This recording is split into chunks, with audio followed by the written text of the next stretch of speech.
Oh, let the doors be open. Ordre du jour, orders of the day. Ordre amenant du gouvernement, projet Government orders, government bills, commons. Bill C7, an act to amend the Criminal Code, medical assistance in dying. There are 3 motions and amendments standing on the notice paper for the report stage of Bill C7. The Chair has received letters sent by the Honourable Member for Fundy Royal and the Honourable Member for St. Albert Edmonton, arguing that motions number 2 and 3, though previously defeated in committee, should be selected at report stage as they are of such exceptional significance as to warrant a further consideration in accordance with the Note of Standing Order 76.15. La motion numéro 2 vise à maintenir. Motion 2 seeks to maintain the existing provisions of Section 241.23g of the Criminal Code to ensure that there are at least 10 clear days between the day on which a person was signed by or on behalf of the person and the day on which the medical assistance in dying is provided in a case where the person's natural death is reasonably foreseeable. 120 to 120, the minimum number of days required between the first assessment of a person who seeks medical assistance in dying and the day on which medical assistance in dying is provided. This in a circumstance where natural death is not reasonably foreseeable. The Chair appreciates the argument put forward by the members as to why they consider these amendments dealing with procedural safeguards to be of such significance as to warrant further consideration at report stage. As with the original medical assistance in dying legislation 4 years ago, I recognize that this is an important issue with profound legal, moral, and constitutional dimensions, and that members have strongly held and varied points of view on these matters. For these reasons, the Chair is prepared on this occasion to give members the benefit of the doubt and to select motions 2 and 3, even though they were previously defeated in committee. La motion restante portant le... The remaining motion, namely motion numbered 1, has been examined, and the Chair is satisfied that it meets the guidelines in the Note to Standing Order 76.15 regarding the selection of motions and amendment at report stage. Yes, the Honourable Member for Fort Saskatchewan. Sherwood Park for Saskatchewan has a point of order. Yes, thank you, Madam Speaker. In light of the selection of the motions from my colleagues, I would like to withdraw my proposed motion. Accordingly, motion number 1 will not be proceeded with. So motions number 2 and 3 will be grouped for debate and voted upon according to the voting pattern available at the table. Je vais maintenant soumettre ces motions à... I shall now propose these motions to the House. Motion number 2, Mr. Cooper, seconded by Mr. Ginas, moves that Bill C7 in Clause 1 be amended by deleting lines 25 to 31 on page 3. Motion number 3, Mr. Cooper, seconded by Mr. Ginas, moves that Bill C7 in Clause 1 be amended by replacing line 8 on page 5 with the following: I, or 1, ensure that there are at least 120 clear days between. Debate, the Honourable Member for St. Albert Edmonton. Right. Thank you very much, Madam Speaker. I'm pleased to rise to speak at report stage on Bill C7 and in particular with respect to the 2 very modest amendments that we here in the official opposition have put forward to the legislation, namely to maintain a 10-day reflection period and to extend the reflection period of 90 days to 100 days where death is not reasonably foreseeable. Madam Speaker, both of these amendments are supported by the evidence that we heard at the Justice Committee in what was otherwise a very rushed process. Madam Speaker, it need not have been this way, and it shouldn't have been this way. Madam Speaker, 1 year ago, the Attorney General should have done what we on this side of the House called on the Attorney General to do, and that was to appeal the Truchon decision. That would have provided clarity in the law, and it would have provided Parliament with time to appropriately respond legislatively if necessary. But the Attorney General didn't do that. Instead, he rushed ahead with legislation purportedly aimed at responding to the Truchon decision. Legislation, I might add, that was introduced with very little consultation. But the legislation went well beyond responding to the Truchon decision. The legislation fundamentally changes the medical assistance in dying regime that was passed in this Parliament a mere 4.5 years ago. And in so doing, the Attorney General and the government preempted a legislative review that was mandated by Bill C-14. Now, Madam Speaker, as a result, what we have is a rushed process to deal with a shoddy piece of legislation that recklessly puts vulnerable Canadians at risk. It is why, Madam Speaker, virtually every disabilities rights organization in Canada oppose this bill. Indeed, 72 national disabilities rights organizations wrote to the Attorney General and pleaded with the Attorney General to appeal the Truchon decision. Those pleas fell on deaf ears. More than 1,000 physicians have penned a letter to the Attorney General opposing this bill. The UN Special Rapporteur on the rights of persons with disabilities expressed concern about Canada's medical assistance in dying regime and questioned whether Canada, in fact, was living up to its international obligations under the Convention on the Rights of Persons with Disabilities. Madam Speaker, I will quote Krista Carr, the Executive Vice President of Inclusion Canada, an organization that represents the rights of persons with disabilities, who said this of Bill C-7, quote, "Bill C-7 is our worst nightmare," end of quote.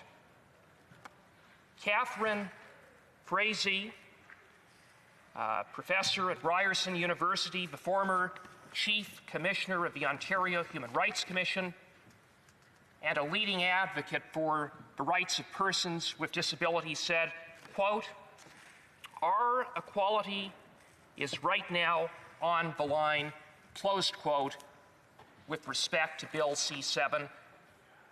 And she noted that the careful balance between individual autonomy and equality carved out in Bill C-14 had been upended in Bill C-7. Dr. Heidi Jantz of the Council of Canadians with Disabilities said this, quote, "Bill C-7 would enshrine a legal form of ableism into Canadian law by making medical assistance in dying a legally sanctioned substitute for the provision of community-based supports to assist people with disabilities to live. you must ensure that MAID does not weaponize systemic ableism in Canada, close quote, and that is precisely what she said Bill C-7 does.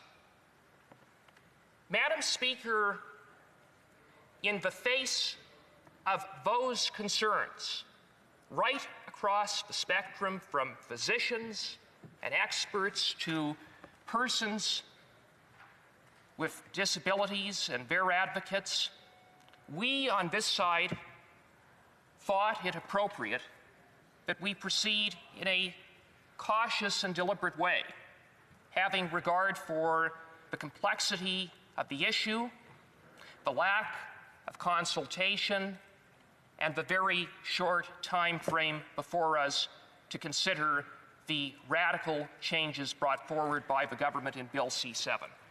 And so, at the Justice Committee, we put forward reasonable amendments, including maintaining a 10-day reflection period, having regard for the fact that people do change their minds, having regard for the feedback that was provided. We put forward an amendment to ensure that there be 2 independent witnesses. When one executes a will, one needs 2 witnesses. One would expect that at the very least there would be a safeguard at least as robust as in the case of executing a will when we're talking about ending one's life. But no, Madam Speaker, this government removed that safeguard. We put forward an amendment to extend the reflection period where death is not reasonably foreseeable from 90 to 120 days, having regard for the fact that it is often not even possible to access palliative care or other supports within 90 days. What good is a reflection period of 90 days if one doesn't have access to alternatives within such a time frame? But that amendment was rejected by the government, and consistent with what the Minister of Disabilities and Inclusion said, and having regard for the horrific evidence we heard of Roger Foley, who was coerced into making a request for medically assistance dying, which he recorded, that this always be patient-initiated so that coercion is limited, and to guard against that. So, Madam Speaker, in closing, let me just say that what we have is a piece of legislation that does the opposite of what the Supreme Court called on Parliament to do in Carter, namely to provide for a carefully designed and monitored system of safeguards. This legislation eviscerates those safeguards, and on that basis is unsupportable. It needs to be defeated out of hand. Thank you, Madam Speaker. Comments. The Honourable Parliamentary Secretary to the Minister of Justice and Attorney General of Canada. A couple of points of clarification. I thank the member opposite for his contributions. The 90-day period that's entrenched in the legislation is an assessment period, not a reflection period. I believe the member misspoke. The notion that little consultation has been done on this bill is patently incorrect. 125 experts were consulted, 300,000 people submitted questionnaires. The point has been made about the Truchon decision. What I would say on this side of the House is that the Truchon decision informed what the response that is before the court, that is before the Parliament right now. And what it talks about is the autonomy of the individual. And what we know about the 10-day reflection period, part of the motion that's being debated right now, and the question I have for the member opposite, is that that 10-day reflection period for people who have made a decision, considered decision, only prolonged suffering. And we know that the evidence shows that people were actually depriving themselves of pain sedative medication just so that they could hold on to provide that final consent. Is prolonging that type of suffering what the member opposite wants to see in terms of the medical assistance in dying regime in Canada? St. Albert, Edmonton. Well, I have to thank you, Madam Speaker, and I want to thank the Parliamentary Secretary to the Minister of Justice for his comments and his question. Let me just say, with respect to the consultation period, that the consultation is undertaken by the government, provided for an online survey that left out people who don't have access to the internet, left out people with cognitive or mobility or other impairments, left out people living in remote and northern communities. We heard evidence before the committee that the so-called consultations were an effort to arrive at a predetermined outcome. So I would not stand in any way defending that shoddy process that led to this shoddy piece of legislation.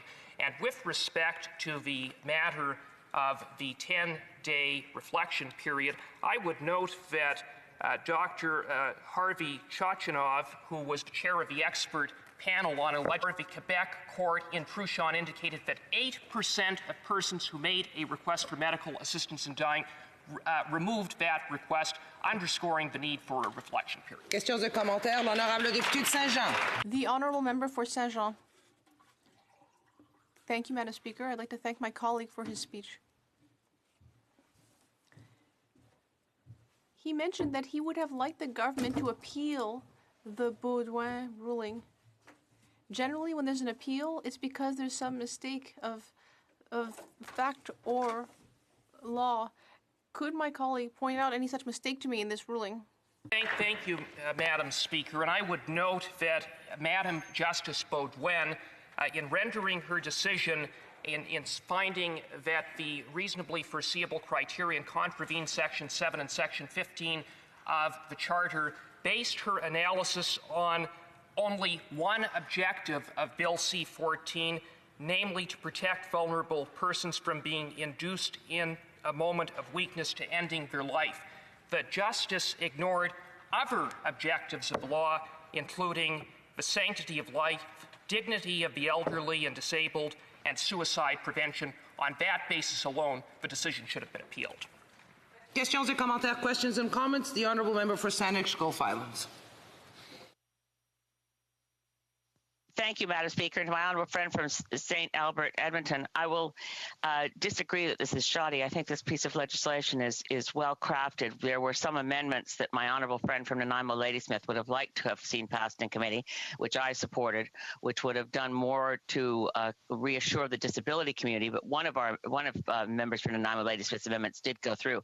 I just would say this: it's similar to what my friend from the bloc just said. It doesn't strike me that making the case that this matter should have been appealed deals with the immediate need that the first version of this bill didn't meet the Carter decision requirements. Supreme Court of Canada in Carter was not entirely, and I said it at the time in the House, we did not do what needed to be done to meet the Carter decision from the Supreme Court of Canada.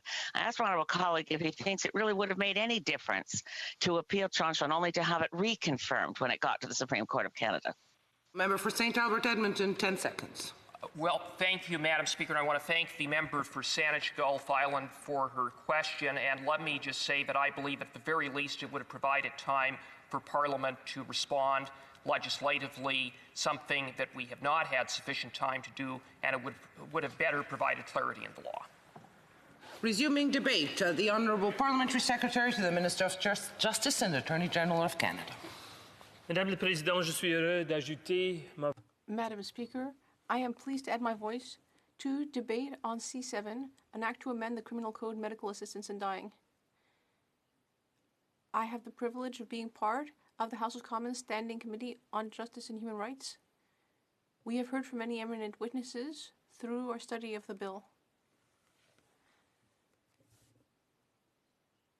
We heard many eloquent and judicious statements that led to interesting debate among members of the committee. I would like to give members in this House an overview of the study in committee of Bill C7, because I think that will enable us to have a better understanding of the debate to come. I want to emphasize to members of this place the looming court-imposed deadline to pass this legislation by December the 18th. It's important that we move expeditiously on this piece of legislation to ensure that we do not prolong the suffering of Canadians or create an uneven law in respect of medical assistance in dying across the country. The most important change put forward by Bill C7 is its repeal of the reasonable foreseeability of natural death criterion in response to the decision in Truchon.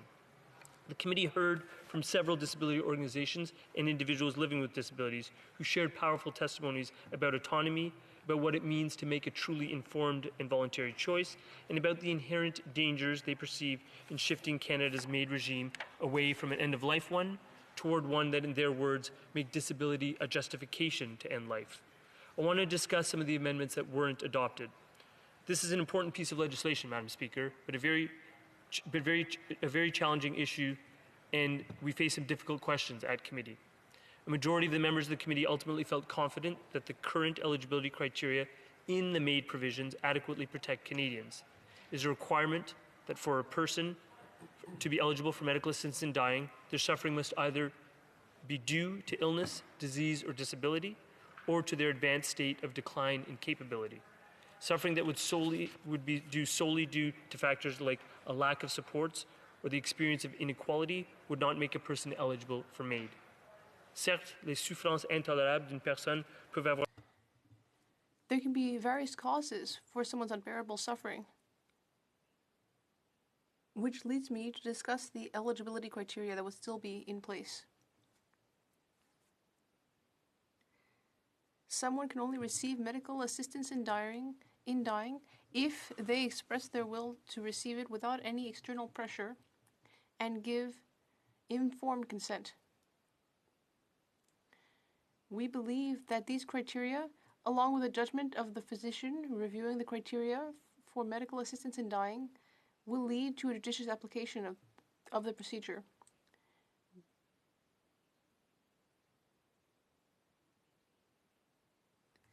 We've also heard about the fact that the term reasonably foreseeable natural death would no longer be an eligibility criterion,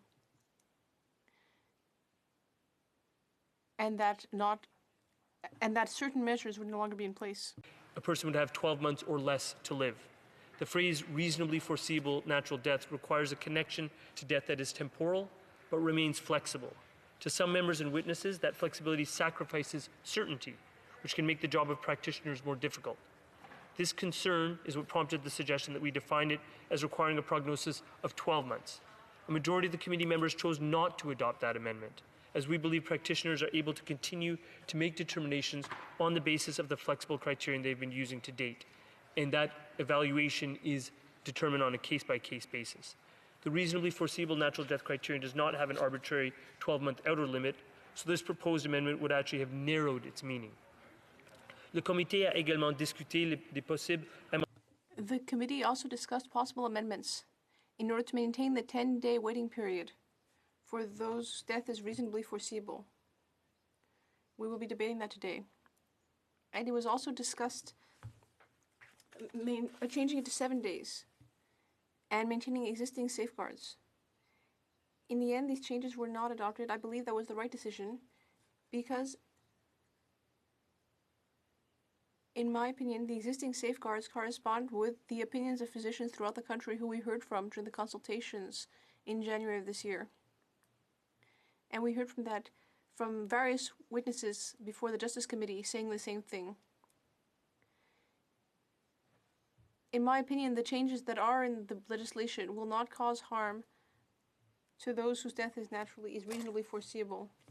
That would have lengthened the assessment period where death is not reasonably foreseeable to 120 days and transformed it into a reflection period. A majority of the committee members did not accept these amendments, as we feel they would have prolonged suffering for those whose death is not reasonably foreseeable without necessarily improving the safety of the regime. The 90-day period is meant to be an assessment period, not a reflection period. I've already mentioned that in the course of today's debate. And during that assessment period, practitioners evaluate eligibility, canvass other options for relieving a person's suffering, and discuss these options with the person in question. It is not intended to impose a minimum waiting period after a person is found to be eligible. We believe that C7 strikes the right balance between safety and patient autonomy, particularly given that we are amending the criminal code, which sets out minimum requirements for practitioners to rely on exemptions to otherwise applicable criminal offenses. A practitioner can always spend more time assessing a patient if they believe it to be necessary in a given case, again underscoring the individualized nature of the assessment. The committee did adopt an amendment, which the member from Sandwich Gulf Islands just mentioned, which I think will improve the second track of safeguards for those whose death is not reasonably foreseeable. As introduced, Bill C7 required that one of the two assessors has expertise in the condition that is causing the person's suffering. The committee heard that this requirement could pose significant barriers to access, since experts are rarely made assessors. While they may be willing to provide their expert advice on a case, they may not be willing to undertake the entire made assessment of a patient that they don't know and that they feel that their time is better spent delivering that expert care to others. The amendment, moved by the NDP member for Esquimalt Saanich Sooke, would allow the assessors to consult an expert where neither of them has the relevant experience. We appreciate this evidence-based adjustment to the bill. The committee also accepted an amendment proposed by the member for Nanaimo Ladysmith. Here's the reference to the member from Sandwich Gulf Islands. This amendment would require the Minister of Health, in carrying out her duties related to Section 241.31 sub 3, to consult, when appropriate, with the Minister responsible for the status of persons with disabilities. These duties would include developing regulations in support of monitoring medical assistance in dying and establishing guidelines for the death certificate reporting of medically assisted deaths. While I'm confident that the current Minister of Health has been and would be continuing to do this in any event, I'm very happy to see this enshrined in the legislative package to ensure that the voices of the disability community are heard in this process.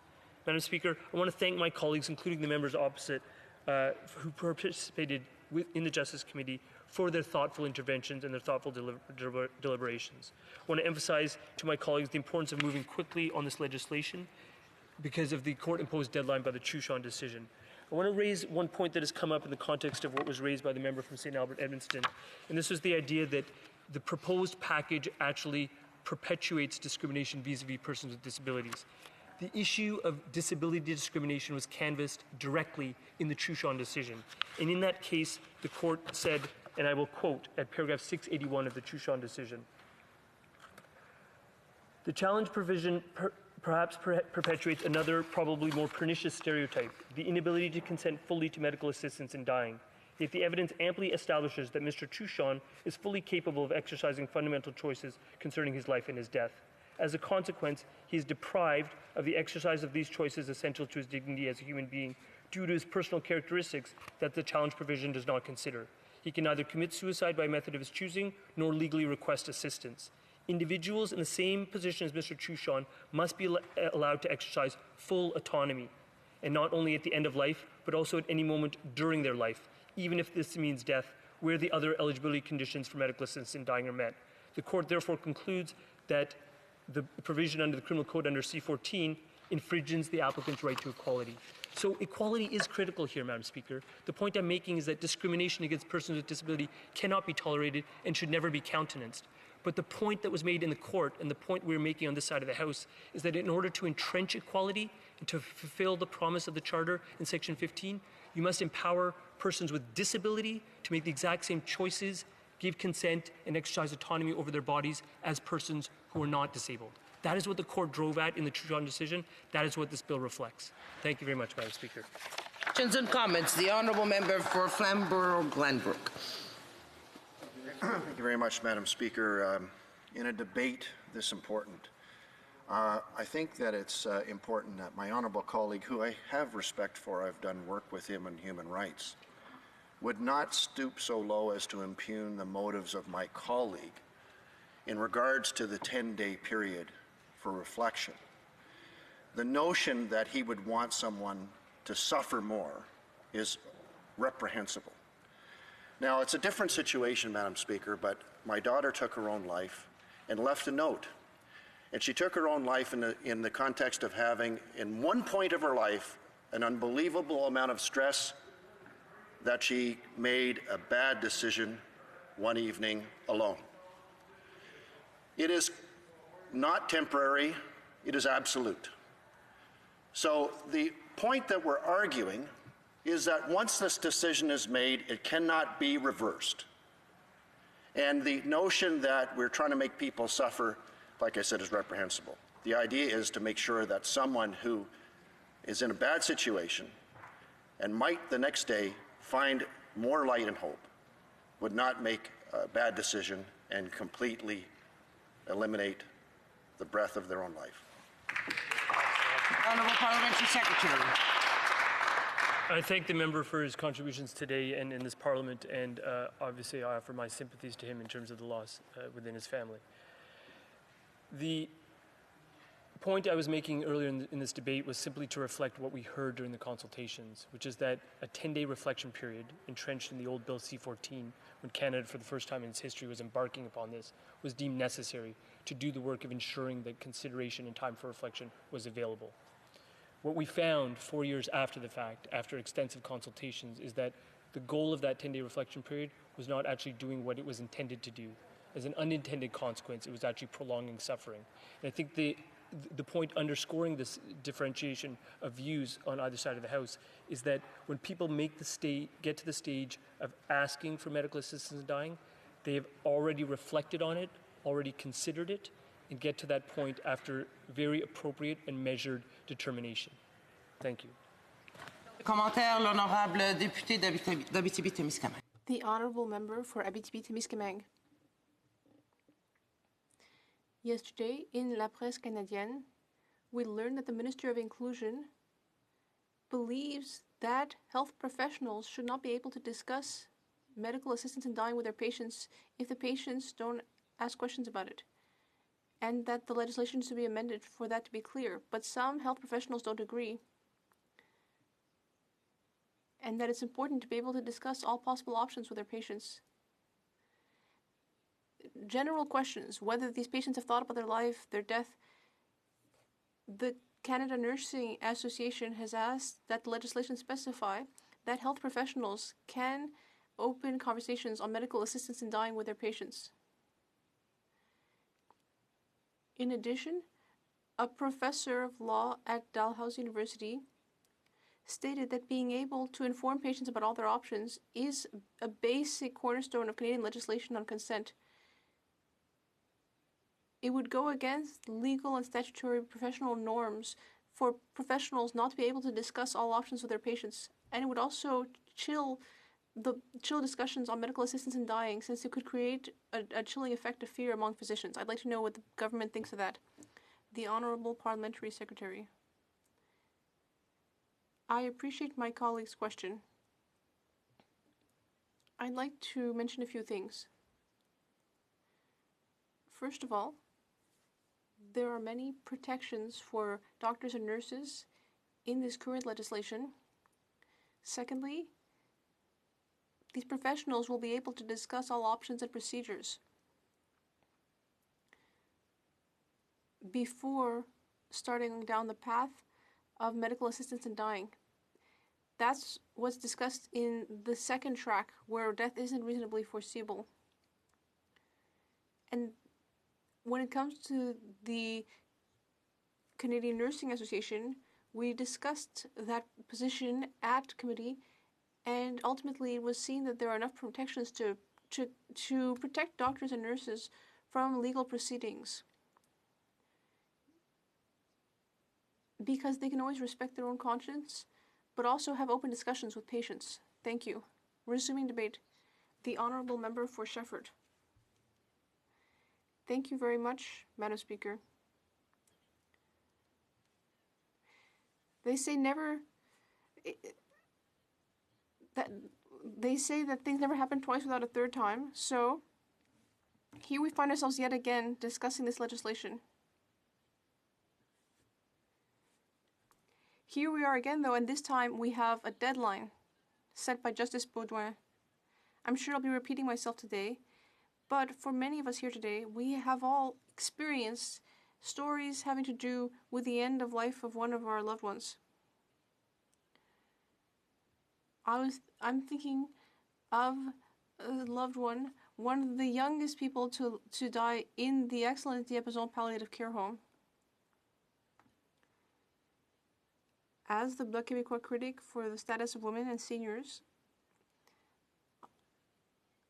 I care about what's discussed in this bill, and I would like to discuss all the work done by my party about this important issue, as well as discussing Quebecers' position on medical assistance in dying.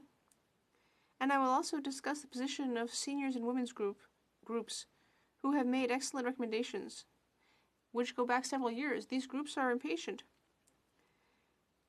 Let me quickly discuss the genesis of this debate. In September 2019, the Superior Court of Quebec ruled in favor of Nicole Gladu and Jean Truchon, who both had incurable degenerative illnesses. The ruling showed that medical assistance in dying had overly narrow eligibility criteria.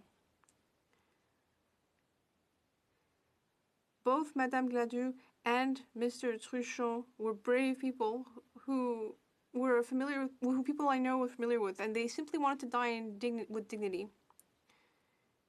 Mr. Truchon had cerebral palsy and had lost the use of his limbs.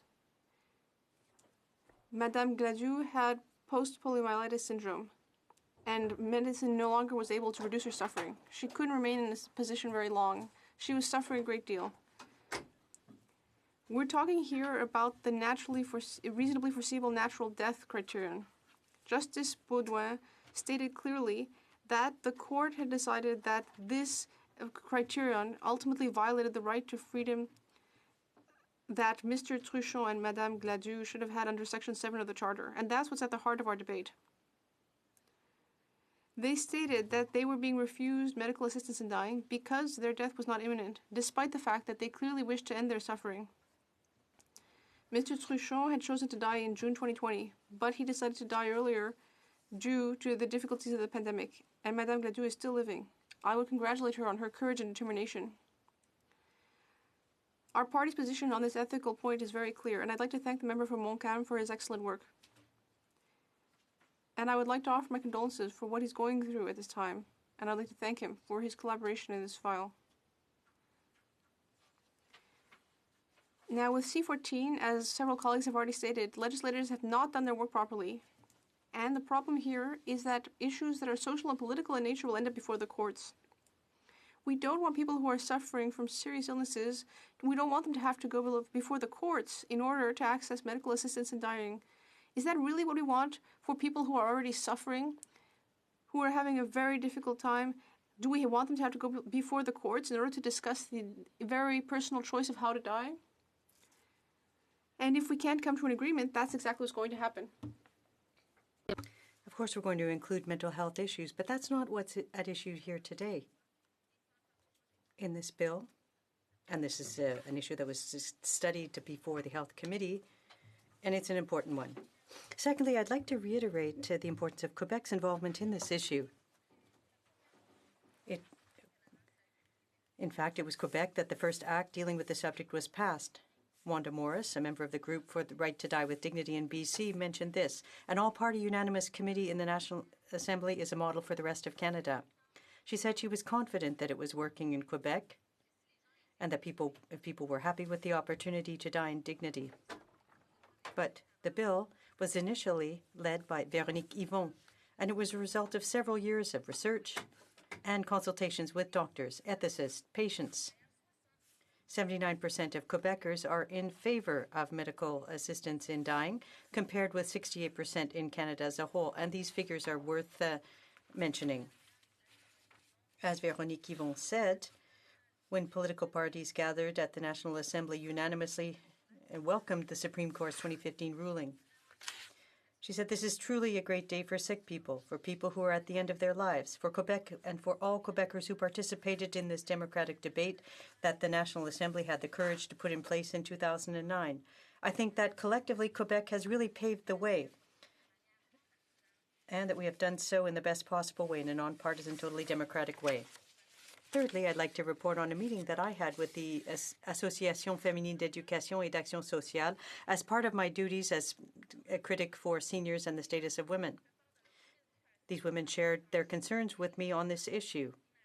And I've got the 2018-2019 facilitation guide where it says, is medical help to die part of the quality of life?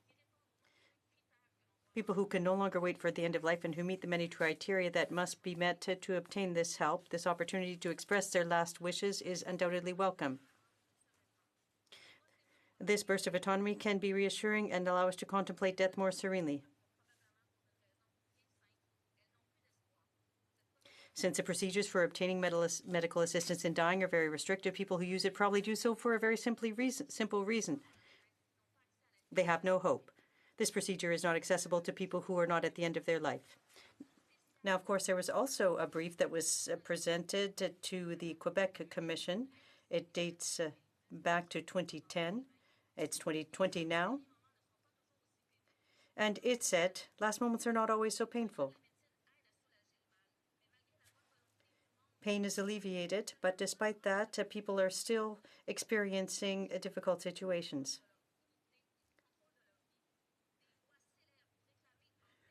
We are calling again for the right to die in dignity when one chooses being helped in the final stage.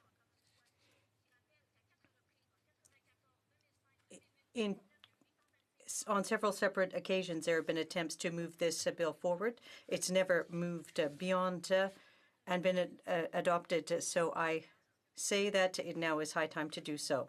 In the months to come,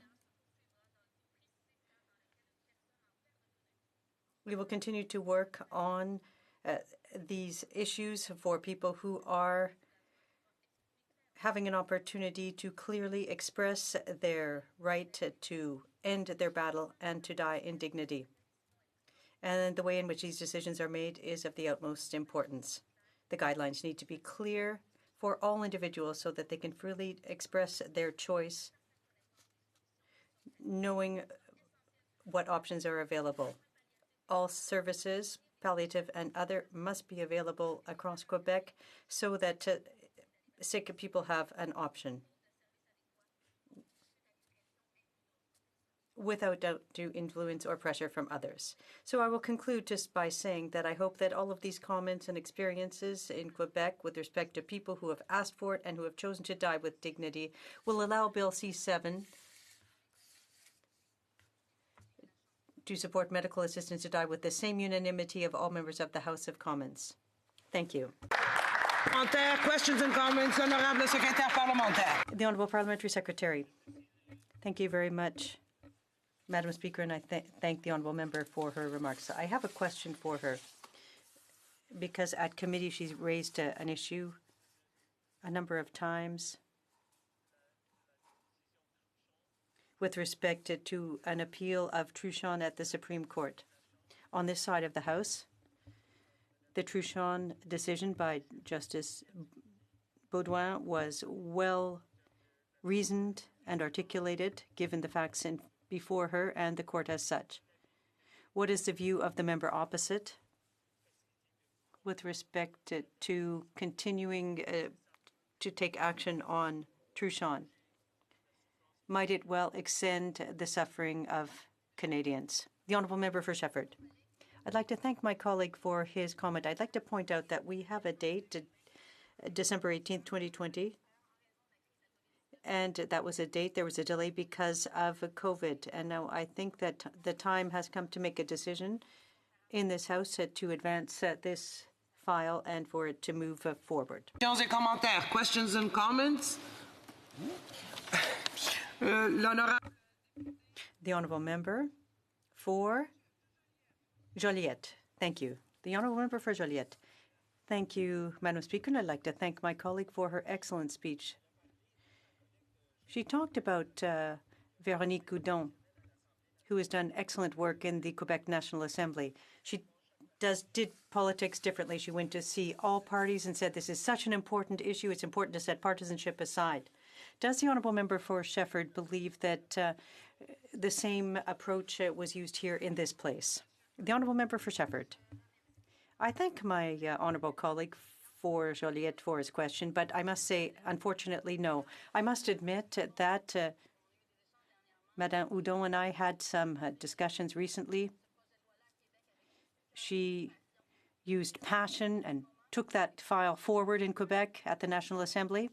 And I don't want to be making judgment here, but some religious beliefs are such that it biased the debate on medical assistance in dying, and it delayed it, and we weren't able to achieve the same unanimity here in the House of Commons that was achieved at the Quebec National Assembly. That's deplorable because this must be based on science, on doctors and specialists' views. I think everyone has the right to choose the way that they die beyond those beliefs, and that is what's permitted under this bill. The honourable member for Esquimalt, Saanich Sooke. Thank you very much, Madam Speaker, and I thank the honourable member for Shefford for her speech, and in particular for bringing the case of the plaintiffs in the Truchon case, their individual situations back before the House again, and recognizing their bravery. My question has to do with the unfortunate line that I have heard in public, and even from some members of the official opposition, that somehow we have no obligation in Parliament to meet the deadline imposed by the decision of Madam Justice Baudouin in the Truchon case. And of course, I believe that not meeting that deadline would have serious consequences in Quebec. So I'd like to hear the honourable member on this question of the importance of meeting the court deadline. To the Shefford. The honourable member. Well, thank you, Madam Speaker, and I'd like to thank my colleague for his question. Indeed, yes, it's a Quebec Superior Court has ordered the change back to in March, and the deadline is December 18th, 2020 by Justice Baudouin. There will be problems if that deadline is not met, and that's why everyone together must work together to move forward so that we can avoid the problems that may occur as a result of not meeting that deadline. The honourable member for Saanich Gulf Islands. Je m'excuse, je ne veux pas répondre là. Merci, Madame la Présidente, et merci à ma... Thank you, Madam Speaker, and I'd like to thank my Bloc colleague for her remarks. This is a very important issue.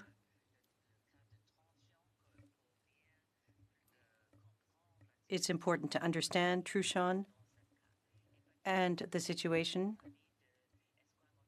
And as my colleague, the member for Esquimalt, Saanich Sooke, just said, it's important to understand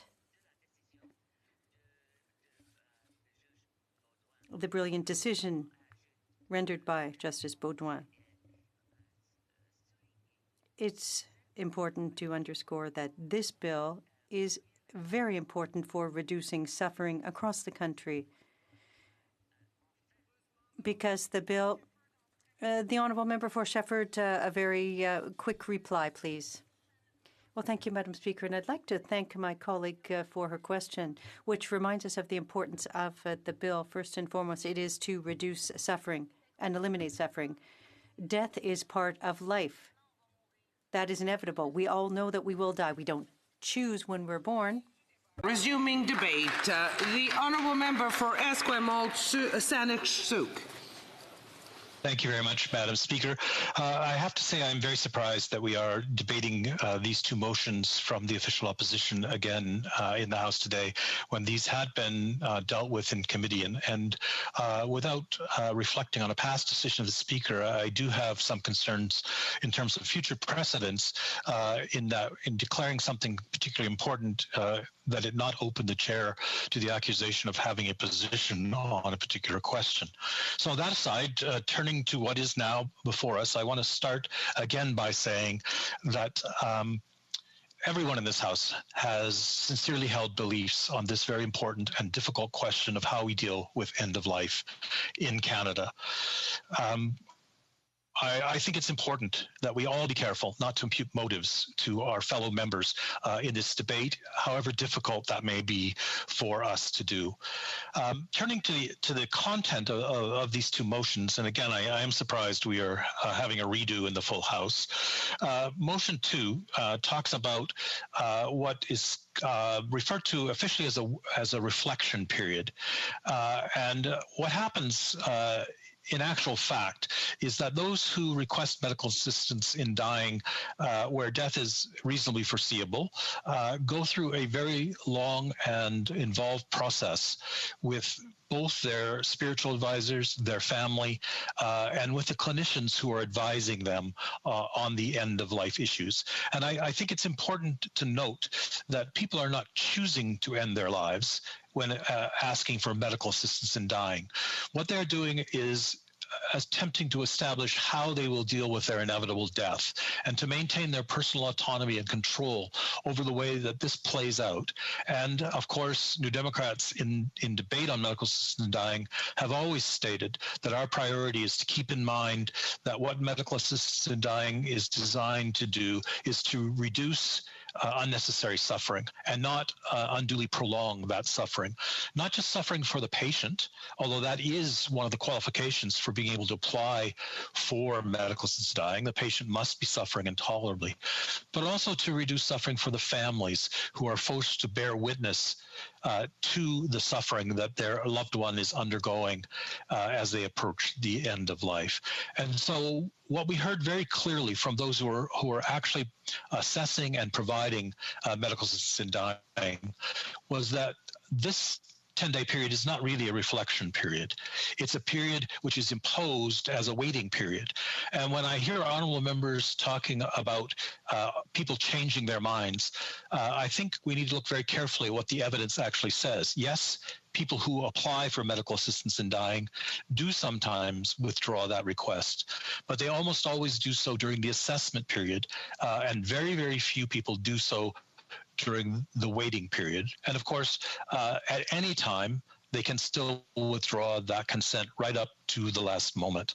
And so what we heard from the medical assessors and providers and from families is that the real impact of having such a 10-day period is simply to prolong suffering for everyone.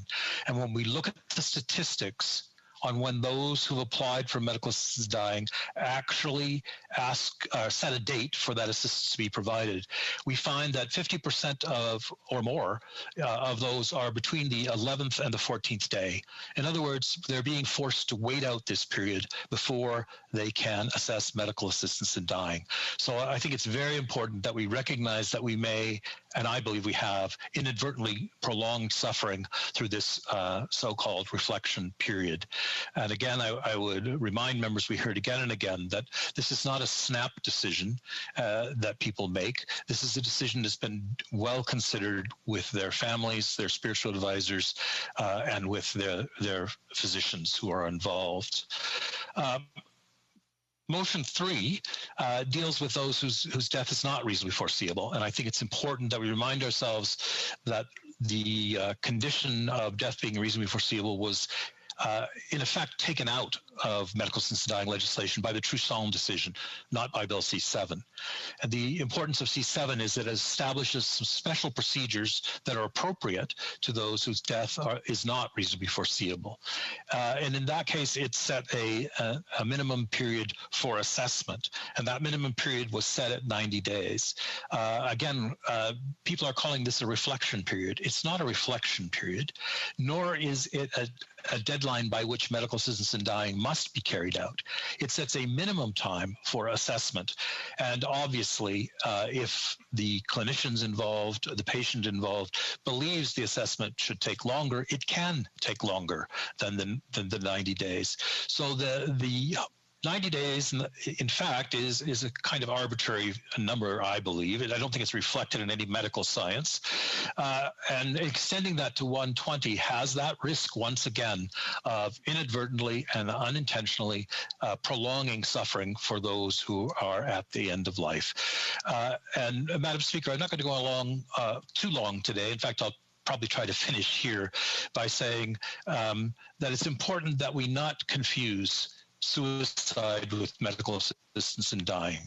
Suicide, very serious, and I extend my condolences to all those who've lost loved ones. Medical assistance in dying is not about taking one's own life. It's about a situation when one's life is ending and how one maintains a dignified end to that life and is able to do so without prolonging suffering. We heard again and again from families and practitioners that no one involved in medical assistance in dying wants anyone to die. They're simply dealing with the realities that medical conditions have presented to them. And with that, Madam Speaker, I will end my comments for this morning. The honourable member will have 5 minutes of questions after we deal with orders of today, after the oral questions. Statements by members. Déclaration des députés. The honourable member for Richmond Hill. Thank you, Madam Speaker. Madam Speaker, on Saturday, November 21st, our office collaborated with the Richmond Hill Lawn Bowling Club to hold a holiday food drive in support of the Richmond Hill Community Food Bank. A team of 20 volunteers led by Ted Pickles braved the cold from 10 a.m. to 1 p.m. to help collect 2,500 pounds of food and $2,500 of donation for the food bank. I want to thank them, the mayor and the Ward 4 and 5 councillor who lend their support, as well as Bristol Car and Rental Truck for providing us with a truck for the donation. The Richmond Hill Community Food Bank has helped over 1,300 clients a month this year and continues to support residents during these difficult times. I encourage all Canadians to donate to their local food bank if they can. Thank you to the team of volunteers, Ted, the Richmond Hill Lawn Bowling Club, and our community partners for their work supporting our food bank. I'm so proud to represent such an amazing community. Thank you, Richmond Hill. The Honourable Member for Barrie, Springwater, or Oromodonte. Madam Speaker, today I rise in the House to recognize the tragic shooting that ultimately took the life of 12-year-old Dante Andreatta. Madam Speaker, Dante and his mother were walking home from grocery shopping when two gang members started shooting at rivals. Horrifically, Dante was struck in the neck in the crossfire. The two men charged with the murder have a long history of violent criminal activity. They are not sport shooters, duck hunters, or legal firearms owners. They are criminals. This brazen shooting that took place in broad daylight has impacted me greatly. As a father, I cannot imagine the pain Dante's mother, family, and the community are going through.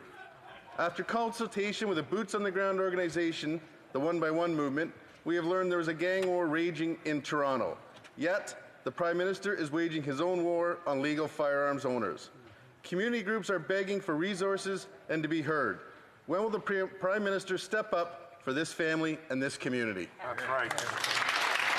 The Honourable Member for Kitchener South Hespeler. Speaker, the United Nations General Assembly will meet on December 2nd to vote in the matter of the inalienable rights of the Palestinian people, including their right to self-determination.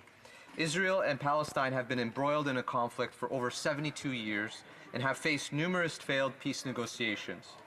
There are many major factors standing in the way of a two-state solution and a creation of Palestine state.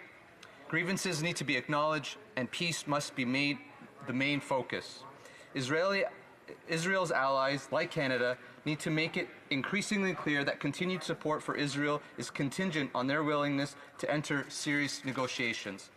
Madam Speaker, this House should be supporting the government and an overwhelming majority of other countries in intensifying and broadening its support for pro-Palestinian resolutions. L'honorable député de Madawaska. The member for Madawaska-Restigouche.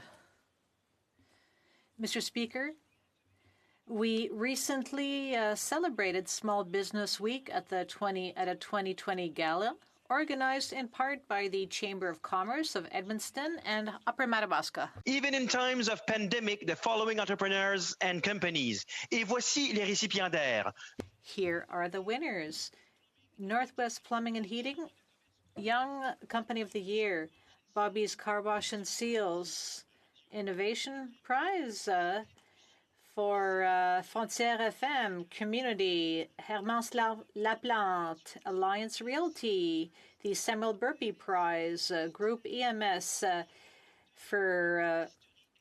and the Entrepreneurial Award Dr. Aucoin for his dentist practice, and Louis-Philippe Nadeau Prize, Jeannette Ouellette. Madam Speaker, congratulations to all these dynamic companies in Northwest New Brunswick who did extremely well even in the pandemic.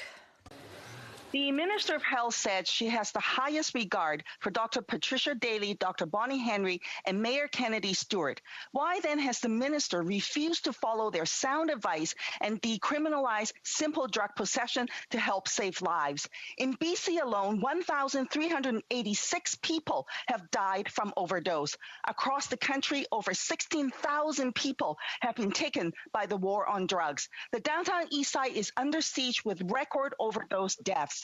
And we now have the highest COVID-19 infection rates in the city. Our community is also grappling with the largest homeless encampment in the country.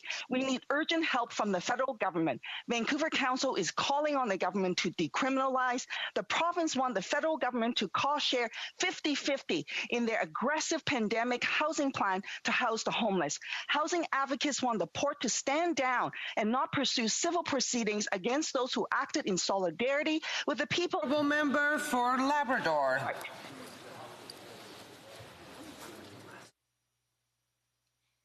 For Labrador.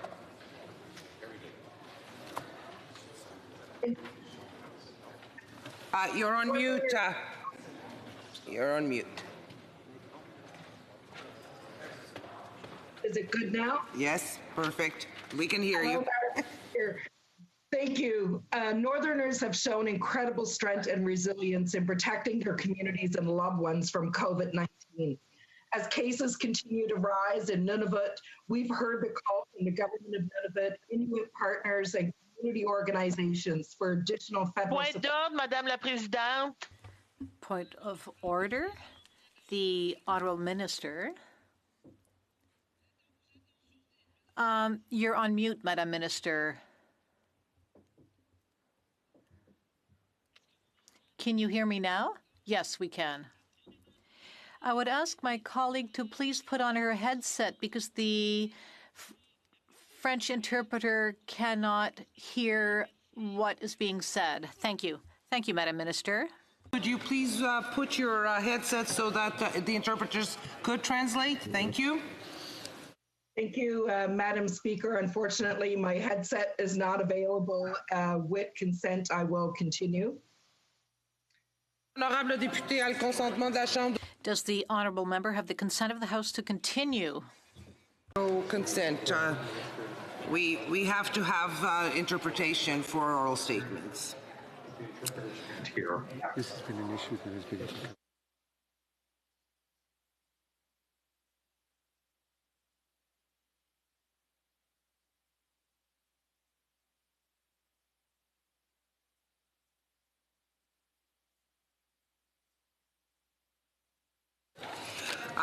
The honourable member for Calgary-Shepherd. Madam Speaker, the COVID-19 pandemic is serious. Compared to the Hong Kong flu of the late 1960s, COVID-19 has resulted in almost 3 times as many deaths. This pandemic, however, affects more than just our physical well-being. April to June saw 302 opioid-related deaths in Alberta, 43% increase from the height of the opioid crisis in 2018. A university study suggests that the socioeconomic upheaval surrounding the virus could result in over 2,100 more suicide deaths, above the Canadian average by the end of 2021. The rising toll of suicides, marital breakdowns, spousal abuse must give pause to every decision maker when looking at new restrictions and considering lockdowns. All factors need to be considered when choosing strategies to end this pandemic, including social wellness, mental health, and economic survival. My constituents are worried that the infringement on our constitutionally guaranteed rights, both big and small, by governments is not being offset by real substantive gains that end the pandemic. Madam Speaker, we cannot continue this way forever. The member for Hochelaga. Thank you, Madam Speaker. Hochelaga lies at the heart of Montreal East, and this huge area has an industrial past. There are thousands of square meters of contaminated land, but there's a lot of potential for green economic development, which will take climate change into account. If we are to revive Montreal East, we'll have to take environmental action, decontaminate the ground, invest in public transport, and in companies which engage in the circular economy. Last week, our government introduced the bill, the Net Zero Emissions Accountability Act. We will make sure there is accountability to Canadians with regard to environmental goals. It'll take several years to deploy the full potential of Montreal East, and I'm determined to work with everyone to make that happen. For Winnipeg North. Thank you, Madam Speaker. It was Joseph Stalin's Russian regime back in 1932 and 33 where he enforced starvation amongst Ukrainian people, Madam Speaker. It has become a genocide recognized as the Holodomor. It is, when you take a look at the 1.3 million Canadians of Ukrainian heritage, you get an appreciation of why that is such an important event that we need to remember. In fact, Madam Speaker, whether you're of Ukrainian heritage or not, the brutal policy of starving people as a form of genocide is horrific, where we saw children actually having to go into fields looking for food, being shot, a population having to eat roots, rats, all sorts of things that had taken place of a horrific nature, Madam Speaker. In Canada, we recognize the fourth Saturday of November as a time in which we should reflect on that horrific incident and just remember it, Madam Speaker. Thank you. The member for Portneuf-Jacques-Cartier. Thank you, Madam Speaker. I'd like to ask the Minister of Agriculture of this government to give some of her attention to the people who work every day to feed Canadians. Farmers are the lifeblood of many rural communities. They've given so much of themselves, and we have to show them some respect. The Liberal government has made a lot of promises to buy their silence and to get farmers to agree to the latest concessions made in trade talks. But it's time for the government to table the schedule of compensation promised to eligible farm producers and processors. That's the very least the government must do to recognize just how important the men and women of this vital sector of our economy are. Supply management must be protected, and our leader has committed to not put it on the table in future trade talks. Enough is enough. Why cause farmers and producers so much anxiety? When you give the illusion of respect, you do what the Minister of Agriculture is doing. She is evasive and changes the rules of the game. So I call on the Minister of Agriculture to stop playing a game of cat and mouse and to keep her promises to our farmers. The honourable member for Hull-Aylmer. Madam Speaker, the first snowfall has suddenly brought on winter, and people are starting to prepare for Christmas. That's a great thing for the Old Aylmer's Christmas market, which will bring much happiness to everyone in this, its 7th year of operation. I'd like to congratulate the organizers for their dedication and creativity. Once again, you've organized the fairy tale event, which will also respect public health guidelines. Great job. People will be able to buy local from farmers and craftspeople in the Outaouais. The Christmas festivities in Aylmer have been an opportunity for the community to come together and showcase the contributions of volunteers. Although the Santa Claus parade must be canceled this year, the Old Aylmer Christmas market will still be held, supporting local farmers, producers, and artisans. I invite you all to come and enjoy Aylmer's natural beauty and heritage amid the glow. The honourable member for Kildonan St. Paul. Madam Speaker, as the fall economic update draws near, I want to draw the attention of the Minister of Finance to the health and economic well-being of Canadian women who have been hit hardest by the pandemic. In fact, Canada is one of the few countries in the world where women account for a greater proportion of both COVID-19 cases and death when compared to men. The economic impact of the pandemic on Canadian women has also been severe, and the ongoing mismanagement by this Liberal government will continue to hamper Canada's economic recovery. The failure of the Prime Minister to enact a comprehensive plan to protect jobs that predominantly employ women has led to more than 20,000 women leaving the workforce altogether, with the proportion of women working in Canada now at its lowest level in 30 years, which is as long as I've been alive, so it's quite incredible. The biggest obstacle to the economic success of women in Canada and in my riding is the availability of the vaccine so that the economy can return to normal. Canadian women deserve to know when the vaccine will be available to them and their loved ones. They need to plan. I am hopeful the Minister of Finance will include a detailed vaccine. L'honorable député de Louis Saint-Laurent. The member for Louis Saint-Laurent.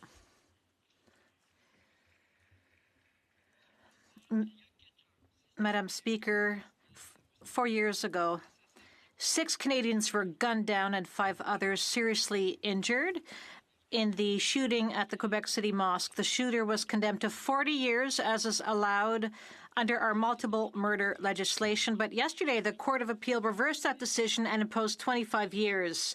It's a sad day, said the president of the Quebec Islamic Center. In 25 years, the shooter will be able to walk free, but not those who died.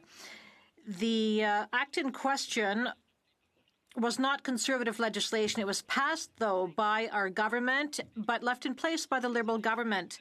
The appeal court judges called the judge absurd, odious, and cruel. But for us, what is absurd, odious, and cruel is the death of 6 Muslim Canadians who were at the Quebec City mosques and who were shot down by a criminal. Cowichan Malahat Langford. Madam Speaker, the coastal waters of southern Vancouver Island and the Gulf Islands are truly beautiful and home to a vast array of life and delicate marine ecosystems. They are among the most diverse in the world's temperate waters and offer fantastic recreation opportunities, including scuba diving, whale watching, sea kayaking, and coastal cruising. For untold centuries, these waters have supported vibrant First Nations coastal communities, and they continue to do so today. Unfortunately, the natural beauty of this area is under threat from the presence of large freighters, which are using our waters as an overflow industrial parking lot for the Port of Vancouver. At the same time, the federal government is actively pursuing the establishment of a national marine conservation area here. If the Liberals truly believe in the work to establish this NMCA, I urge them to support my bill C-250, which amends the Canada Shipping Act to prohibit freighters from anchoring in these waters. L'honorable député de... The member for Joliette. Thank you, Madam Speaker. November is Social Economy Month. For my colleagues from the other provinces who are not really familiar with this, because this is distinct to Quebec, it means co-ops and nonprofits. It means entrepreneurship, which is collective and inclusive and at the service of the community. We're talking about brave people who are getting together to serve their community, their fellow citizens.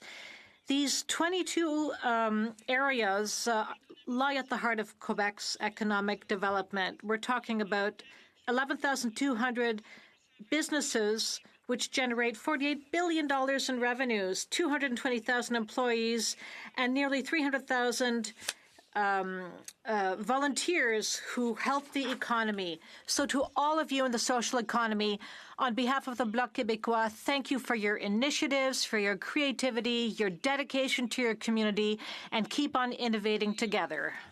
Haldeman Northwood. Well, Madam Speaker, I rise to honor the deans of our Conservative caucus, the member for Renfrew-Nipissing-Pembroke and the member for Lanark-Frontenac-Kingston, as they celebrate the 20th anniversary of their election to this great chamber. These two members have always been steadfast in their dedication, one to good governance and constitutional matters, the other to our Canadian military and common sense. And I can say firsthand that they both approach their job today with the same passion and conviction as they did when I first met them over 16 years ago. And they both remain fearless when it comes to voicing their and their constituents' views. Madam Speaker, I invite this House to join me in thanking and congratulating these two honourable members for a combined 40 years of service to our great country.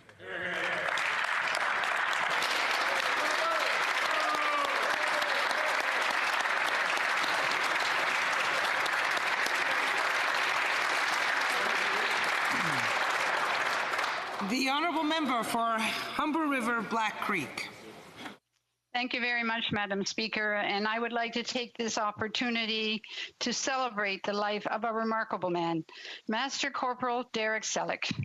Derek served as a loyal member in the Canadian Armed Forces for over 20 years. He was a recipient of numerous awards and recognitions, including the Queen's Diamond Jubilee Medal. He served his country valiantly as well as his community.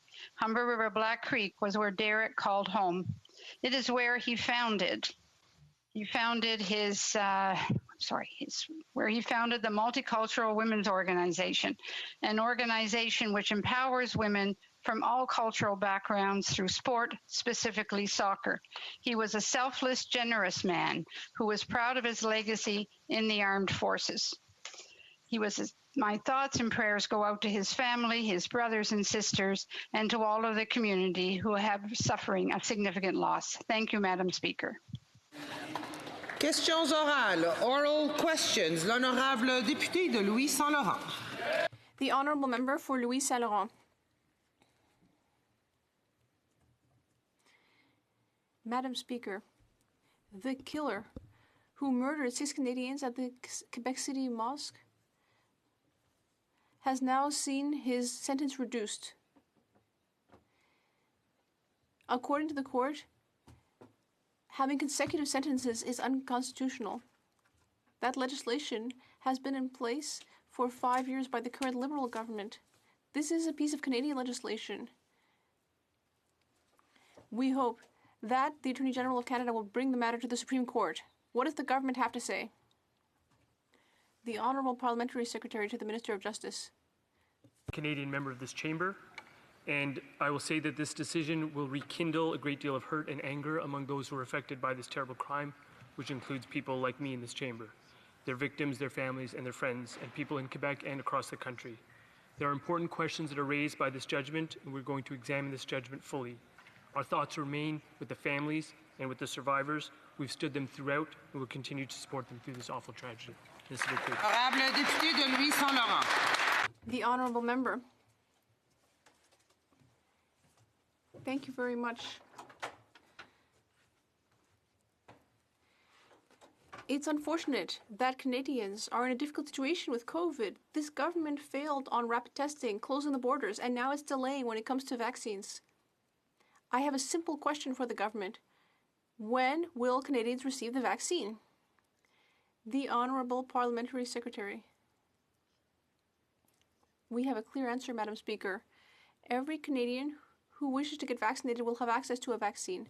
This government has taken an aggressive approach to purchasing vaccines, and we now have the best, most diverse vaccine portfolio in the world. We have started planning a distribution and logistics system, and we have been working with provinces since May, day and night, on unrolling our system for distributing the vaccine. Madam Speaker, when the vaccine is ready, Canada will be ready. The Honourable Member for Louis-Saint-Laurent. Madam Speaker, the problem is that the vaccines are already ready. In only a few weeks, the British will start having access to the vaccine, as well as Americans and Germans. We're talking a matter of a few weeks. Before Christmas, 2 billion people around the world will have access to a vaccine before Canadians. At the very least, and I'll just say, we know we're not going to get a vaccine before Christmas. At the very least, can the government tell us whether we'll have a vaccine by February? The Honourable Parliamentary Secretary. Madam Speaker, I don't know if the member for Louis-Saint-Laurent is familiar with the FDA, but I don't know if he has acquaintance there, but I can say that I can't speculate on what other government regulators elsewhere in the world will do. But what I can say is that we are standing with our allies, Australia, New Zealand, the UK, the European community, and that we have a very robust vaccine portfolio to ensure that the vaccine will be available for Canadians and that Canada will be ready. Madam Speaker, the Liberals spent hundreds of millions of dollars on Canadian production of the COVID-19 vaccine. In August, they announced that Canada would be able to make 250,000 doses by November. Well, it's now the end of November, and the Prime Minister now says that we don't have any domestic production capacity. So the reality is that because of Liberal failures, Canada will be getting the vaccine after 1/3 of the world's population. What happened? The Honourable Parliamentary Secretary. Thank you, Madam Speaker. And when this pandemic began, Canadians understood that we did not have significant biomanufacturing capacity, and that was certainly not helped by the previous anti-science Conservative government. But we've made significant investments both prior to the pandemic and now during the pandemic to augment our biomanufacturing capacity, to enable life sciences investments at ISED. We're continuing to do the right things, make the right investments, and our biomanufacturing capacity is increasing thanks to that investment. The Honourable Member for Edmonton Millwood. Madam Speaker, just having a contract for a vaccine is very different than actually knowing when most Canadians will receive that vaccine. What we do know is that the Americans will be vaccinating 20 million of their population in December and 30 million in January. So by the middle of January, the U.S. will have vaccinated the entire population of Canada, the equivalent. So I'm asking you again, why is Canada at the back of the line when it comes to the COVID-19 vaccine? The Honourable Parliamentary Secretary. Madam Speaker, from the outset, we have clearly recognized the unparalleled undertaking of procuring vaccines for Canadians and the challenges that come with it. We've been working around the clock with our officials, with provinces since May on a vaccine distribution system, and we will continue to deliver the strongest possible response to COVID-19. We've said it in this chamber, we've said it in committee, we've said it to the media and the public, and are happy to repeat again. We'll be receiving vaccines in the first quarter of 2021. We're confident in our position. Canadians can be very proud of the position that Canada is in. When a vaccine is ready, Canada. L'honorable député de Saint-Jean. The honourable member for Saint-Jean. Thank you, Madam Speaker. Even the Liberals have admitted it. They are using the Liberalist partisan tool to filter judicial appointments in order to ascertain the political affiliation of candidates. According to the Journal de Montréal and Radio-Canada, in an in-camera vote, the Liberals prevented a committee inquiry on partisan judicial appointments. Madam Speaker, the Minister of Justice keeps telling us that the appointment process is open and transparent. If that's really true, why did the Liberals have to secretly vote to prevent us from studying it? The Honourable Parliamentary Secretary. Madam Speaker, we have created an open and transparent appointment system. In 2016, we introduced essential reforms, such as the reform of the Advisory Committee. And since then, we have appointed more than 400 exceptional jurists. The judges named under this new procedure since 2016, 5% identify as members of the LGBTQ2 community, 3% are Indigenous, and 1% are living with a disability. It is a very diverse process. The honourable member. Madam Speaker, if the process is really as good as the minister is saying, he shouldn't be afraid of our questions. But according to the media, the Liberals prevented the committee from studying the matter. And once again, with the support of the NDP, in secret. What did they offer the NDP to help stifle this scandal? Is it their way of returning the favour for having extended the wage subsidy for political parties? Or are we going to see new Democratic judges? The Honourable Parliamentary Secretary. Madam Speaker, I will quote a letter from the Canadian Bar Association. According to the association, the government has not interfered in the process to favour Liberals, and the process has not led to the appointment of candidates who are not worthy of holding these positions. This is a merit-based process that reflects the diversity of Canada. The best candidates must be identified. Madam Speaker, since 2016, our government has made essential reforms and created an open and transparent process. Madam Speaker, this week, the Canadian Human Rights Tribunal ordered this government to apply Jordan's principle to non-status First Nations children living off reserve who are recognized by their community. This government has already received 9 non-compliance orders from the tribunal regarding the racist treatment of Indigenous children in care. Will the minister please commit today to not appeal this decision? And will the government do this, or will they continue to fight Indigenous kids in court? Honourable Minister for Indigenous Services. Thank you, Madam Speaker, and we welcome the order of the Canadian Human Rights Tribunal. I would note for the member opposite that our department is currently reviewing and revising what was said in the order. But we are looking forward to the implementation of this definition that expands the definition of First Nations children, which is so important to closing the socioeconomic gaps between non-Indigenous and Indigenous children. I would note for the member opposite that since 2016 we have provided 750,000 supports behind every support as an Indigenous child, as well as the budget investments of $1.2 billion in 2019 to close that gap that we continue to close and implement the orders. Thank you, Madam. L'honorable député de Rosemont. The honourable member for Rosemont-la-Petite-Patrie. Madam Speaker, the Liberals are great at making nice speeches, but they're not so good at helping their constituents. In fact, the Liberals aren't even answering constituents' calls. People have questions. They're getting vague answers, and they are tired of waiting for hours on the phone to get information. Will the Liberals invest resources in order to answer people's questions, or at the very least give parliamentarians a reliable tool to answer questions from constituents?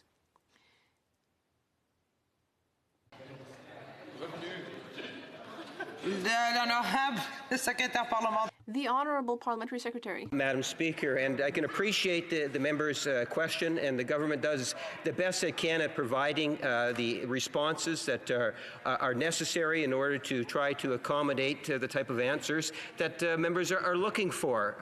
I know the member's not necessarily specifically putting a question to a specific department, but that, unfortunately, that's the best I can do for an answer. The Honourable Member for Calgary-Nose Hill. Madam Speaker, this week we found out that the delivery of the Pfizer vaccine will be, according to the Minister, in a just-in-time delivery method. This vaccine needs to be stored below -70 Celsius, and this means that our capacity to give that vaccine to Canadians depends on our capacity to store it. So by April 1st, 2021, how many doses of the Pfizer vaccine will Canada be able to receive from the company per week? The Honourable Parliamentary Secretary. Madam Speaker, what we've been repeatedly saying is that we've been working with the provinces for very many months now, in fact since May, day and night. The best people in the Government of Canada are working on this, the best people right across this country, and I want to take the opportunity, Madam Speaker, to applaud the hard-working and dedicated public servants that are putting in place among the world's most robust vaccine logistics and distribution systems that will obviously conform to the requirements of specific vaccines, and Canada will be ready when those vaccines are ready, Madam Speaker. The Honourable Member for Calgary-Nose Hill. The government signed a contract with a company called CanSino regarding a COVID vaccine in early May. Contracts with the leading vaccine candidates weren't signed until months later. The CanSino deal fell apart on August 26th. So for the period between May 12th, when the deal was announced, and August 26th, was the Minister of Public Safety ever briefed by CSIS or the RCMP about potential problems with Canada signing a deal with CanSino for a COVID vaccine? The Honourable Minister of Public Safety.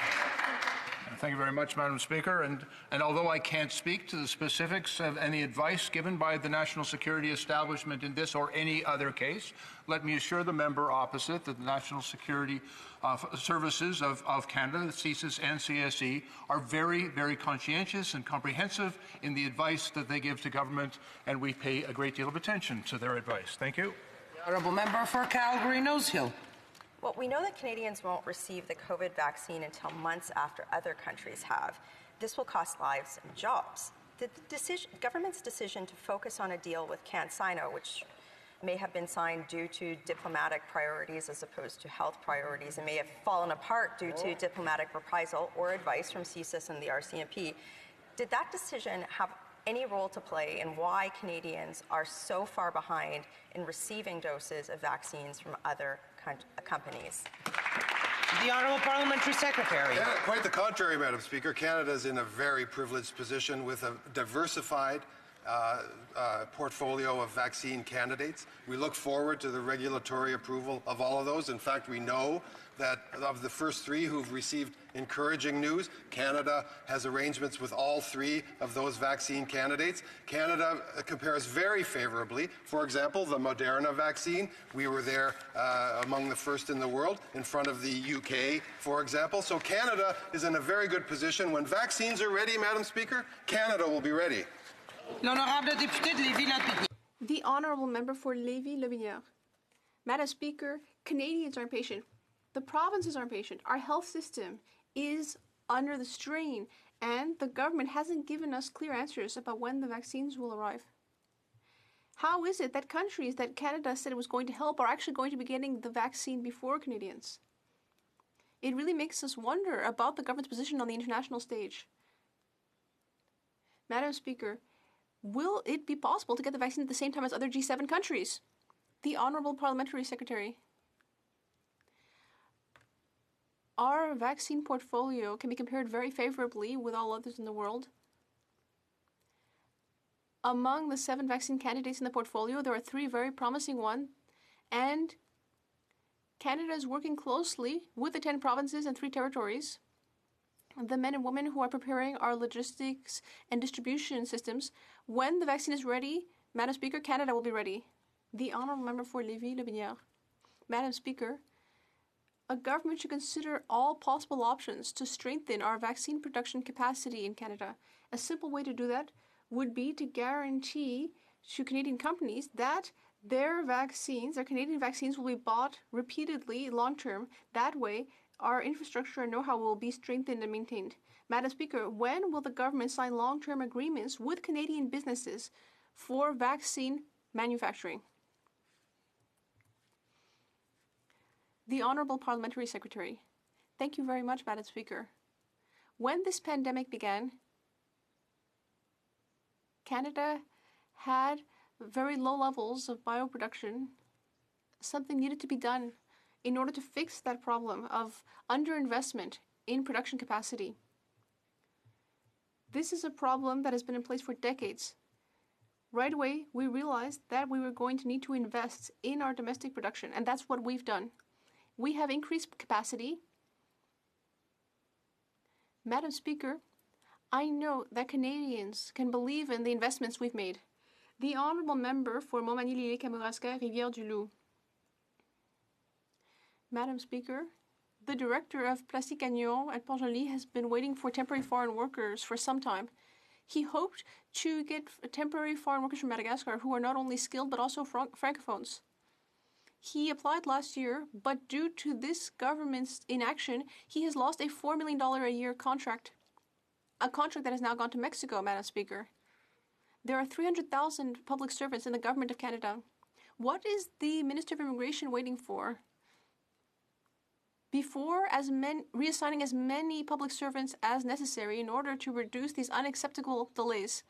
Before giving the floor to the Parliamentary Secretary, I would like to remind all members online to please go on mute.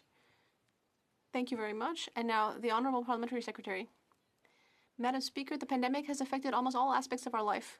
Local restrictions have led to the closure of some international visa centers, but IRCC processing centers remained open, and we are continuing to process files while respecting health directives. We have also created innovative measures in order to process requests as quickly as possible and reduce COVID delays. Thank you. The Honourable Member for Manicouagan. Madam Speaker, this week, after 8 months of being in the pandemic, the Prime Minister informed us that the vaccine would reach Canada later than other countries. Yesterday, the Prime Minister spoke with the Premier of Quebec, François Legault. Quebec is already preparing its vaccination plan, and he wanted to know 2 important things. When will Quebec be receiving the first doses of the vaccine? And how many doses a week will Quebec receive subsequently? Did the Prime Minister answer Mr. Legault? And can he give us that answer as well? Because Canadians have a right to know. The Honourable Parliamentary Secretary. I can assure Canadians and my honourable colleague that the Government of Quebec and the Government of Canada are working together in order to deliver the vaccine to Quebecers and to other Canadians, and that they are doing so thanks to the best vaccine portfolio in the world.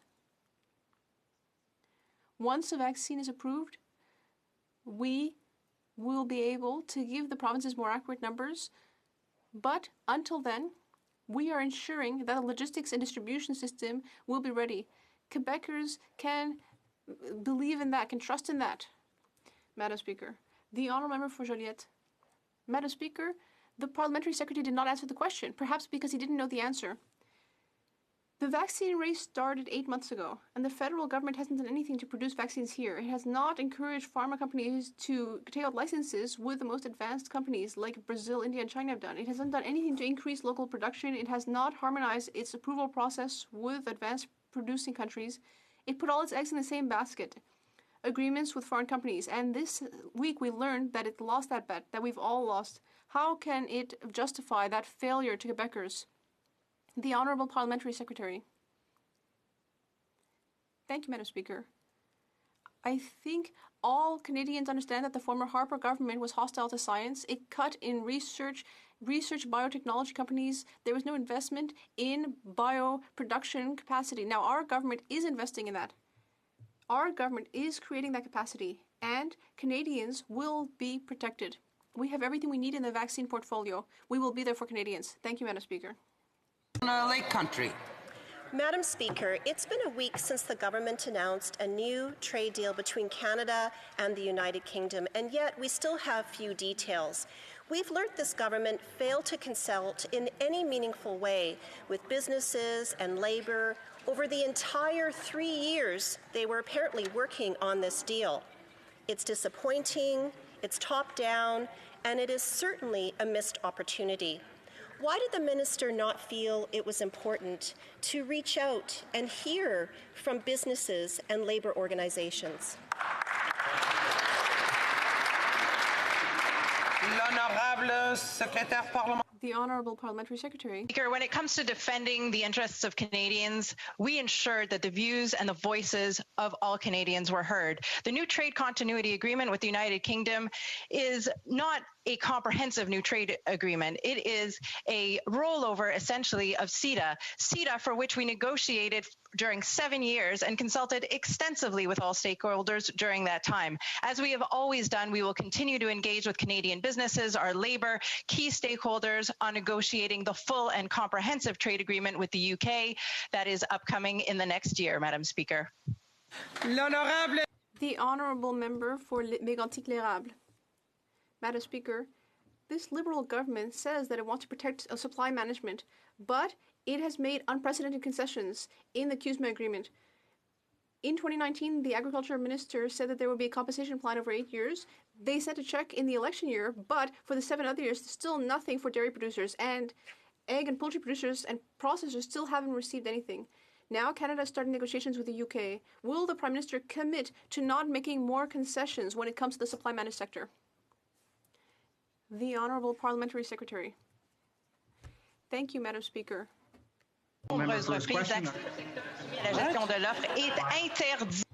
The interpreter regrets, but 2 people are talking at once. Let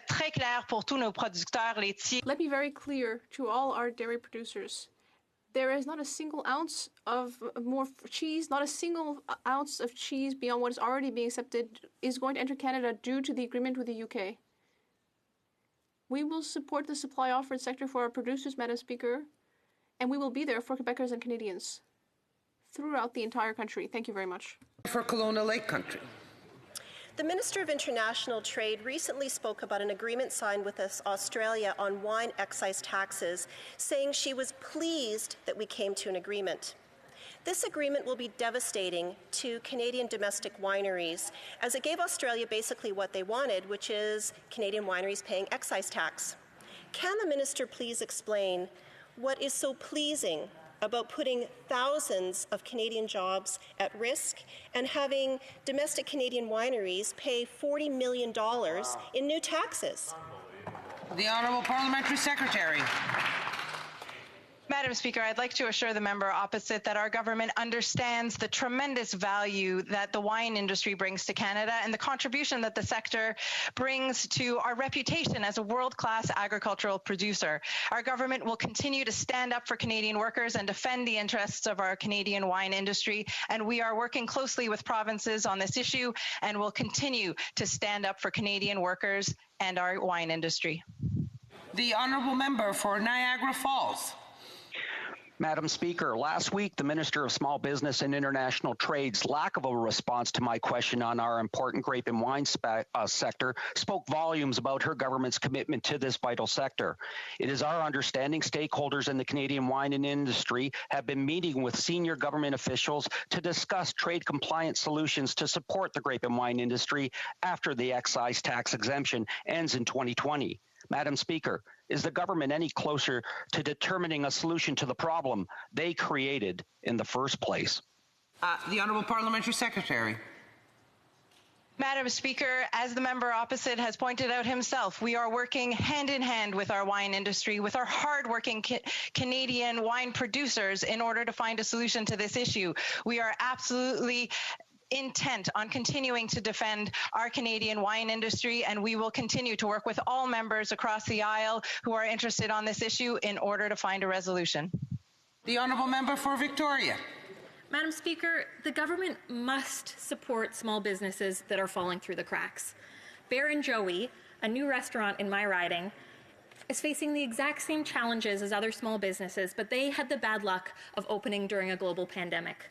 After years of planning and pouring their life savings into developing their business, they don't qualify for wage or rent subsidies. When will this government give startups and all small businesses the help they need to survive and stop leaving businesses like Bear and Joey to face this pandemic on their own? The Honourable Parliamentary Secretary. Madam Speaker, I'd like to thank the member opposite for this question. As she raised herself, our new rent subsidy and our wage subsidy legislation has passed. Now we are able to supply up to 90% of a subsidy on commercial rent. With respect to new businesses and startups, such as the one in her riding, I would direct the member to the Regional Relief and Recovery Fund, which is there in order to make sure that no business and no entrepreneur in this country is left behind. The Honourable Member for Courtenay Alberni. Madam Speaker, according to the Comox Valley Chamber of Commerce, 30% of small businesses are in desperate need of childcare. Having universal, affordable and accessible childcare has never been so important to Canadian families, particularly to women struggling with the second wave of the pandemic. With the economic update on Monday, the Liberals must step up and partner with BC and other provinces to make historic investments in childcare that will allow Canadian parents to rejoin the workforce. After decades of broken promises, will the Liberals finally commit to making universal, affordable childcare? Honourable Minister. Thank you, Madam Speaker. I actually appreciate the honourable member's question. It is something that is a priority for us. We are on track to continue to invest over $7.5 billion. We've created over 40,000 affordable childcare spaces since coming into office. We are also committed to creating 250,000 before and after school spaces.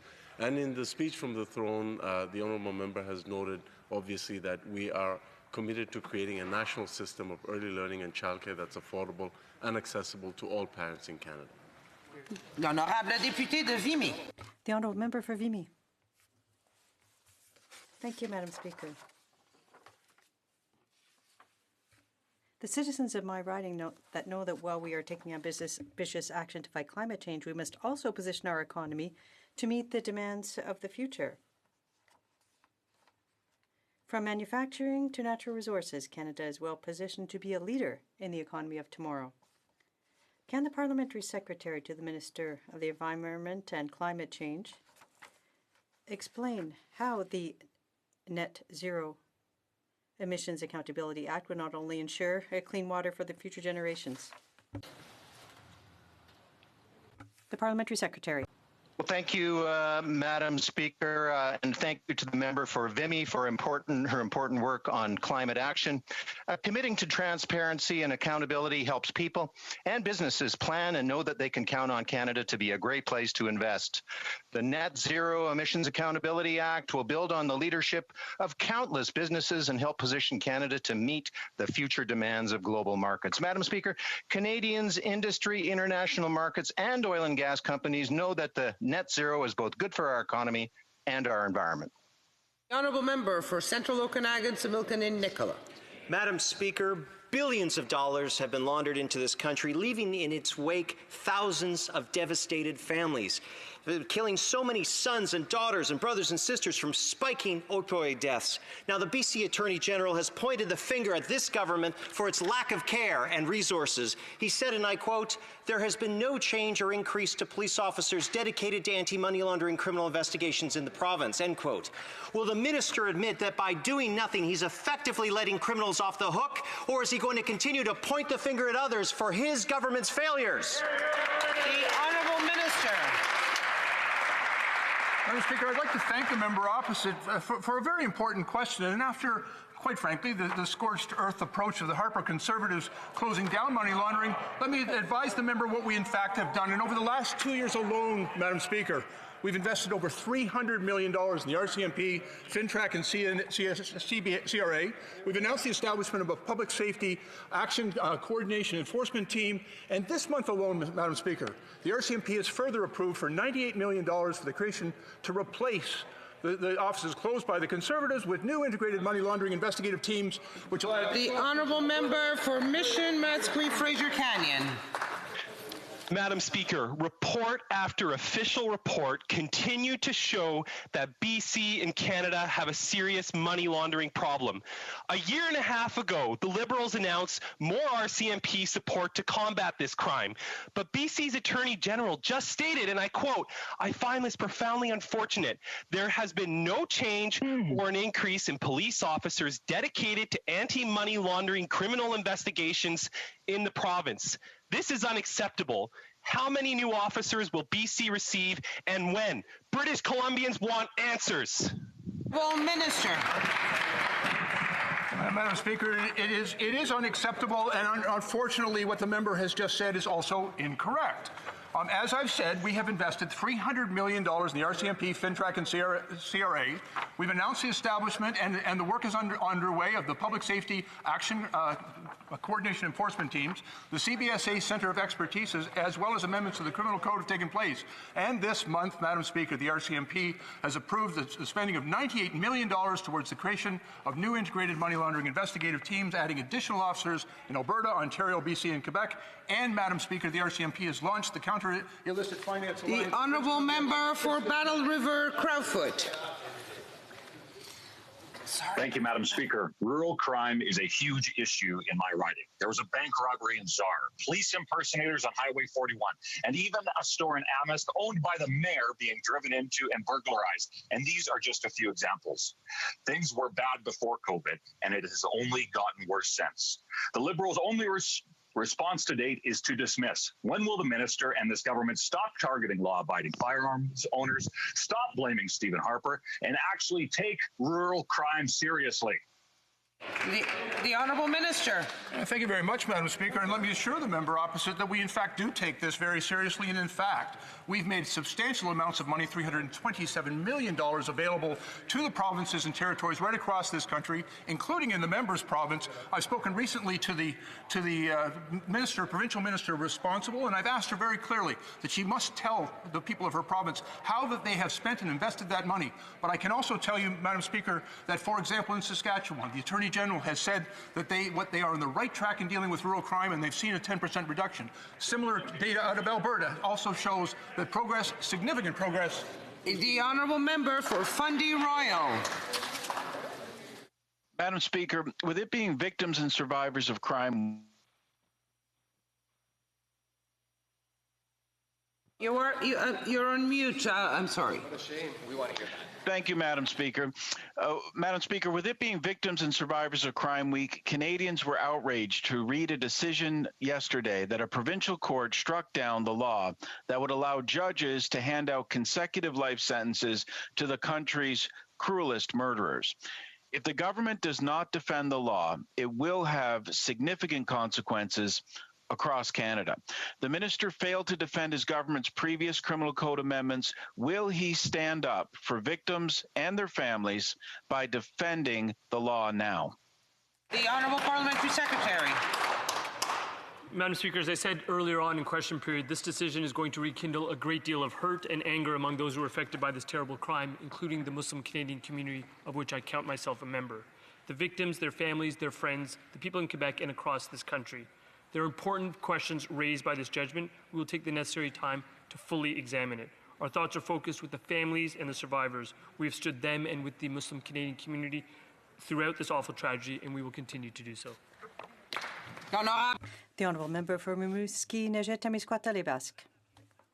Madam Speaker, few industries have suffered from COVID as much as tourism. Tourism, restaurants, events, hotels. These are businesses that, for the most part, are not even allowed to open according to public health. Yet in the 8th month of pandemic, they're still waiting for help from the federal government. The Minister of Economic Development has been telling us for 8 months that tourism is important. Well, that should show. On Monday, the government delivers its economic update.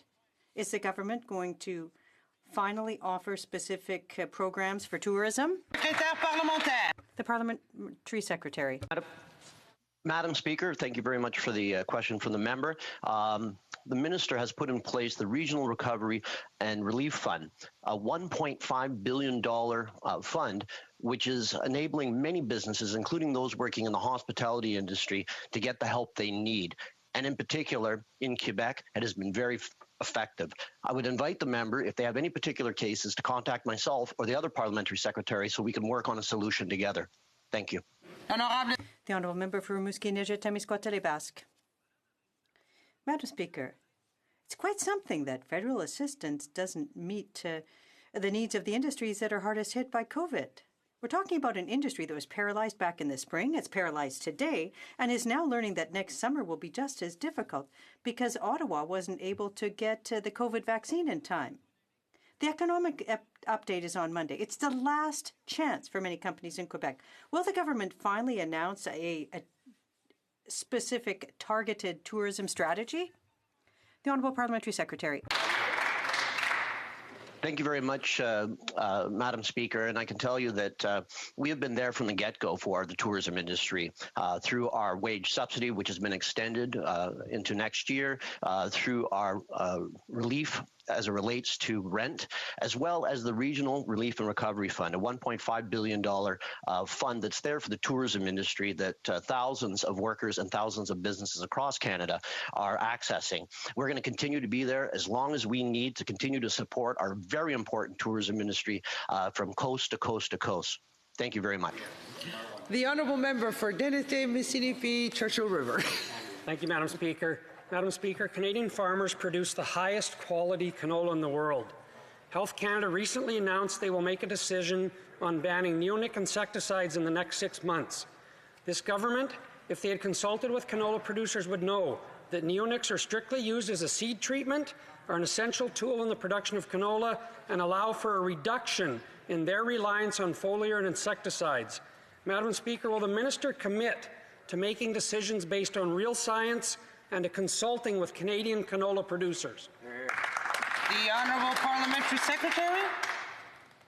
Mr. Speaker, since the start, we have been working with provincial and territorial parts to get through this crisis. We're listening to Canadians and have taken many measures to support them. The launch of the Emergency Processing Fund of $77.5 million to help producers. We added an additional $200 million in borrowing capacity for the Canadian Dairy Commission, $35 million in investment to produce production for temporary foreign workers and address COVID outbreaks on farms, a $50 million investment to help with mandatory isolation period of temporary foreign workers. Thank you, Madam Speaker. The Honourable Member for Cloverdale Langley.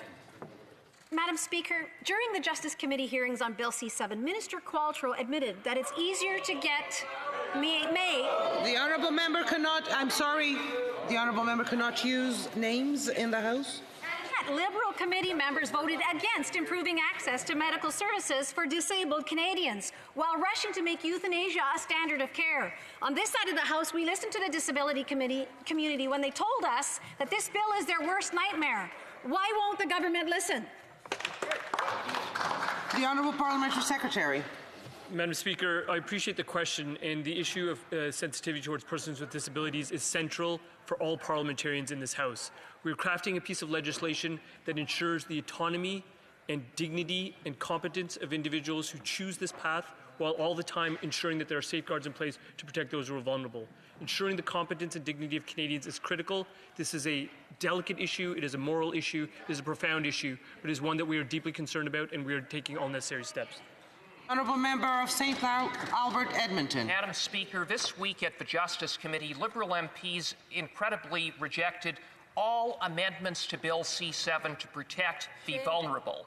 In its reckless rush to ram through this shoddy bill, why is the government ignoring the pleas of virtually every national disabilities rights organization, more than 1,000 physicians, and other important voices for vulnerable and marginalized Canadians.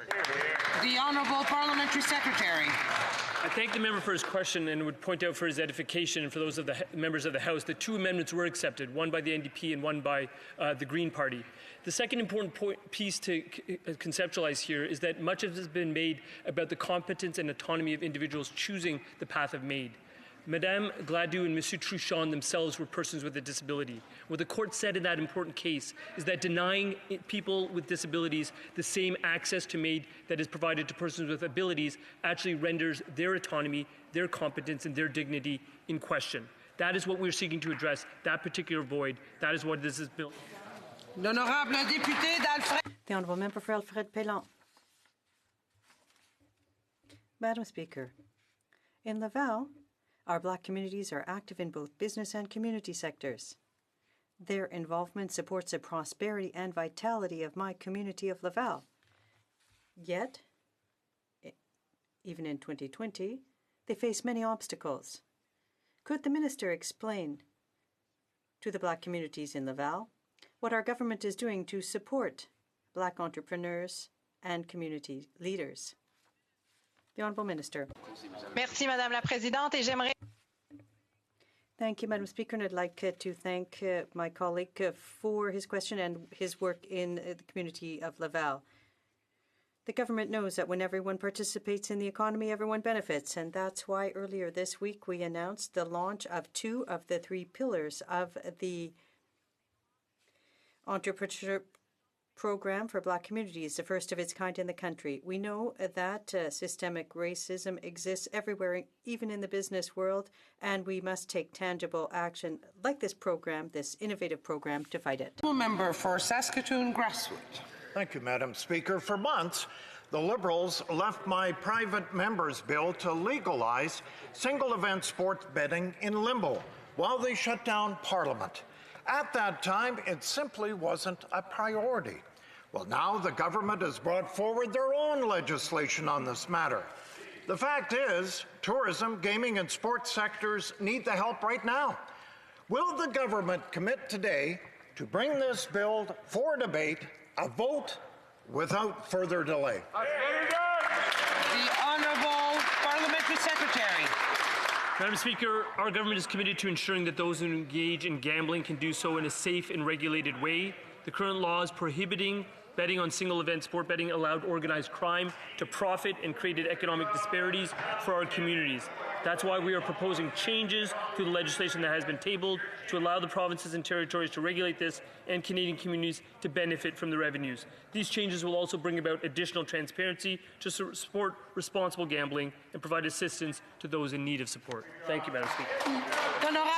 The Honourable Member for Portneuf-Jacques-Cartier. Madam Speaker, a father in my riding who meets all the criteria for employment insurance has to fight for it. You know why? Because he's a Quebecer, he took parental leave, and he has applied for the Emergency Employment Insurance Program, which he's entitled to, and the system can't manage it. Only Quebec parents are facing this prejudice. The Liberal government has again forgotten Quebecers. Madam Speaker, when will the Minister resolve this problem in the system, and more importantly, when will the Liberal government show some respect for Quebecers? Madam Speaker, I can assure my colleague that we have put in place changes in the system to EI for all Canadians, including Quebecers. I will look at the case of this person and provide a reply as soon as possible. Member for Oshawa. Madam Speaker, the holidays are less than a month away. And like many Canadians across the country, I'm concerned that I may not be able to visit my mom in her long-term care home because of a lacking rapid testing capacity at nursing homes. For months, while other developed nations offered rapid testing to their populations, this government dithered and refused to approve rapid tests until only recently. Madam Speaker, can this government promise Canadians that nursing homes will have enough rapid tests to reunite families in time for Christmas across this country? Good question. The Honourable Parliamentary Secretary. Thank you very much, Madam Speaker. And we know that holiday celebrations are going to be different this year. So we're asking that folks check with their local public health officials before they make any plans. But just on rapid tests, Madam Speaker, I have some current numbers here. Ontario has received over 2,076,000 rapid tests already and are starting to use them. Quebec, 1.3 million. BC, 627,000. In Nova Scotia, Madam Speaker, 70,992. And there are pop-up rapid testing sites popping up all over my community today and tomorrow. So, Madam Speaker, rapid tests are out there and they're being used. For Whitby. Thank you, Madam Speaker. Last week, our government tabled an important bill on our pathway to achieve net zero emissions by 2050. My constituents and Canadians want to see how our industries will produce the cleanest, greenest, and most cutting-edge products in the world. They want to know they will have access to new jobs and careers in a competitive economy that will last to 2030 and beyond. Can the Parliamentary Secretary for the Minister of Environment and Climate Change please update the House on how we can get to a cleaner future and a stronger economy at the same time? The Honourable Parliamentary Secretary. Well, thank you, Madam Speaker, and thank you to the honourable member from Whitby for his commitment to delivering a better future. Madam Speaker, we know that around the world that countries, industry, and businesses are moving to a cleaner, innovative, low-carbon future. And last week, we saw the same here in Canada as industry, labour, environmentalists, boards of trade, and major energy companies all said that the Canadian Net Zero Emissions Accountability Act is an important step towards achieving a net zero future by 2050. Madam Speaker, we agree with them that good environmental policy is good business. The Honourable Member for South Okanagan, West Kootenay. Madam Speaker, the Canada Energy Regulator's latest report shows that if the government honours its climate commitments and its new Climate Accountability Bill, they will be pushing pipeline expansions in a world where Canada's energy sector doesn't even need them. The Liberals aren't on track to meeting our 2030 climate targets, and without a significant change of course, we won't reach net zero by 2050. They have a chance to show that they're serious about tackling climate change. So will the Liberals stop pushing TMX and Keystone XL for a world where they won't be needed? The Honourable Parliamentary Secretary. Well, Madam Speaker, the Canadian Net Zero Emissions Accountability Act will hold the federal government to its commitment of achieving net zero emissions by 2050. Madam Speaker, countries around the world are accelerating their transition to a net zero economy, and Canada simply can't fall behind. We must seize the economic opportunity that climate action presents. Net zero is not just a plan for a healthier environment, it's a plan to build a cleaner, more innovative, and more competitive economy. The Honourable Member for Kitchener-South Hespeler. Madam Speaker, previous Liberal governments have had a strong track record supporting Palestinians at the United Nations. Soon after Harper was elected, the country's support for Palestine took a sharp nosedive. Canada's anti-Palestinian voting pattern has put us out of step with the vast majority of countries. Can the Minister please explain when Canada will rejoin the international community and support the legitimate aspirations of Palestinian people? The Honourable Parliamentary Secretary. Thank you, Madam Speaker. And I'd like to recognize the member for his hard work as chair of the Canada-Palestine Parliamentary Friendship Group. Let me state very clearly, Canada is a steadfast friend and ally of Israel. Canada is also a steadfast friend of the Palestinian people, and we're committed to a comprehensive, just, and lasting peace in the Middle East, including the creation of a Palestinian state living side by side in peace and security with Israel. That principle guides all our actions in this regard, a two-state solution. Our position remains that this can only be achieved through direct negotiations between the parties. We urge them to create those conditions to come back to the table. This is all the time we have for oral questions. I believe we have a point of order from the Honourable Member for Labrador. Thank you, Madam Speaker. I apologize to the House and to the interpreters. My headset had broken. There's a new set en route to me. As you know, I live in the north, and these things take a little time. The House have said that the bud set I'm using with the microphone would help with translation. So I ask for consent of the House to do my SO 31 statement, please. The Honourable Member have unanimous consent. Est-ce qu'elle a le consentement unanime? Merci. The Honourable Member can proceed. Thank you, Madam Speaker. Northerners have shown incredible strength and resilience in protecting their communities and loved ones from COVID-19. As cases continue to rise in Nunavut, we've heard the call from the government of Nunavut, Inuit partners, and community organizations for additional federal support for health services, connectivity, food security, PPE, cleaning supplies, and more to assist their affected communities. Our government responded by providing additional urgent assistance to the government of Nunavut and to Nunavut Tungavik Incorporation. The nearly $20 million in immediate federal funding will help support northern communities and Inuit partners to keep people safe and prevent the further spread of COVID-19. I want to commend and thank the leadership of the government of Nunavut, our Inuit partners, health professionals, and all frontline workers in keeping people safe, and we will not hesitate to provide additional support as needed. By working together, our government is ensuring that community... The time, I apologize, but the time is up. I believe we have a point of order from the Parliamentary Secretary to the Minister of Finance. Thank you, Madam Speaker. This is not the first time I've raised the same point of order. On at least 3 occasions during question period, we had members interrupt while answers were given. I believe it was twice the member for Battle River Crowfoot and once from Mission Matsqui Fraser Canyon. I would remind all members of this House that for those of us participating virtually, when someone takes himself off mute to speak and interrupt a minister giving an answer, it literally makes it impossible for us to hear the answer. Though we may disagree with it, I think it's important that the person who has the floor is able to give the answer so all members can benefit from it. Thank you so much, Madam Speaker.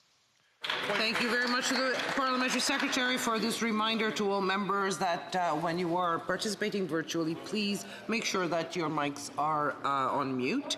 Un petit rappel pour que tous les membres. Just a brief reminder, those participating virtually, please keep your microphones on mute when your colleagues are speaking. So, now we will move on with the order of business. Alors, dépôt de documents. Tabling of documents. Dépôt de projet de loi. Introduction of government bills. Statements by ministers. Presenting reports from interparliamentary delegations. Presenting reports from committees. The honourable member for Mississauga Lakeshore. Madam Speaker, I have the honour to table in both official languages the first report of the Standing Committee on Foreign Affairs and International Development, main estimates 2020-2021. Thank you, Madam Speaker.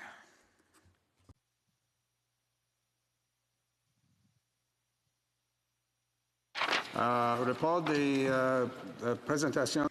Presenting reports from committees. For Souris Moose Mountain. Mr. Speaker, I have the honor to present in both official languages the first report of the Standing Committee on Government Operations and Estimates in relation to the main estimates 2020-2021. Your committee has considered the estimates referred by the House and reports the same back without amendment. Thank you, Mr. Speaker. We will continue with presenting reports from committees. The member for Longueuil-Charlemagne. I have the honor to present in both official languages the first report of the Standing Committee on Industry, Science and Technology in relation to its study of fraud calls in Canada. Pursuant to Standing Order 109, the committee requests that the government table a comprehensive response to this report. In addition, Mr. Speaker, I have the honor of presenting in both official languages the second report of the Standing Committee on Industry, Science and Technology as per its order of reference of Monday, April 21, 2020 and Wednesday, September 30th, 2020 on the main estimates 2020-2021. In both official languages, the third report of the Standing Committee on Industry, Science and Technology regarding its study of the Order in Council appointment of Lisa Campbell to the position of President of the Canadian Space Agency. Et finalement, j'ai l'honneur de présenter. And lastly, I have the honor of presenting in both official languages the fourth report of the Standing Committee on Industry, Science and Technology. Its study on the Order in Council appointment of Marsha Walden to the position of President and CEO of the Canadian Tourism Commission. Reports from committees. I think we have two coming from the Honourable Member for Scarborough-Guildwood. Thank you, Mr. Speaker. With the able assistance of our new clerk, Mark Demore, and after an intense 2-hour debate among and between members, the minister, and officials, and with a special notable contribution from the member from Madison Hat, I have the honor to present in both official languages the following two reports of the Standing Committee on Public Safety and National Security. The premier report inutile à bouger. The first report is on the main estimates for 2020-2021. The second report is also on the is on the supplementary estimates B, 2020-2021. Presenting reports from committees, the Honourable Member for Charlottetown. Thank you, Mr. Speaker. I have the honor of presenting in both official languages the first report of the Standing Committee on Human Resources, Skills and Social Development and the Status of Persons with Disabilities related to the main estimates 2020-2021. Your committee studied the main estimates, referred to it by the House, and is reporting these estimates without amendment. 4 ministers appear on the estimates. We want to thank them, the hardworking public servants that support them, and the members of Parliament for their work in this regard. Thank you, Mr. Speaker. Presenting reports from committees, the Honourable Member for Miramichi Grand Lake. Thank you, Mr. Speaker. Both official language, the second report of the Standing Committee on Agriculture and Agri-Food entitled Main Estimates 2020-2021. Thank you, Mr. Speaker. Presentation de... Introduction. Introduction of members' bills. Mr. Johns, seconded by Ms. Collins. Is she here? There she is. Moves for leave to introduce a bill entitled An Act to Amend the Fisheries Act, Close Containment Aquaculture. This motion is deemed adopted. The Honourable Member for Courtenay Alberni. Mr. Speaker, as you're well aware, there's a wild salmon emergency in BC, so today it's my honour to rise and introduce a bill seconded by the member from Victoria, which would strengthen the Fisheries Act by requiring British Columbia fish farms to move from harmful open net pens to safe closed containment systems. The bill has been introduced 3 times by my friend and former colleague and BC MLA Finn Donnelly, who was just named the Parliamentary Secretary for Fisheries and Aquaculture.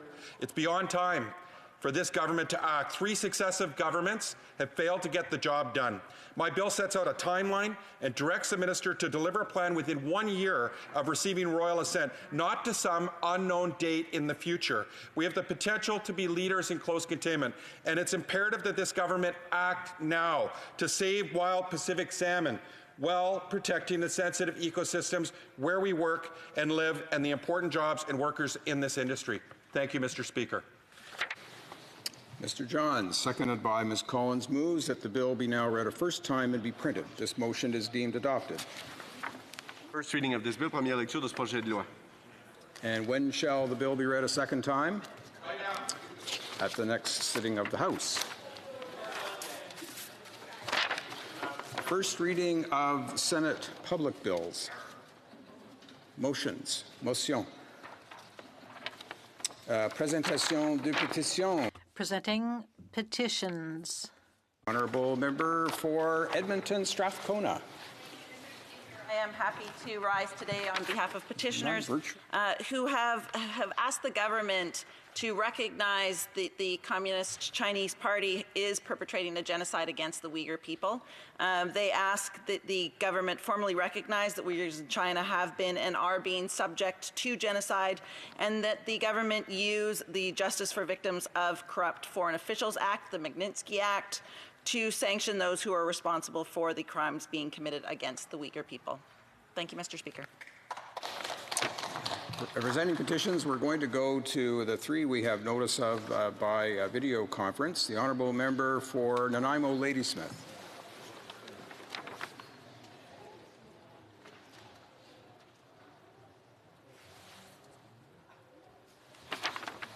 Okay, let's try the Honourable Member for Saanich Gulf Islands. Thank you, Mr. Speaker. It's an honor to present a petition today dealing with an issue that I can't tell you how many constituents consistently tell me this is just such a daily concern. And it's the really significant shortage of family physicians. By the way, this is petition number 106-25058.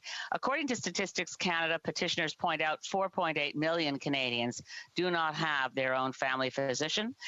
The petitioners call on the government to create a holistic, full program to ensure access to family doctors. We have doctors in Canada, they tend to, and new doctors coming in stream, they tend to mostly head to urban areas. So this is particularly of concern in areas like Saanich Gulf Islands. Thank you, Mr. Speaker. Presenting petitions, again by video conference, the Honourable Member for Cambridge. Thank you, Mr. Speaker. As chair of the Canada-Armenia Parliamentary Friendship Group, I rise today to present a petition on behalf of many members of my riding of Cambridge and many Armenian Canadians across the country.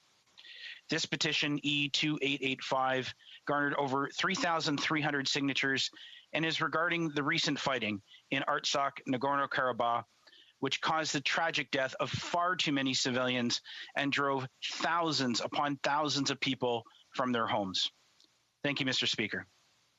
Presenting petitions, the Honourable Member for Flamborough-Glanbrook. Thank you very much, Mr. Speaker. I have two petitions. One is germane to a decision that was made by a report that was made by the Subcommittee on International Human Rights, and calls on the House of Commons and the Government of Canada to recognize what's happening to the Uyghur Muslims in East Turkestan, also known as Xinjiang, as a genocide. I also have another petition that petitioners are asking the government to recognize and take seriously the increase in trafficking of human organs internationally.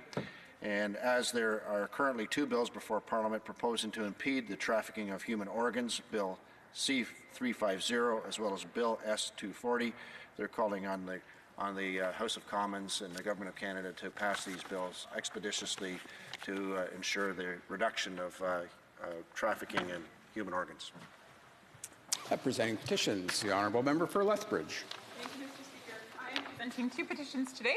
One is on behalf of Canadians who are very concerned about organ harvesting. And so it's proven that there's this practice where Canadians can actually go overseas and then obtain an organ that has been illegally trafficked, taken from someone's body. And so there's a bill, S-204, that the people who have signed this petition are calling upon this House to support and to move forward as quickly as possible. The second petition that I wish to present today has to do with the Uyghurs, which is a minority group in China, and they are being severely mistreated by the Chinese Communist Party. In fact, there is evidence that there is perhaps a genocide taking place. Again, those who have signed this petition are calling upon Canada to take action on behalf of those who are being persecuted by the communist regime. Presenting petitions, the Honourable Member for Courtenay Alberni. Honor and privilege to table this petition today, and it's around the opioid crisis where over 15,000 people have died from a preventable overdose, opioid overdose resulting from fentanyl poison sources. And it's timely, Mr. Speaker, that I table this petition as we've seen a 93% increase in Indigenous overdose deaths, including a good friend of mine's son this week in Nuu-Chulnut territory. So it's really touching to me and really meaningful that the government take action and declare the current overdose crisis under the Emergencies Act to manage and resource it, to reform current drug policy, and to create with urgency and immediacy a system to prevent and provide safe, unadulterated access to substances that people that use substances experimentally, recreationally, or chronically and are not at imminent risk of overdose due to a contaminated source. Thank you. Presenting petitions, the Honourable Member for Elgin, Middlesex, London. Speaker, it gives me great pleasure to be able to table this petition today, which calls on the government to enhance transparency with regards to police recruiting in Canada. This petition was signed by 40 Canadians, thanks in large part of the leadership of Teresa Doherty, who has passionately advocated for this cause for quite some time and whose ongoing efforts I would like to recognize today. I would also like to table a second petition asking for the Government of Canada to recognize and to have actions on what the efforts of the Chinese government are the Chinese government doing when it comes to the Uyghur people. There is great evidence showing that there is a genocide taking place, and Canadians are asking this government to take action. Thank you very much. Honourable Member for Larnac, Frontenac, Kingston.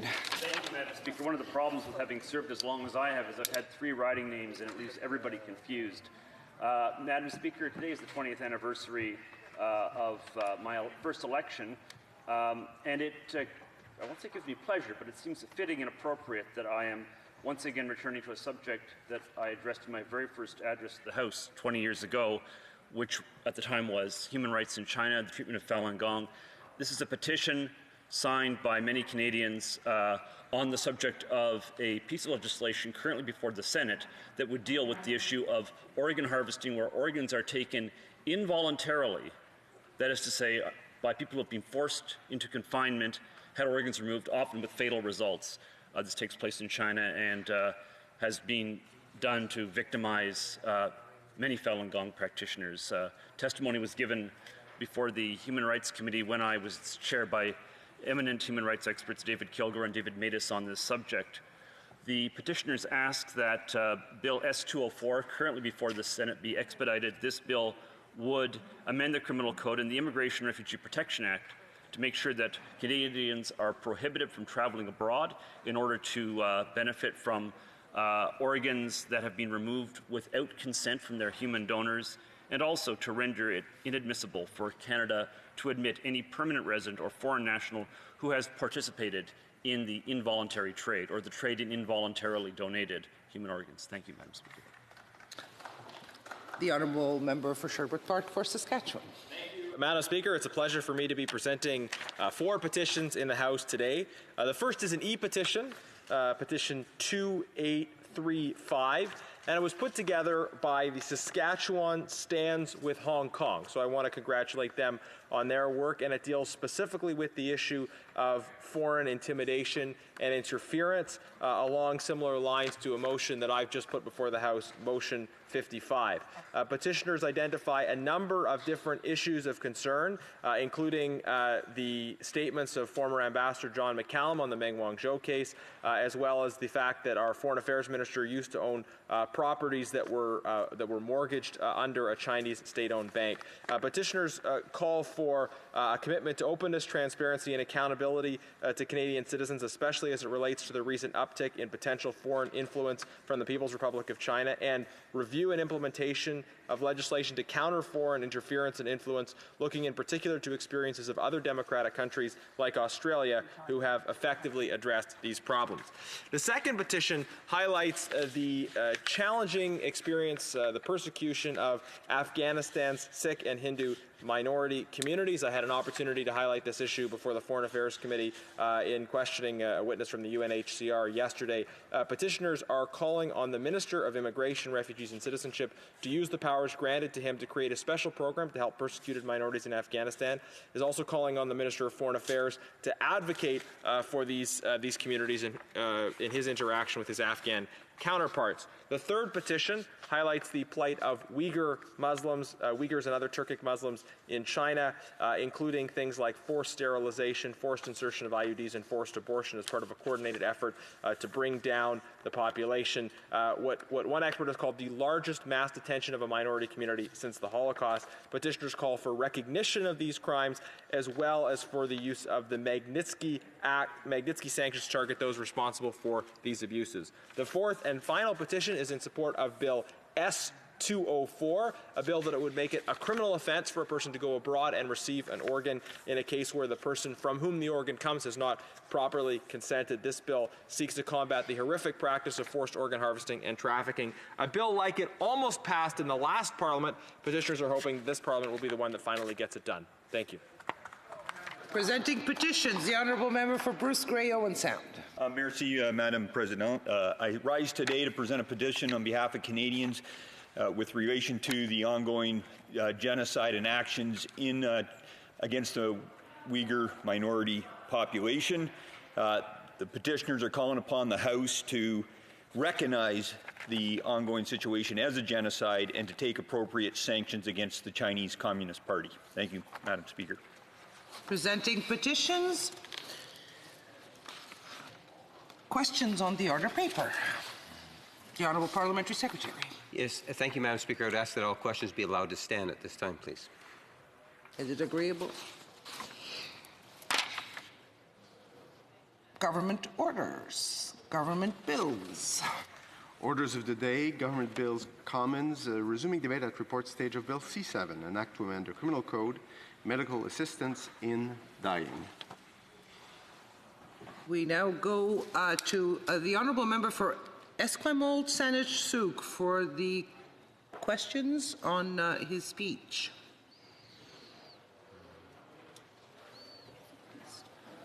The Honourable Parliamentary Secretary to the Minister of Justice is rising. Just to raise a question. Oh, okay. Is the member online? Yeah. Honourable Member for Esquimalt Saanich Sooke. He has the question. Oh, you have the question. I'm sorry. Okay, the Honourable Parliamentary Secretary. Thank you very much, Madam Speaker, and I appreciated the speech that was given by the member from Esquimalt Saanich Sooke prior to question period and his contributions at the Justice Committee in the very sensitive and measured study of this bill.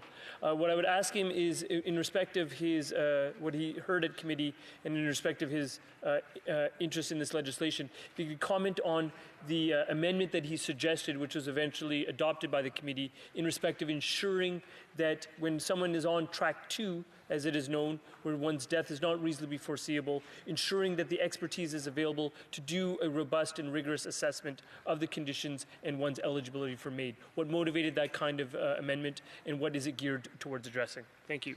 The Honourable Member for Esquimalt Saanich Sooke. Thank you very much for the question from the Honourable Parliamentary Secretary.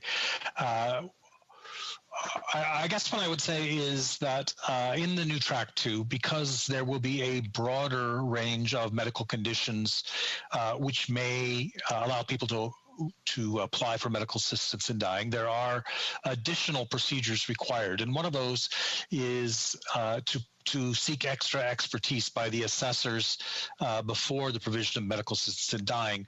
And the amendment I suggested came from the association, at the suggestion of the Association of Assessors and Providers, which was to clarify that they can seek additional expertise, not from specialists, but for those who are familiar and perhaps more familiar than they might be with the condition that is causing the patient's suffering. And so the amendment clarifies that how this is to proceed, who is to do the consultation. This is particularly important in rural and remote areas where physicians may not have at hand those who could serve as assessors who have expertise in every medical condition that will now be covered under the Track 2. Thank you. Questions and comments. The Honourable Member for Sherwood Park for Saskatchewan.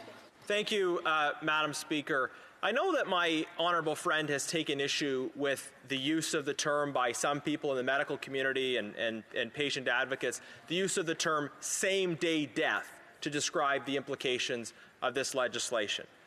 However, the fact that the committee rejected an amendment that would leave in place a 10-day reflection period, the fact that the committee rejected an amendment that would allow a 7-day reflection period, and the fact that no amendments were proposed to have any kind of reflection period in place whatsoever, not 36 hours, not 24 hours, the implications very clearly is that the law allows same-day death. The law allows somebody to make a decision and be approved and then to receive euthanasia or medical assistance in dying that same day. Will the member recognize that without the amendment proposed by my colleague from St. Albert Edmonton, we will end up with same-day death in Canada? The honourable member for Esquimalt, Saanich-Sooke. I thank the honourable member for his question. I'm going to be very careful here not to impute motive. But anyone who understands how medical assistance in dying works knows that this phrase of same-day dying or same-day death is completely and utterly false.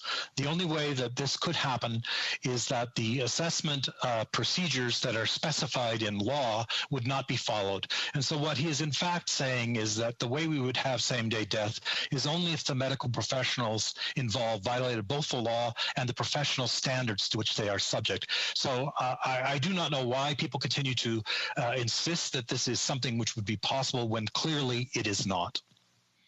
Questions and comments. Questions et commentaires.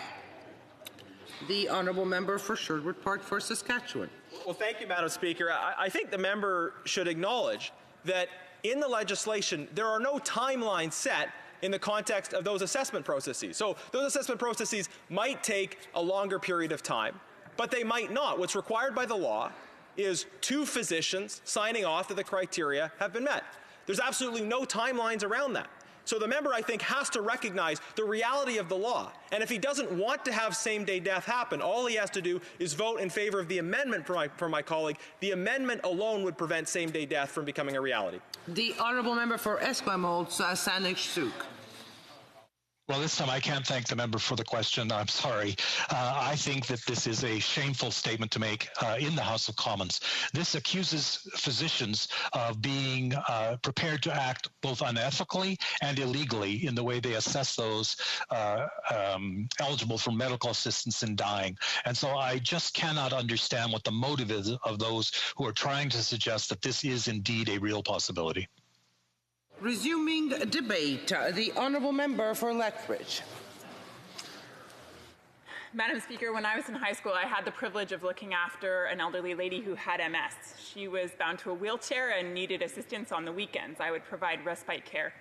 At the time, her husband had left her, unfortunately, for her first caregiver, and she was left abandoned, sometimes feeling depressed, discouraged, and absolutely questioning life.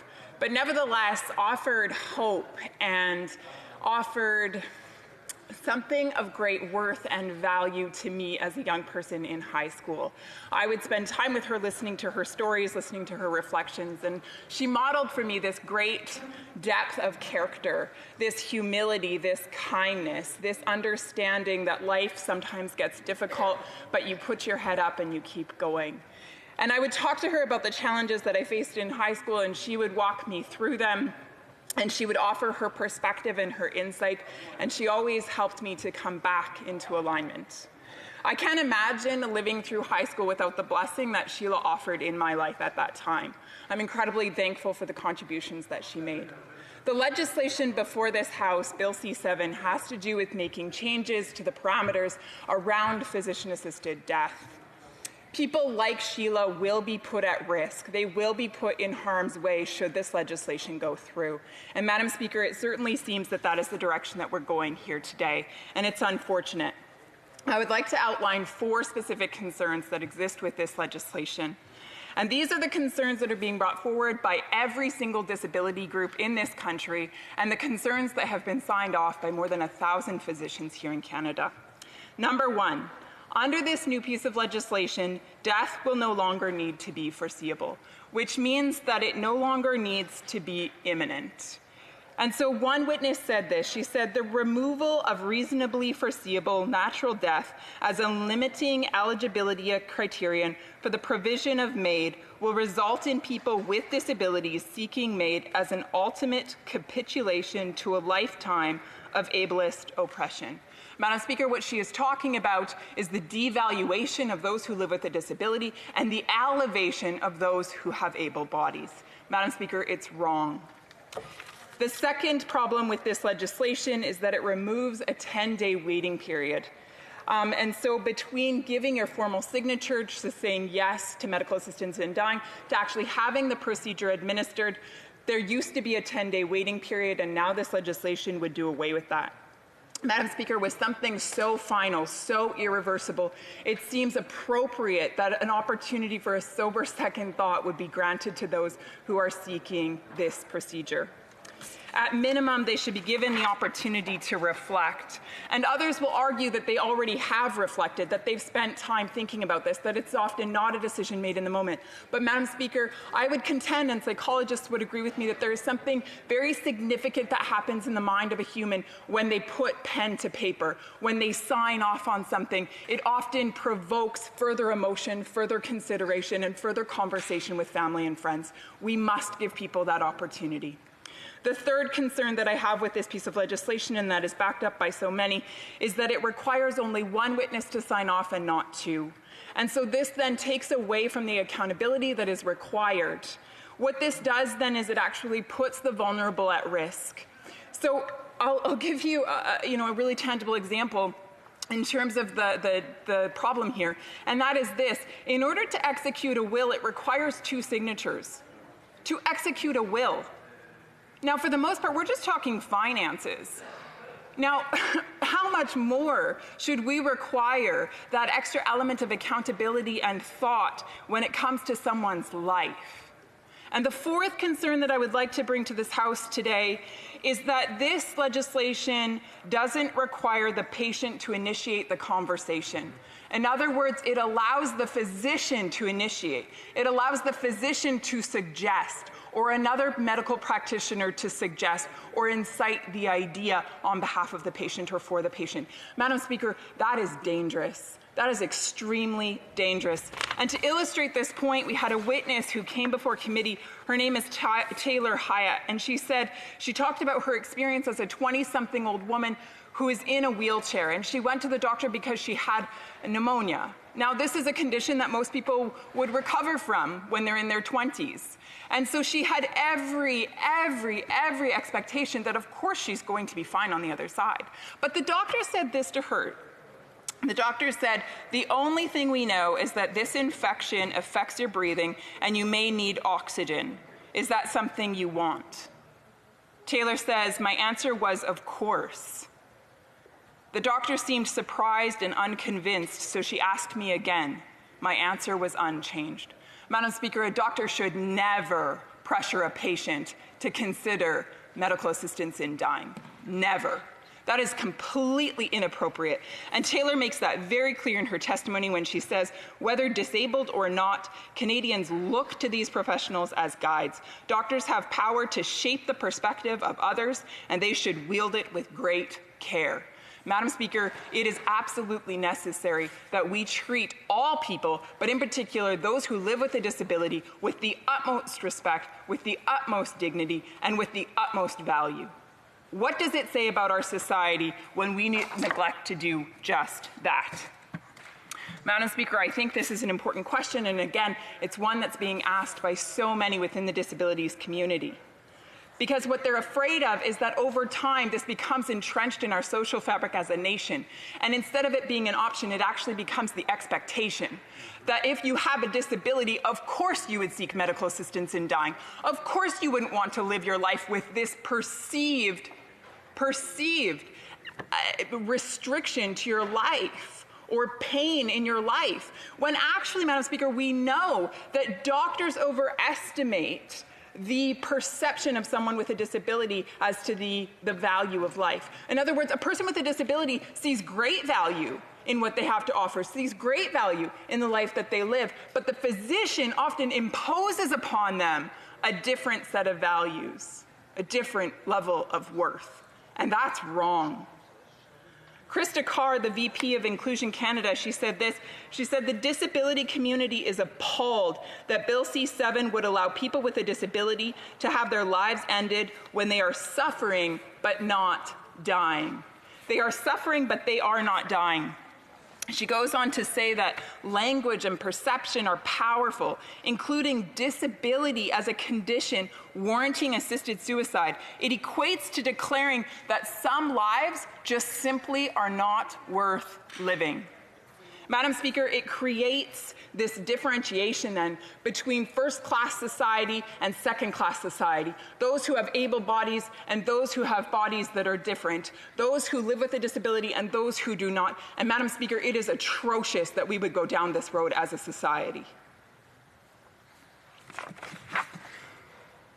Catherine Fizzy, she's a spinal muscular atrophy. She has spinal muscular atrophy, and she was a professor of disability studies at Ryerson. And she asks the question, why us? Why us? Why those of us who live with a disability? And she apologizes for her illustration, but nonetheless, it's a point worth making. It makes us uncomfortable, but here's her quote. She says, why only us? Why only people whose bodies are altered or painful or in decline? Why not everyone who lives outside the margins of a decent life? Everyone who resorts to an overdose, a high bridge, a shotgun carried out to the woods? Why not everyone who decides that their quality of life is in the ditch? She goes on to say, surely the answer rises up in each of us. That's not who we are. Madam Speaker, let those words ring in this place. That's not who we are.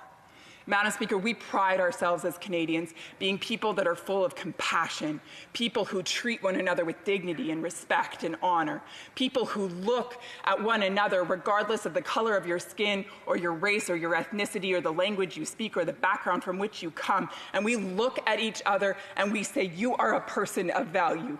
You are a person of worth. You are a person that deserves respect. It is not like us to relish those who have a disability as second-class citizens. We must not go in this direction. Why? Because this is not who we are. Comments, questions et commentaires. The Honourable Parliamentary Secretary to the Minister of Foreign Affairs. Thank you, Madam Speaker. And while I thank the member for her comments, I must say I profoundly disagree with both the premise and the very fundamental points. What I'd like to know from her particularly are two things. How often has she walked through extensively the process of MAID with the number of people that she has actually engaged with who have undertaken the decision to have MAID?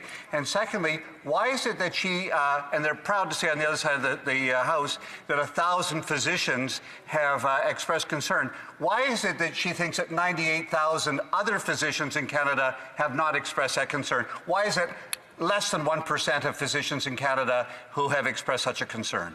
The Honourable Member for Lethbridge.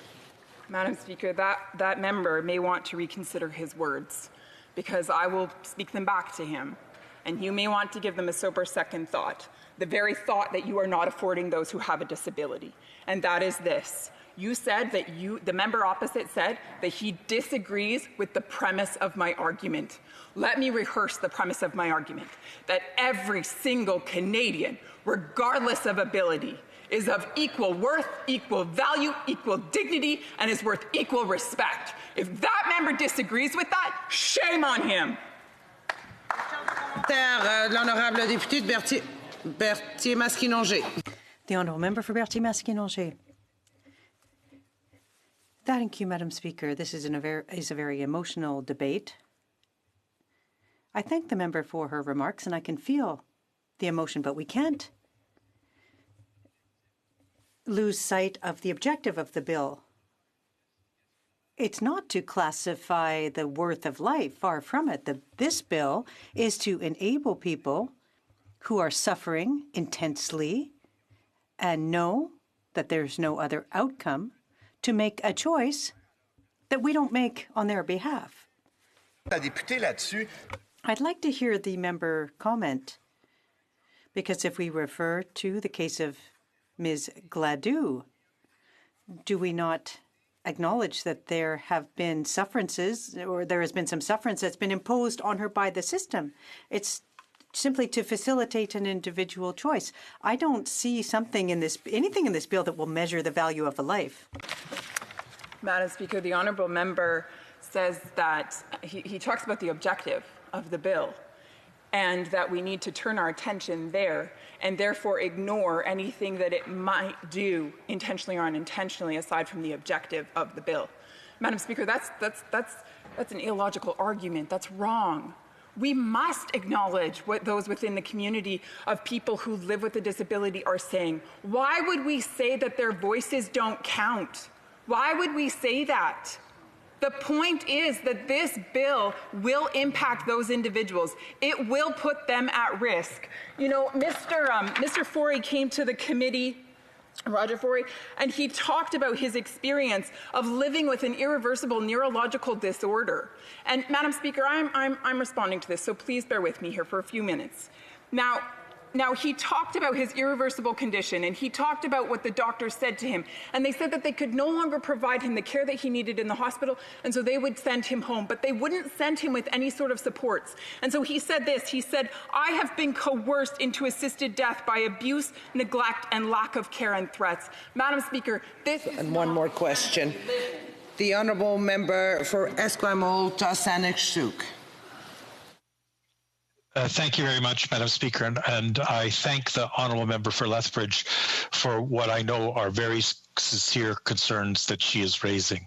And so my question to her is, I have also heard the concerns from the disabled community, and so I have made the suggestion that we need a special committee of the House to undertake the statutory review of all the legislation around medical assisted dying, and that the mandate of that statutory review should include a provision to examine whether the safeguards for vulnerable people are adequate in our medical assistance in dying legislation.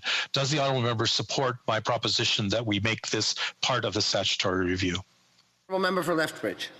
Madam Speaker, why would we pile on, more bureaucracies, so to speak, when we have the opportunity in front of us? You know, witness after witness after witness said this is being rushed through. One witness commented on the fact that in the middle of a pandemic, this is being rushed through. And she drew attention to the irony that in the middle of a pandemic, we're giving focus and attention to protecting the vulnerable, but yet we're unwilling to give this legislation due time. That's wrong. Now is the opportunity. Resuming debate, the Honourable Member for South Surrey, White Rock.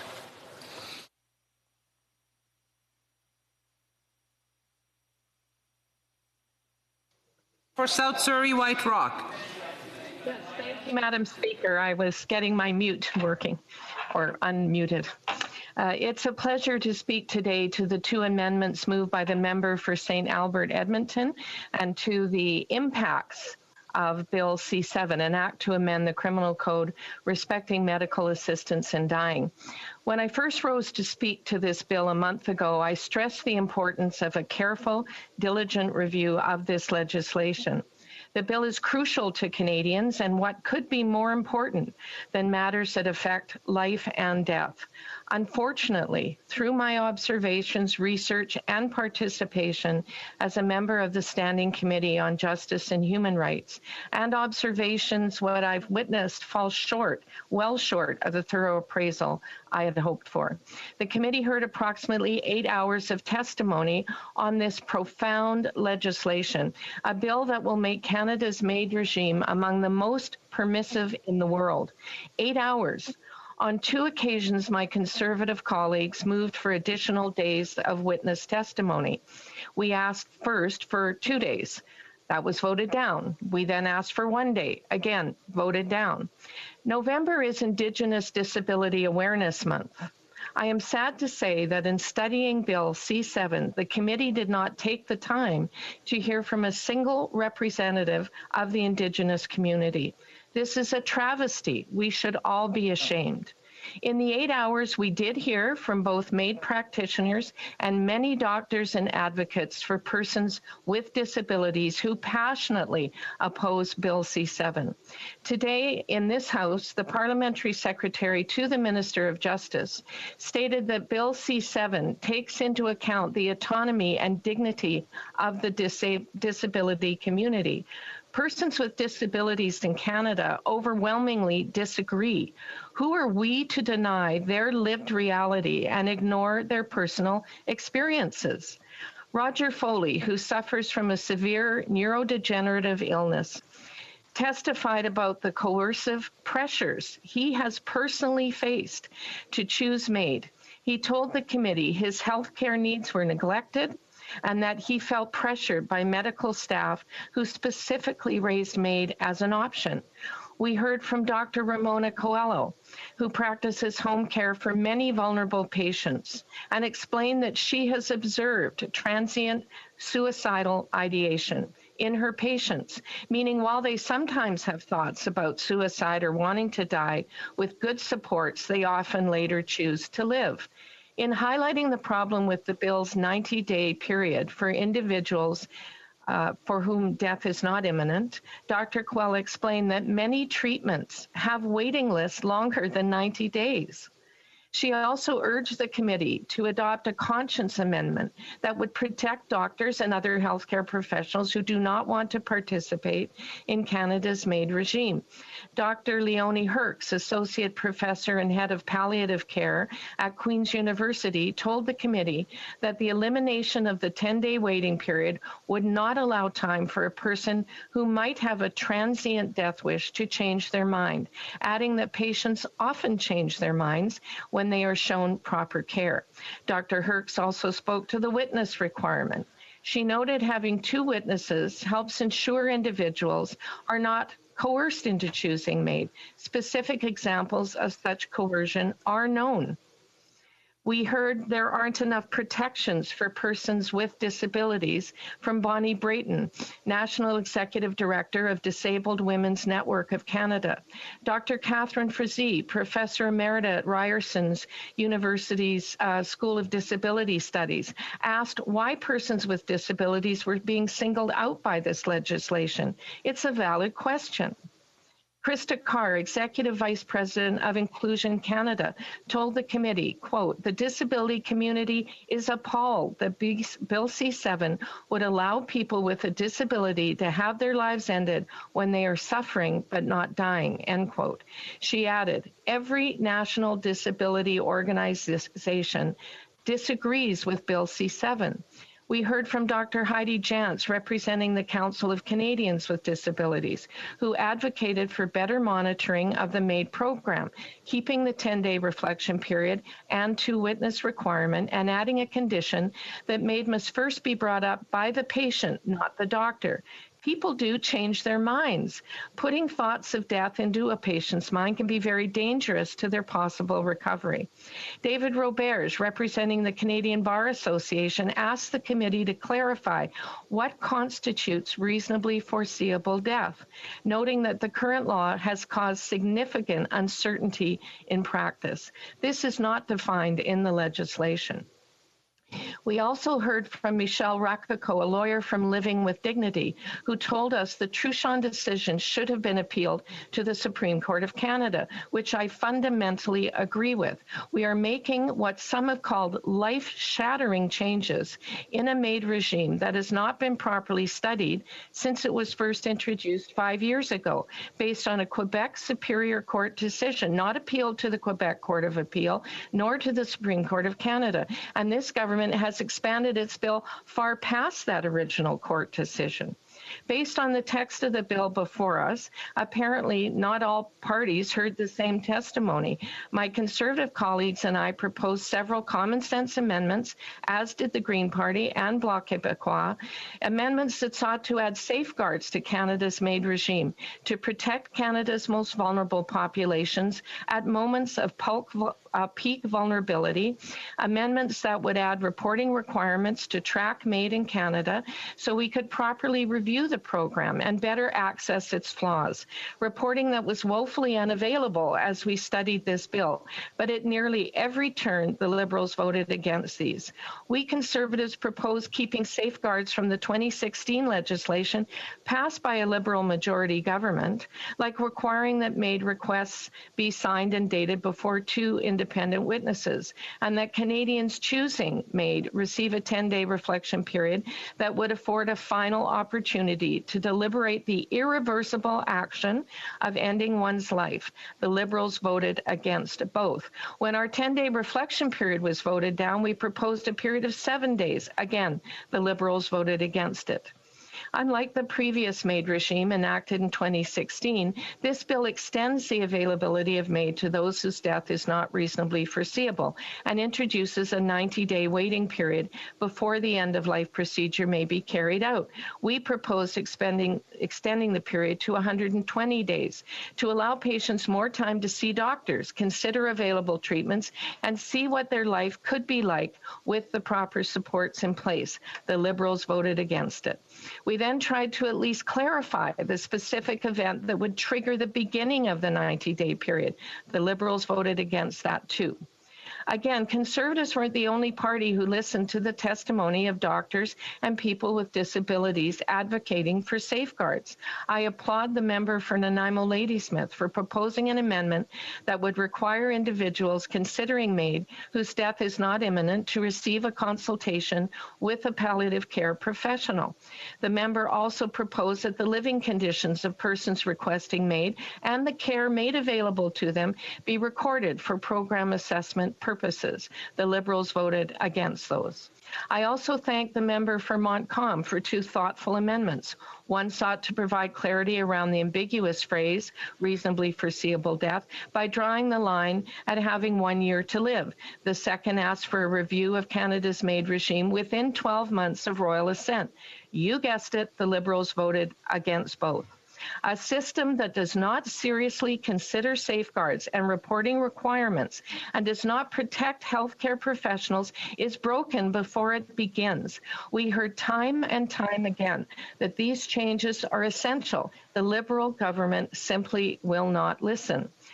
What are we left with? Only one independent witness and no reflection period for those facing imminent death, a 90-day waiting period with no clear start date for those not with no clear start date, a bill that doesn't require a consultation with a palliative care professional and doesn't clearly outline what constitutes reasonably foreseeable death, a bill that doesn't necessitate the tracking of living conditions and available treatment for those who choose MAID, nor a mandated review of the program within a year. Quite frankly, Canadians should be outraged. I'm disappointed that this bill is being rushed through amidst a pandemic because the Liberals chose to prorogue Parliament last summer and chose not to appeal a ruling to the Supreme Court of Canada. I'm appalled that this bill requires fewer witnesses to end life than are required to execute a will. I'm distressed that this bill does not address the medical professionals. Questions and comments. The Honourable Parliamentary Secretary to the Minister of Justice. So, Madam Speaker, thank you. As a point of clarification, there are 4 protections for conscience rights in this regime: the preamble, Section 9 of the former Bill C-14, Section 2 of the Charter, and Paragraph 132 of the Carter decision. In terms of the persons with disability and respecting their autonomy, I refer the member opposite to the comments of Senator Petitclerc, former Conservative Minister Stephen Fletcher, and many others who have indicated that there is a heterogeneity of views amongst the disability community. And lastly, the question that I would put to the member opposite comes from the Truchon decision at paragraph 678, where the court addressed the issue of the competence and dignity of persons with disability and said, quote, "Where natural death is not reasonably foreseeable, the consent and the suffering of the disabled are worthy only of the sympathy of Parliament, which has adopted a protectionist policy towards every such person, regardless of their situation.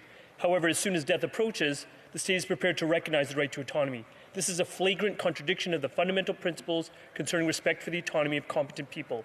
It is this unequal recognition of the right to autonomy and dignity that is discriminatory in this case." That's the court in Truchon disavowing the previous regime, requiring this Parliament to extend the regime to ensure the competence, dignity, and autonomy of persons with disability. I was wondering if the member opposite would care to comment on that paragraph. A member for South Surrey, White Brook. Madam Speaker, I'd love to comment on it. That is a Quebec Superior Court decision. It was not appealed to the Quebec Court of Appeal. It was not appealed to the Supreme Court of Canada. That is the court that we should have listened to on something that so significantly changes the regime in Canada. We have the accessibility for people who choose it, but the safeguards are very important. Regardless of what the court may have said, we heard from persons with disabilities at committee who were very clear in their opposition to the changes in this bill, which go far beyond the Truchon decision, without a review. Why did we not do the mandated review? Why has that not happened? And why is the Liberal government choosing to expand into territory that the Truchon decision didn't even address? Questions et commentaires. L'honorable député d'Abitibi-Témiscamingue. The member for Abitibi-Témiscamingue. Thank you, Madam Speaker, and thank you to my colleague for her speech. Yesterday, we learned in the Canadian press that the Minister for Inclusion and Persons with Disabilities should not says that some patients should not address the issue with their physicians until the law has been cleared up, but some physicians don't agree, feeling they should explore every avenue with their patients to get enlightened consent. The Canadian Nurses Association said the government had to spell out clearly what the law says so patients can properly advise their patients. What does my colleague think about this?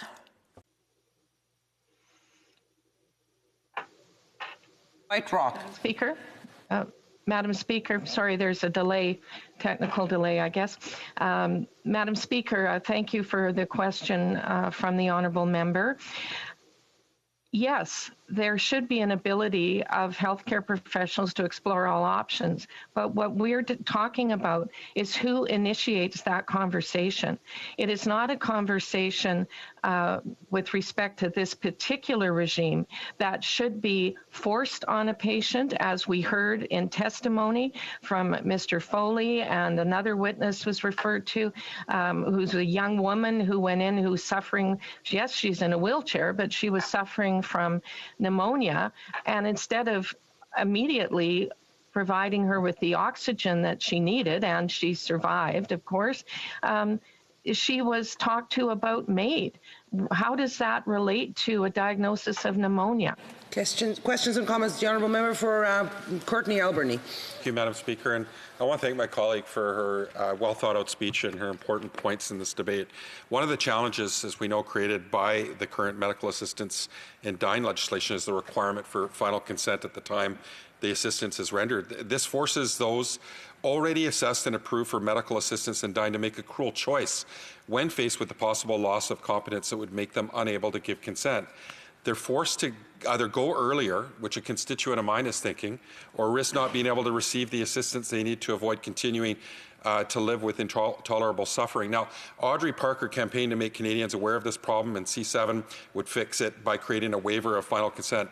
Does my colleague and the Conservative support Audrey's amendment and helping those facing end of life avoid this cruel choice? The honourable member for South Surrey White Rock. Yes, I understand it is a cruel choice, and I understand that someone in Audrey's situation wants to be able to make those arrangements. I think they should be able to make those arrangements, but I also think that you cannot deny those who are in a position to change their mind the reflection period to do so. It is... Resuming debate, the honourable member for Battle River Crowfoot. Thank you very much, Madam Speaker, and it is a... Just interrupt the member before we start, so that I ask you to please use your headset with the mic, with the proper mic. Yeah, I do not have a headset. However, I do have earbuds that, when tested earlier this morning... The problem is with interpretation. Est-ce que vous l'entendez, l'interprétation? No. If you don't have a microphone, we can't have interpretation. You don't have the possibility of getting a headset with the mic? I do not at this time. Currently waiting for a COVID test for a family member. So I'm So I don't think we can proceed with the honourable member's speech because there won't be interpretation. Pardon? Sorry? I will have to give the spot to another member. And we can come back to the honourable member if you manage to find a headset in meantime to have with a microphone to be able to proceed with his speech. Yes, resuming debate, the honourable member for Cloverdale Langley. Sorry. Wait a second here.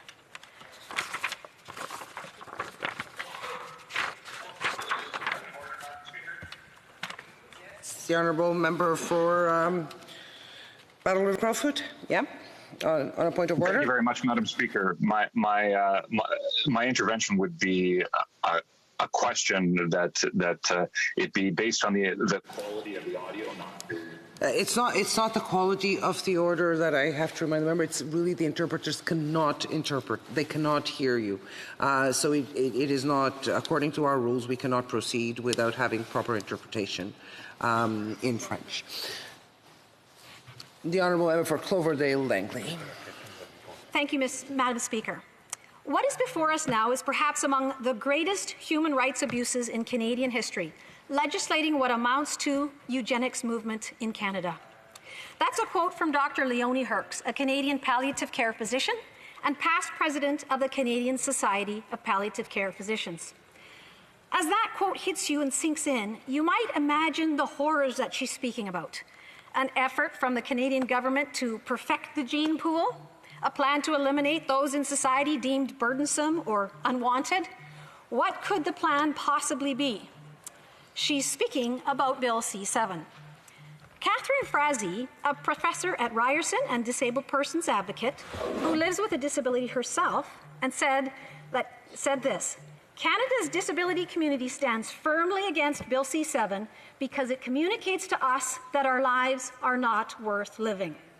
End of her quote.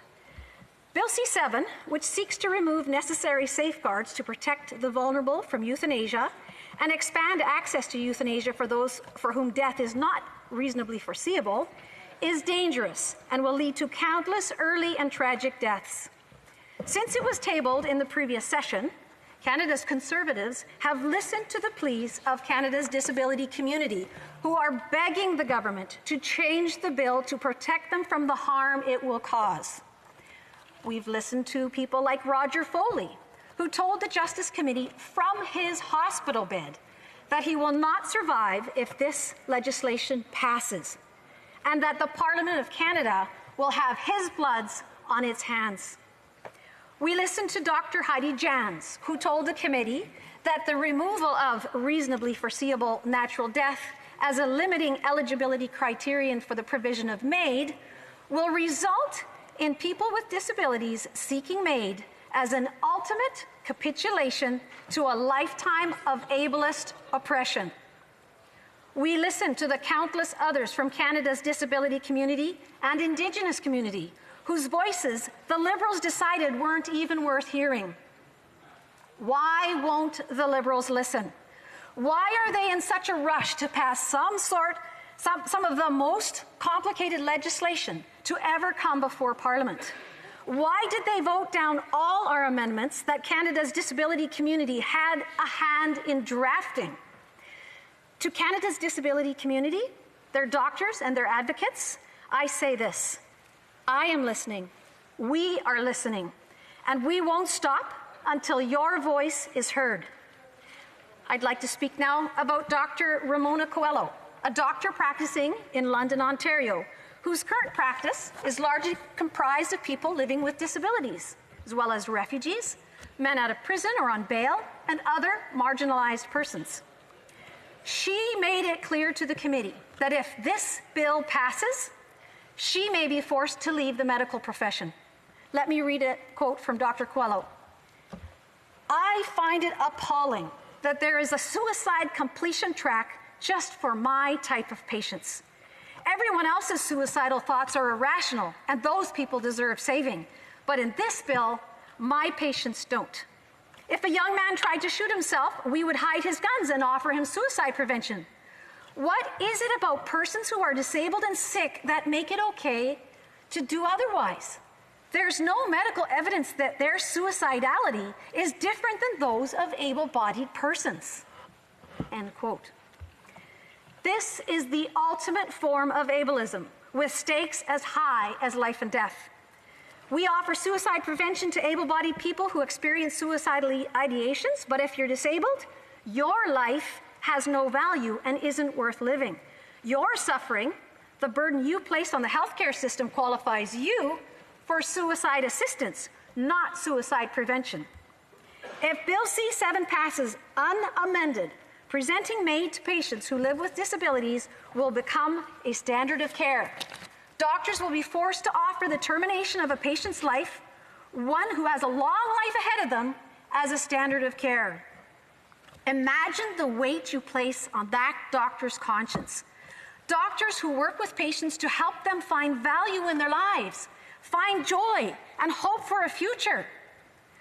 When death is not reasonably foreseeable, we're no longer dealing with medical assistance in dying, but medically administered death. We've gone from MAID to MAD. A letter penned by Physicians Together with Vulnerable Canadians explained the challenges that medically administered death as a standard of care will pose to their ability to do their jobs. This petition received 1,000 signatures from physicians across the country. Normally, to table a petition in the House, it only takes 25 names. That's all. So when 1,000 experts in a field vehemently oppose what the government is doing to their work and to their patients, the government needs to listen to what they're saying. This bill will allow a person who's just suffered a life-changing spinal cord injury to end their lives just 90 days after the catastrophic event that caused the injury. When a person is most vulnerable, experiencing unimaginable stress about their new reality, a doctor will be forced to suggest ending their life as an option. From my conversations with doctors and from testimony on the record at Justice Committee, suicidal ideation after a catastrophic injury is very common, but almost always goes away with good care and when a patient eventually finds a way to cope with what they're dealing with. By offering death when they are most vulnerable, we're robbing them of their futures. It takes much longer than 90 days for suicidal ideations to go away, but they do. And people find joy, support, and a life that is absolutely worth living. In fact, because of chronic underfunding of our healthcare system in Canada, it usually takes more than 90 days for a patient to even see a specialist. Do we really want to offer death before we offer care? Is that what we want our legacy as members of this Parliament to be? The Minister of Employment, Workforce Development and Disability Inclusion told the Justice Committee that it is easier to receive MAID than it is to get a wheelchair in our country. Let me repeat that. It's easier to receive MAID in this country than it is to get a wheelchair. It's far easier to receive MAID than it is to receive quality, specialized care. A request for MAID cannot be truly voluntary, free from coercion, without first access to quality care that meets the needs of a patient. The opposition put forward an amendment to require that patients be offered meaningful access to care before MAID can be carried out, and the Liberal members voted that down. This is what systemic discrimination looks like. People look away from persons with disabilities on the street, and many Canadians think they would rather be dead than left disabled. This type of discrimination is 100% unacceptable in 2020. Let me share the testimony of Spring Hawes, a lady who has lived with spinal cord injury for 15 years now, and I quote, "As disabled people, we are conditioned to view ourselves as burdensome. We're taught to apologize for our existence and to be grateful for the tolerance of those around us. We're often shown that our lives are worth less than non-disabled lives. Our lives and our survival depends on our agreeableness. End of quote.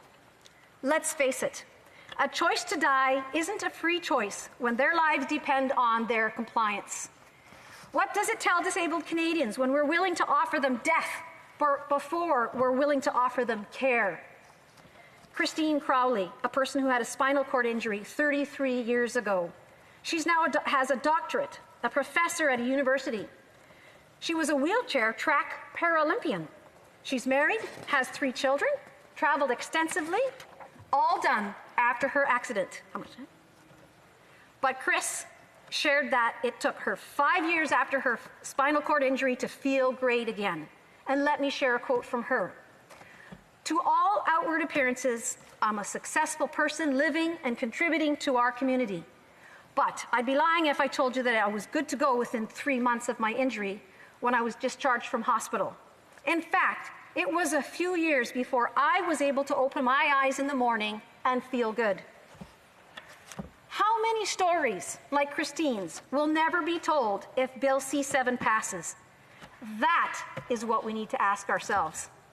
My colleagues and the disability community are begging this government to stop this mad train.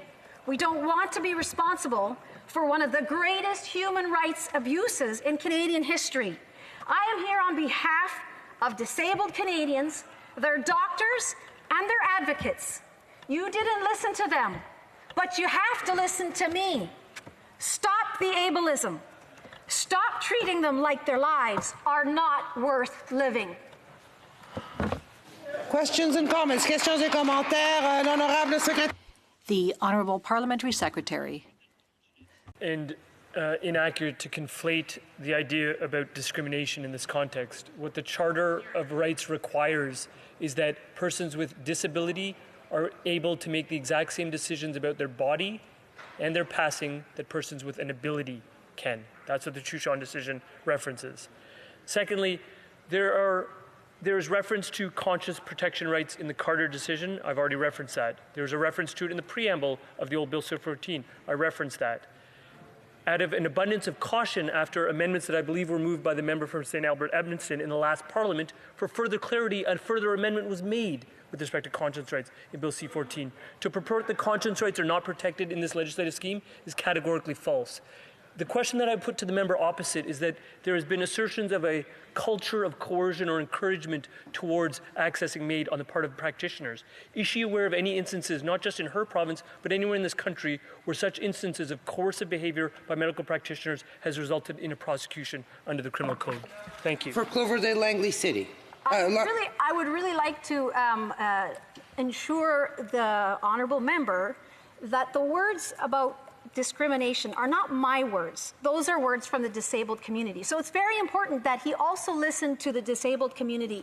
They're not able to be here today because they're not elite politicians. I am here and I am telling you that they call what you are doing in this bill discrimination. Questions et commentaires d'honorable député de Shefford. The honourable member for Shefford. Thank you very much. I'd like to thank my honourable colleague for her speech. This is an extremely emotional debate, as we know. I'd like to hear from my colleague. It is important for many that people with disabilities be able to get services so that their decision to use medical assistance in dying isn't because of a lower quality of care for people with disabilities.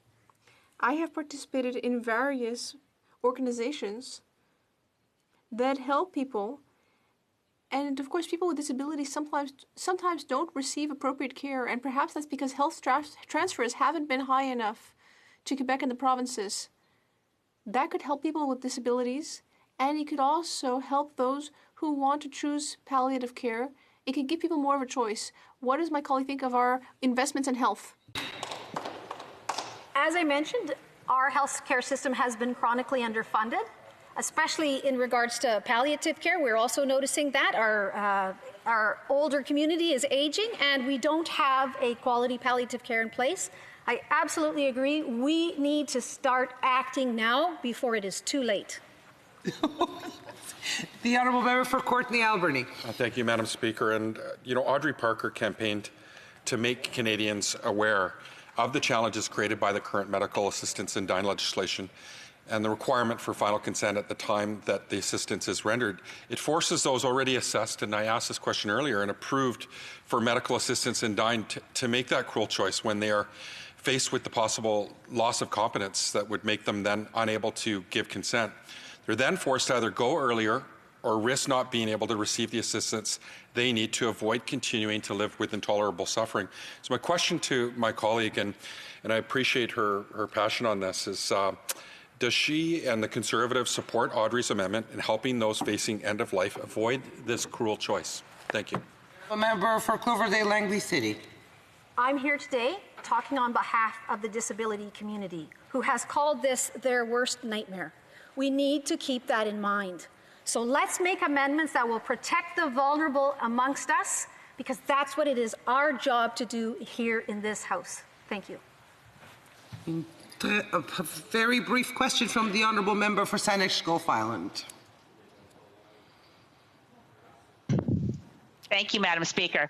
And to my honourable friend from Cloverdale, Langley City, we debated this process of medical assistance in dying in previous parliaments. And I think one of the things that really was notable about those debates was a lack of rancor, a deep willingness to respect each other, and to understand that the best motives of all parliamentarians can be seen in moments like this when we're dealing with issues that are complex, morally difficult, but where ultimately we have a responsibility to ensure that the words of the courts are observed and that we do the best for Canadians. And I'd urge the honourable member to perhaps be, to show respect to every member of this House. The Honourable Member for Cloverdale Langley City, 10 seconds.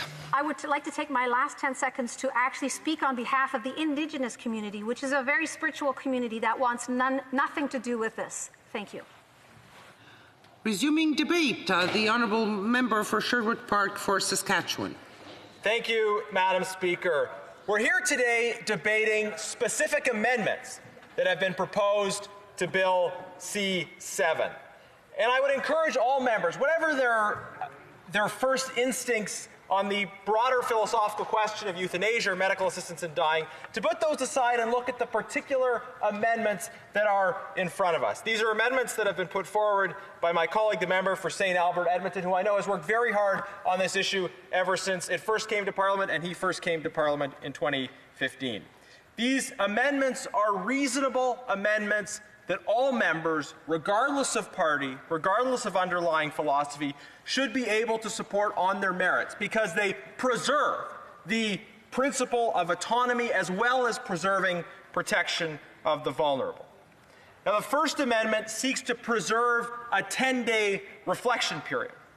Right now, a person who has gone through the assessment process and been approved for euthanasia or medical assistance in dying has a 10-day reflection period before this is actually carried out. And why is this reflection period important? Because we know that people may have varying experiences of pain and a varying response to their circumstances over time.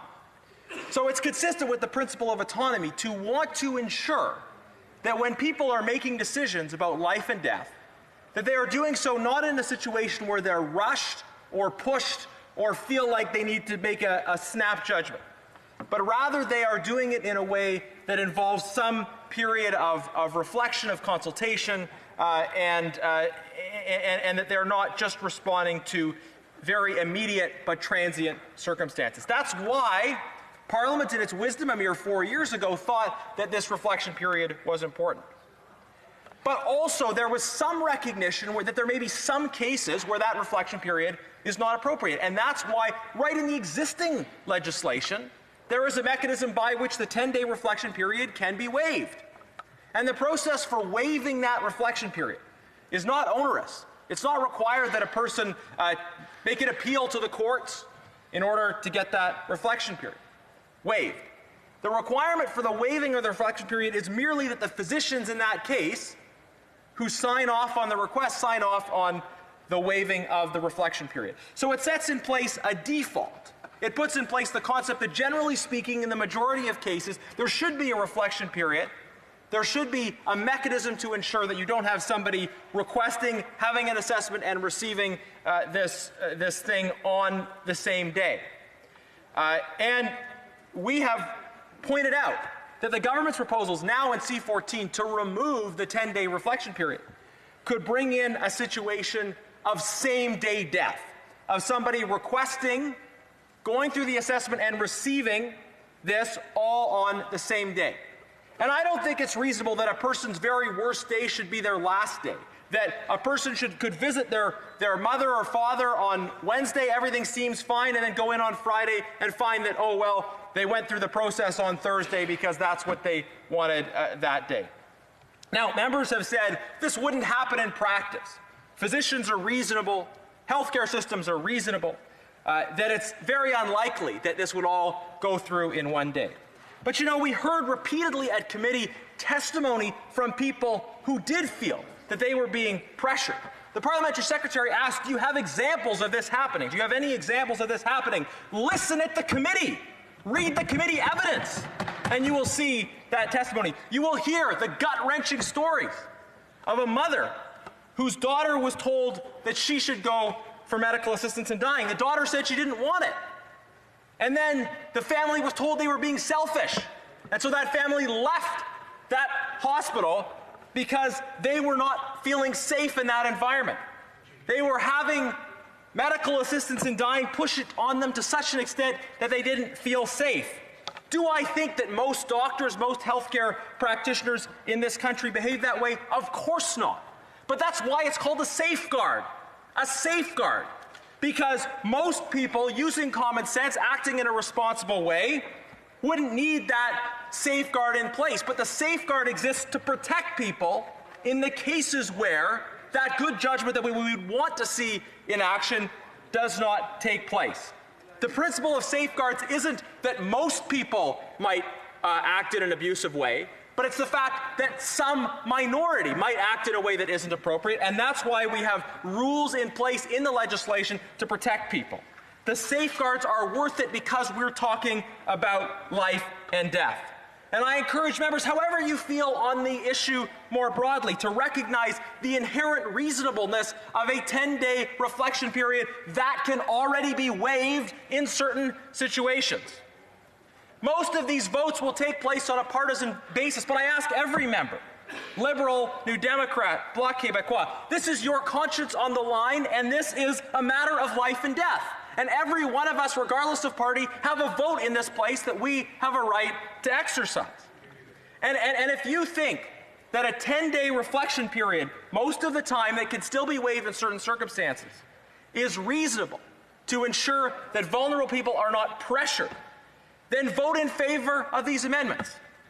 Vote in favor of these amendments, a 10-day reflection period. And the second is to clarify an assessment period in the case where death isn't reasonably foreseeable, a 120-day assessment period, basically to ensure that people who have a disability, who experience a new kind of challenge, will actually go through a process of receiving treatment, or at least are more likely to receive a treatment before they complete the waiting period that has been put in place in that case. Because wouldn't we all agree that it's a problem if somebody can get medical assistance in dying faster than they could get actual care and management of their situation?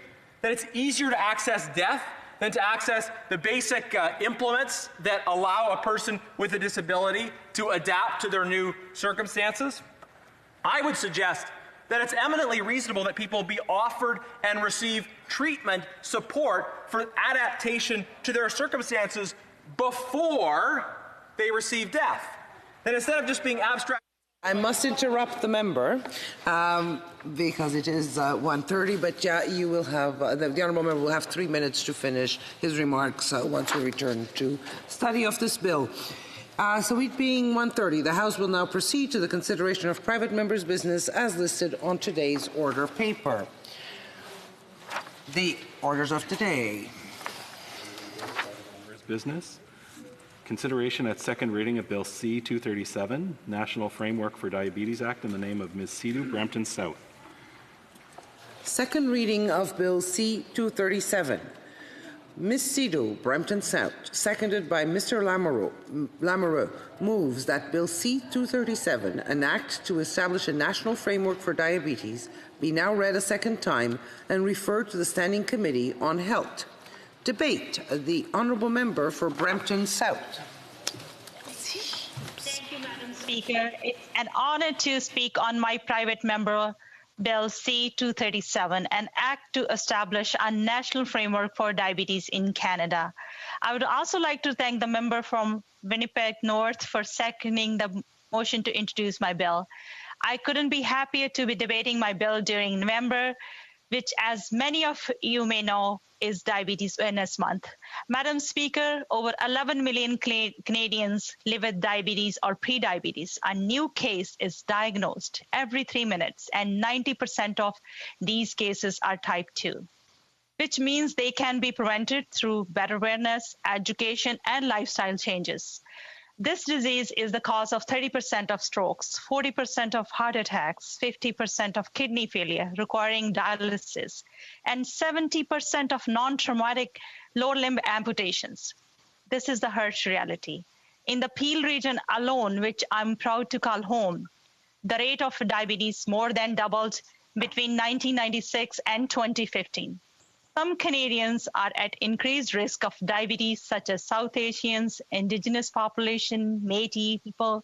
We also know that diabetes disproportionately affects Canadians with low income and education. Complex public health challenges, such as chronic diseases like diabetes, cannot be addressed with a single solution approach. No organization, institution, or sector of society acting alone can solve this challenge. All segments of society, communities, academia, government, the charitable and not-for-profit sector, and the private sector must work together if we are to be successful. That is why this bill mandates that the Minister of Health work in collaboration with provincial health leaders, Indigenous communities, and other stakeholders to develop a national framework designed to support improved access to diabetes prevention and treatment to ensure better health outcomes for Canadians. In many cases, diabetes is preventable. We know that individuals who have moderate to high level of physical activity, who eat a healthy diet, and who do not smoke are 82% less likely to be diagnosed with diabetes.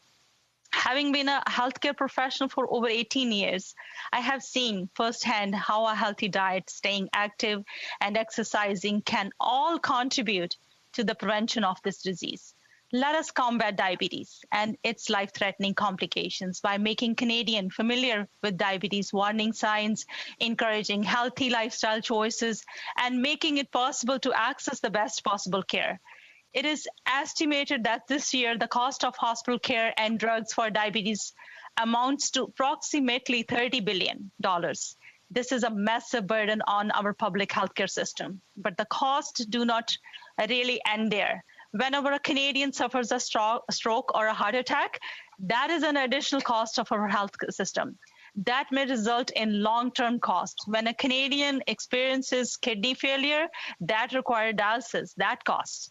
When a Canadian tragically has to undergo amputation, that costs. The secondary cost that diabetes has on our public budgets cannot be calculated. But every dollar spent preventing it means greater saving down the line. And so many of these complications are preventable with proper care, Madam Speaker. When I was first elected in 2015, it has been a goal of mine to bring the issues of Canadians living with diabetes to Ottawa and to elevate the issue of diabetes as a whole.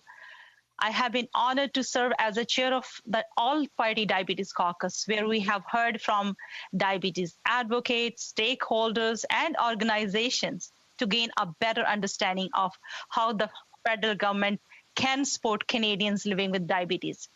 In 2017, I traveled extensively to consult medical professionals and stakeholders about how best to meet the need of those suffering from diabetes. This gave me even greater insight into how diabetes impacted communities in different regions of Canada. The result of this was the publication of the report Defeating Diabetes, which promotes healthy eating as a prevention method. That same year, I represented Canada at the Global Diabetes Policy Forum in Rome, Italy, where 38 countries were represented, and we spoke about the best way to tackle this growing issue.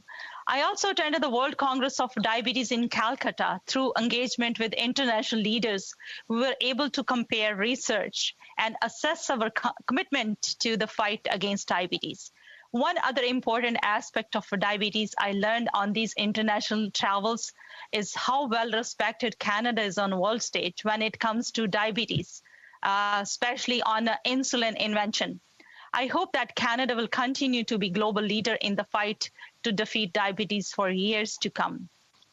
Locally, I successfully advocated for the city of Brampton to proclaim November as a Diabetes Awareness Month and the 14th as Diabetes Day. In 2018, the All-Party Diabetes Caucus engaged fellow parliamentarians to participate in Diabetes Day on the Hill, to raise awareness of diabetic risks to Canadians and to build support for an updated comprehensive national diabetes strategy. Our diabetes mobile screening unit was brought in to emphasize prevention and encourage testing. This was an opportunity for all members of parliament to get first-hand experience in understanding the aspects of diabetes. Nearly 100 of us accepted a challenge to wear the step counter and log our efforts for 10 days to raise awareness of our health. This spring, I was able to virtually participate in several meetings and town halls with Diabetes Canada about how Canadians living with diabetes have been affected by COVID-19, while people with diabetes are not more likely to catch COVID-19. If they do get it, adults living with diabetes are at greater risk of developing serious symptoms and complications. More recent data from Alberta shows that 42% of Albertans who have died of COVID-19 also had diabetes. Those who are infected with the virus are more likely to suffer serious cardiac and respiratory complications that face mortality 4 times that of those without diabetes. Madam Speaker, as many members of this House know, back in the spring of 2019, I was proud to bring forward the unanimously supported motion to declare November as Diabetes Awareness Month in Canada. But there is so much more to do than raise awareness. The World Health Organization recommends that every country implements a national framework for diabetes. Last April, the Standing Committee on Health tabled a report which gave multiple recommendations. Among them, the committee asked that the government consider a framework for a diabetes strategy for Canada. This comprehensive report already outlined the steps that the government should take in the fight against diabetes. When we are undergoing this study, we heard a great deal about the mental health issues that are common among people living with diabetes. Those living with the type 2 diabetes are more at risk for depression. We have heard examples of them being stigmatized and bullied. There are overall signs of greater risk of mental health issues, including anxiety and depression. At the Health Committee, we heard from one individual living with diabetes who spoke openly about the anxiety and the stigma she felt around the disease in her family.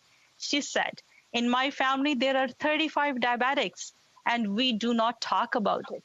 I have to do my blood sugar under the table when I visit to my mother.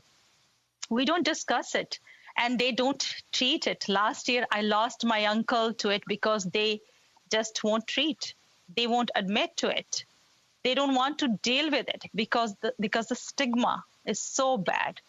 There's a strong need to reduce the stigma associated with the diabetes. Reducing messaging that blame patients for their diabetes is an important first step to take.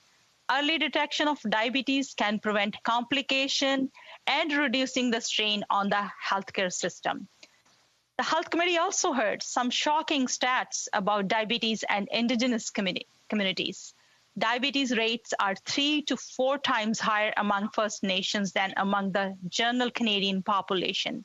And many Indigenous peoples are at increased risk of developing diabetes. Furthermore, Indigenous individuals are diagnosed with type 2 diabetes at a younger age than other individuals. Those living in a First Nation community who are in their 20s have an 80% chance of developing the disease during their lifetimes, compared to 50% among the rest of the population of the same age.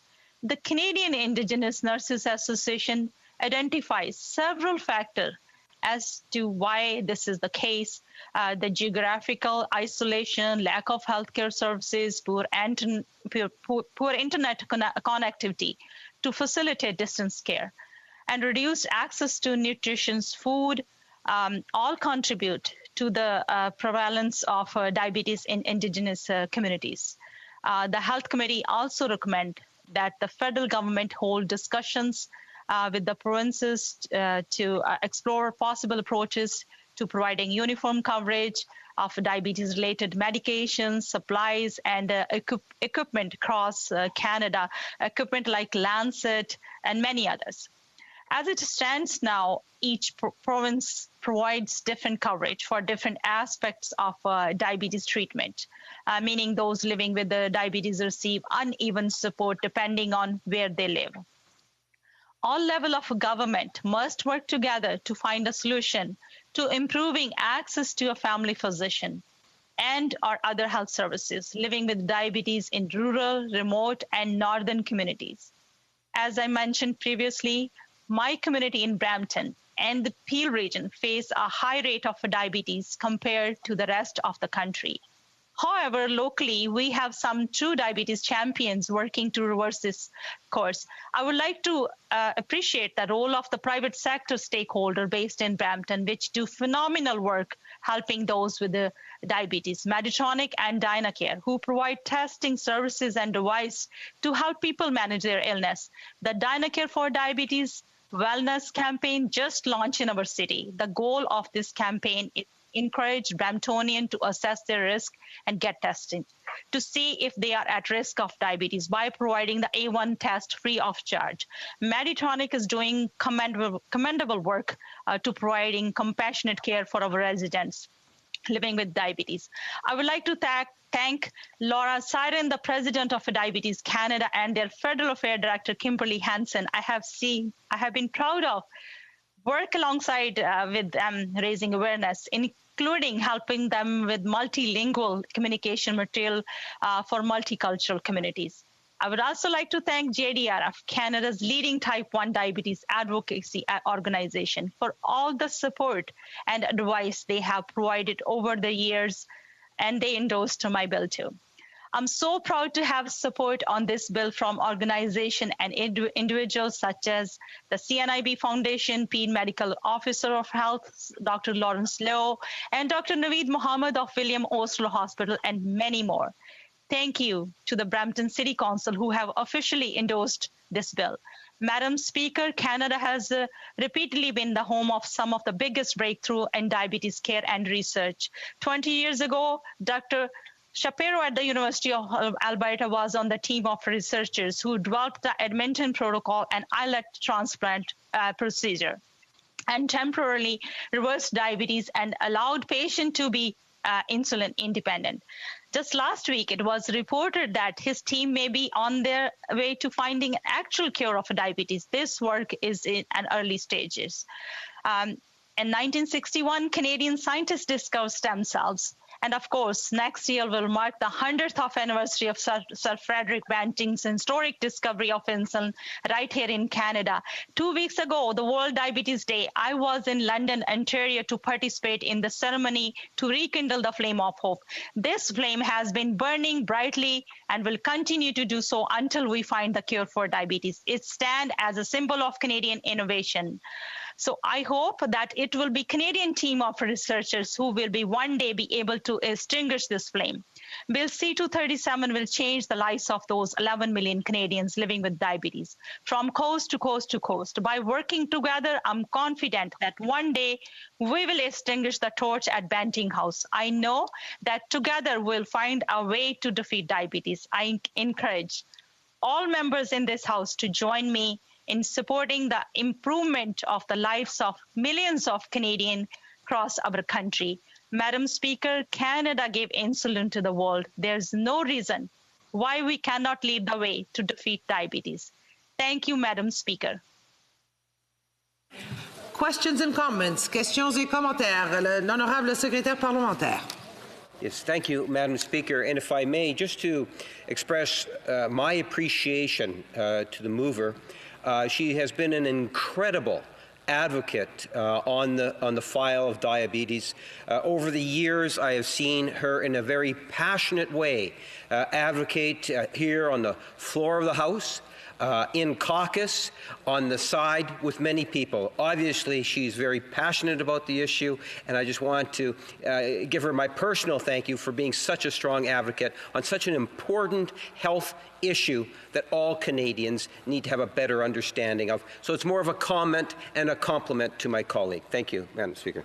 Honourable member for Brampton South, short comment. Thank you, Madam Chair. I would like to thank my honorable colleague for the question and his great passion for diabetes. We need diabetes advocates on all sides of this House. He's right, Madam Speaker. This bill is rooted in the community which I represent in Peel region. You know why I'm so passionate? Because you know that diabetes costs us like healthcare, it is big burden on healthcare system. I have heard from so many constituents who have a diabetes and a family member who they need more support. 1 in 6 in Peel are affected with the diabetes. And this is so... Questions et commentaires. L'honorable député. Questions and comments. The Honourable Member for Sherbrooke. I'd like to thank the member for Brampton South for her remarks. I share duties on the Status of Women Committee with her. She talked about the explosion in cases of diabetes in the health system. How will she ensure then that this bill will honour the provincial area's jurisdiction when the federal transfer is 35%, and how will she'll ensure the federal government looks after its side of the business? The Honourable Member for Brampton South. You are on mute. I'm sorry, you're on mute.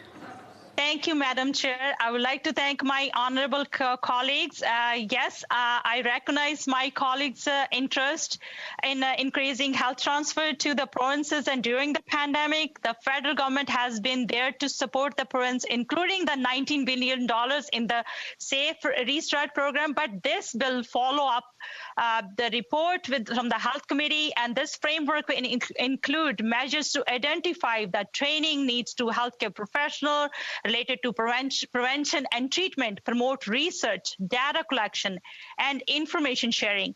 That take into consideration existing strategy and best practices, such as the committee report, including those... Questions and comments. The Honourable Member for, South Okanagan, West Kootenay. Thank you, Madam Speaker, and I'd like to thank the member from Brampton South for her speech and her important bill before us. I fully support it. She's pointed out that Canada has been from the start a world leader in the technology of treating diabetes, but we're really at near the bottom of the pack when it comes to access to those treatments, to needless hospitalizations, needless deaths, and that's because half of the diabetics in Canada can't afford to pay for their insulin and the devices they use to monitor it. I'm just wondering if she and her Liberal colleagues will be supporting the Bill C-213, the NDP bill for a national pharmacare, publicly paid, universal pharmacare plan that will solve that problem once and for all. The Honourable Member for Brampton South. Thank you, Madam Chair, and it's a great question. Thank you for honourable member to supporting this bill. But that is why this bill is so important. The framework will include everything like to prevention and treatment. I'm proud to sit on Standing Committee on Health, where we have gotten the great work done for the National Pharmacare. Some of that work, including a report on the National Pharmacare Plan. As a Health Committee, we heard from the witnesses, 22% Canadians are not getting their prescription medication. But we need to include our provincial partners and territories. So that is why this bill is so important to help 11 million Canadians live with diabetes or pre-diabetes, making it one is the most prevalent disease in the country. And as I said, it can be a very good bill to help all the 11 million Canadians with the diabetes or pre-diabetes. Resuming debate, the honourable member for West Nova. Thank you very much, Madam Speaker. Very pleased to speak today on second reading of the Bill C-237, the National Framework for the Diabetes Act, which would require the Minister of Health to develop a national framework to support diabetes prevention and, of course, treatment. It is important for me to participate in the second reading of this bill, given that my family is touched by this disease. My son, Audrey, was diagnosed with type 1 diabetes at the age of 17. And he and my wife and I had to adapt to his disease and help him understand his new limitations, but celebrate, of course, his strengths. I would say, though, even though we were lucky, if that is the right word, I think we came into this at a later age where Audrey was more than capable to take over his care and express how he was feeling. I can only imagine what it would be like with a toddler or a younger child. A friend of mine used to tell me what it was like 30 years ago without modern strip testing, trying to get a ketone reading from her toddler's diaper. How far we've come, considering a lot of diabetics now use continuous testing that we can just swipe our smartphones near and get the reading. But we still have a long ways to go. Due to this disease connection, I'm involved with various organizations that, of course, support patients with diabetes, such as the JDRF, one of the many organizations that work tirelessly to support people living with diabetes and their families until a cure is finally found. Gotta go to French. A minute. Le mois de novembre est le mois. November is Diabetes Awareness Month.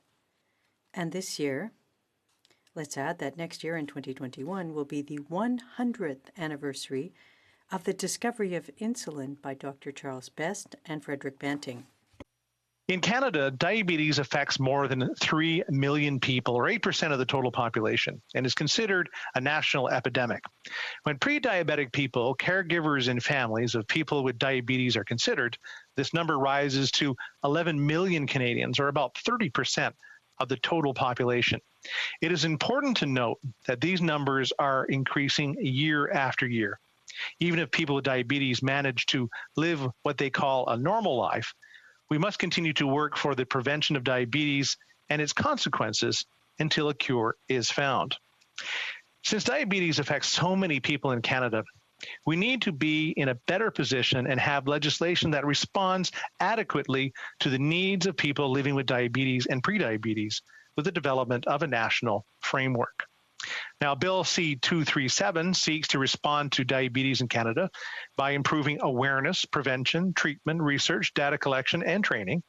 It also wants to follow up on the Canadian Diabetes Strategy that was created in 1999, which aimed to prevent, detect early, and self-manage diabetes and its complications, as well as a national surveillance, which has, in 2005, integrated the Healthy Living and Chronic Disease Strategy to promote the health of all Canadians, reduce the risk of chronic disease related to high-risk individuals, and support detection and early management of chronic diseases. Malgré les nombreux efforts pour Despite numerous efforts to better control diabetes, a 2013 report by the Office of the Auditor General stated that the Public Health Agency of Canada, Health Canada, and the Canadian Institutes of Health Research indicated that although they have diabetes prevention and control activities in place, they are not adequately coordinated, which is critical to the success of the Canadian Diabetes Strategy. This report led to studies in the Health Committee and a report tabled following the last study in 2019 entitled A Strategy to Fight Diabetes in Canada, which strongly recommended that the government proceed with the development of a national strategy on prevention and management of diabetes. Having spoken with many representatives of various organizations supporting people living with diabetes and those who support research, I know that this bill has been expected for some time now, and I do see it as a positive step forward. However, I have some concerns with the bill in its current form, which gives the Minister of Health the authority to prepare a report on establishing a national diabetes framework without parliamentarians being made aware. This is concerning since there will be many financial implications related to the collection of data and the research that the bill will require, which we'll not know before voting for it. It is important to remember that during the first reading of the bill last February, so before the beginning of the COVID-19 pandemic, we already knew that the Liberal government had reached record deficits and debts. We on this side of the House were very much looking forward to the tabling of the Liberal budget in March, which of course never happened. The Liberals' lack of transparency left all Canadians in the dark regarding our country's public finances, and it's concerning knowing that 2 years will have passed before this government finally tables its budget in March of 2021. Les dépenses du gouvernement d'en face. Spending by the government opposite has reached unprecedented records. Yes, there were expenditures that needed to be made to deal with the current pandemic, but we also know that some of these expenditures were not for the well-being of Canadians. Yes, despite the good intention of this bill, it is difficult for me to vote in favor of it without knowing all of the financial implications that goes along with it. I find it unacceptable and irresponsible for the government to continue to lack transparency when it comes to our country's finances. The establishment of a national framework for diabetes is without a doubt very important, but I'm wondering about the other diseases that also deserve to benefit from such a national framework. I think of people who suffer from cystic fibrosis, multiple sclerosis, or Parkinson's. Which of these diseases also deserve a national framework? Unfortunately, there is a weakness in this bill that I must highlight. As drafted, Bill C-237 does not clearly demonstrate that even though the Minister of Health would be responsible for establishing a framework and implementing it at the national level, that is not clear who would respond to the problems and expectations, or even how, of diabetics in Canada. En tenant compte que les programmes en matière. Recognizing that health programs are the responsibility and jurisdiction of the provinces, I've long known, having been Minister of Health in my province. I'm sorry, I just lost my spot. This is the problem with technology here. And if I can find my spot, see, here's the best part of why you don't try something new. Good intention. There we go. Fact. It is funny what happens, Madam Speaker, when you get stuck on these things. And I know, unfortunately, there's a weakness in the bill. There we go. Enjoying your introspection on this. Yes. Talking away, trying to find my spot. Okay, back in French.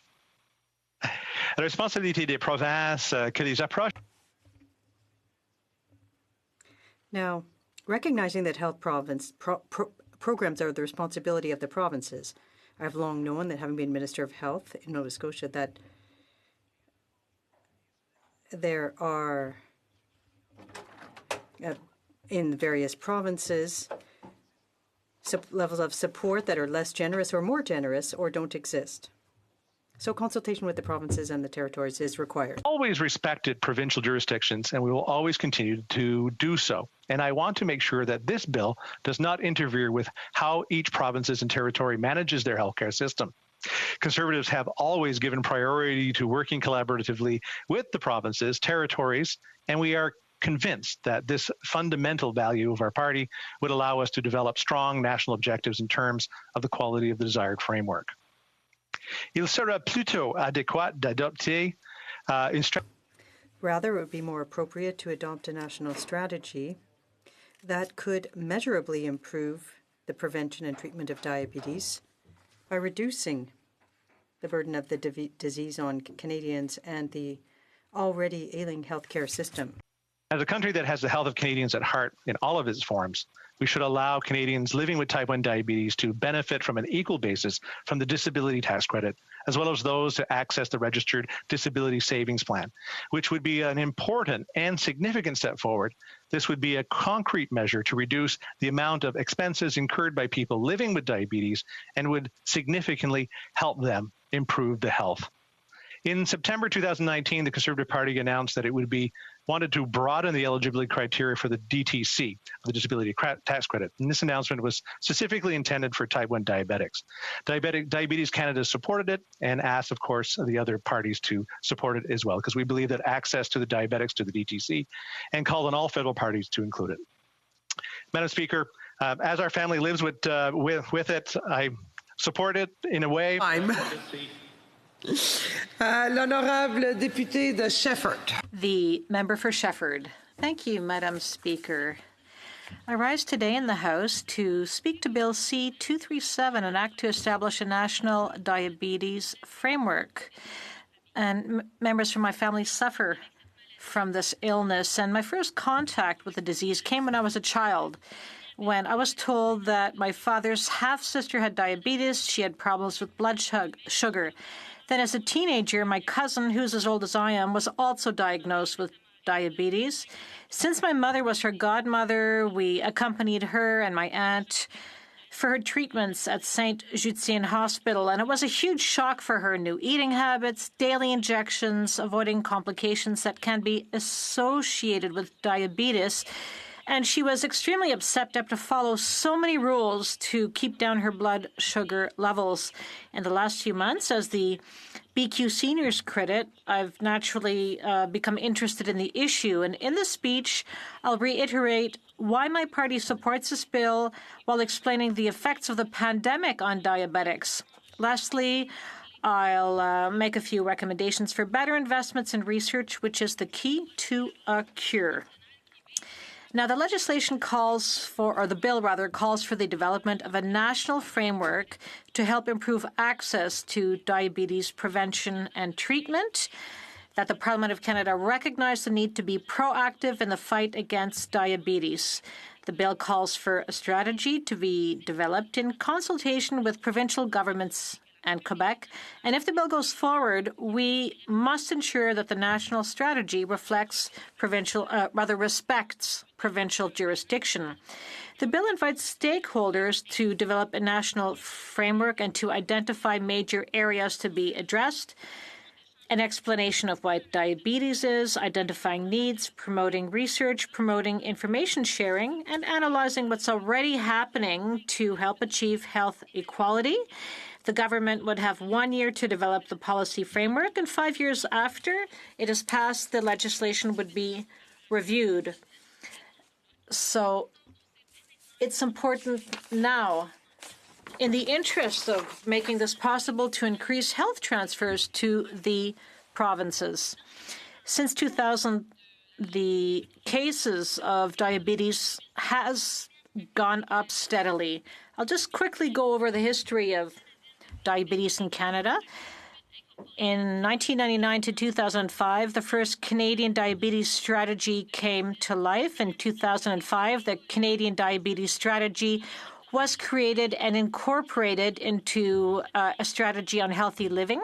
A year later, the strategy was implemented and funding was given to many organizations dedicated to fighting diabetes, with a focus on self-management of the disease and sharing information on diabetes.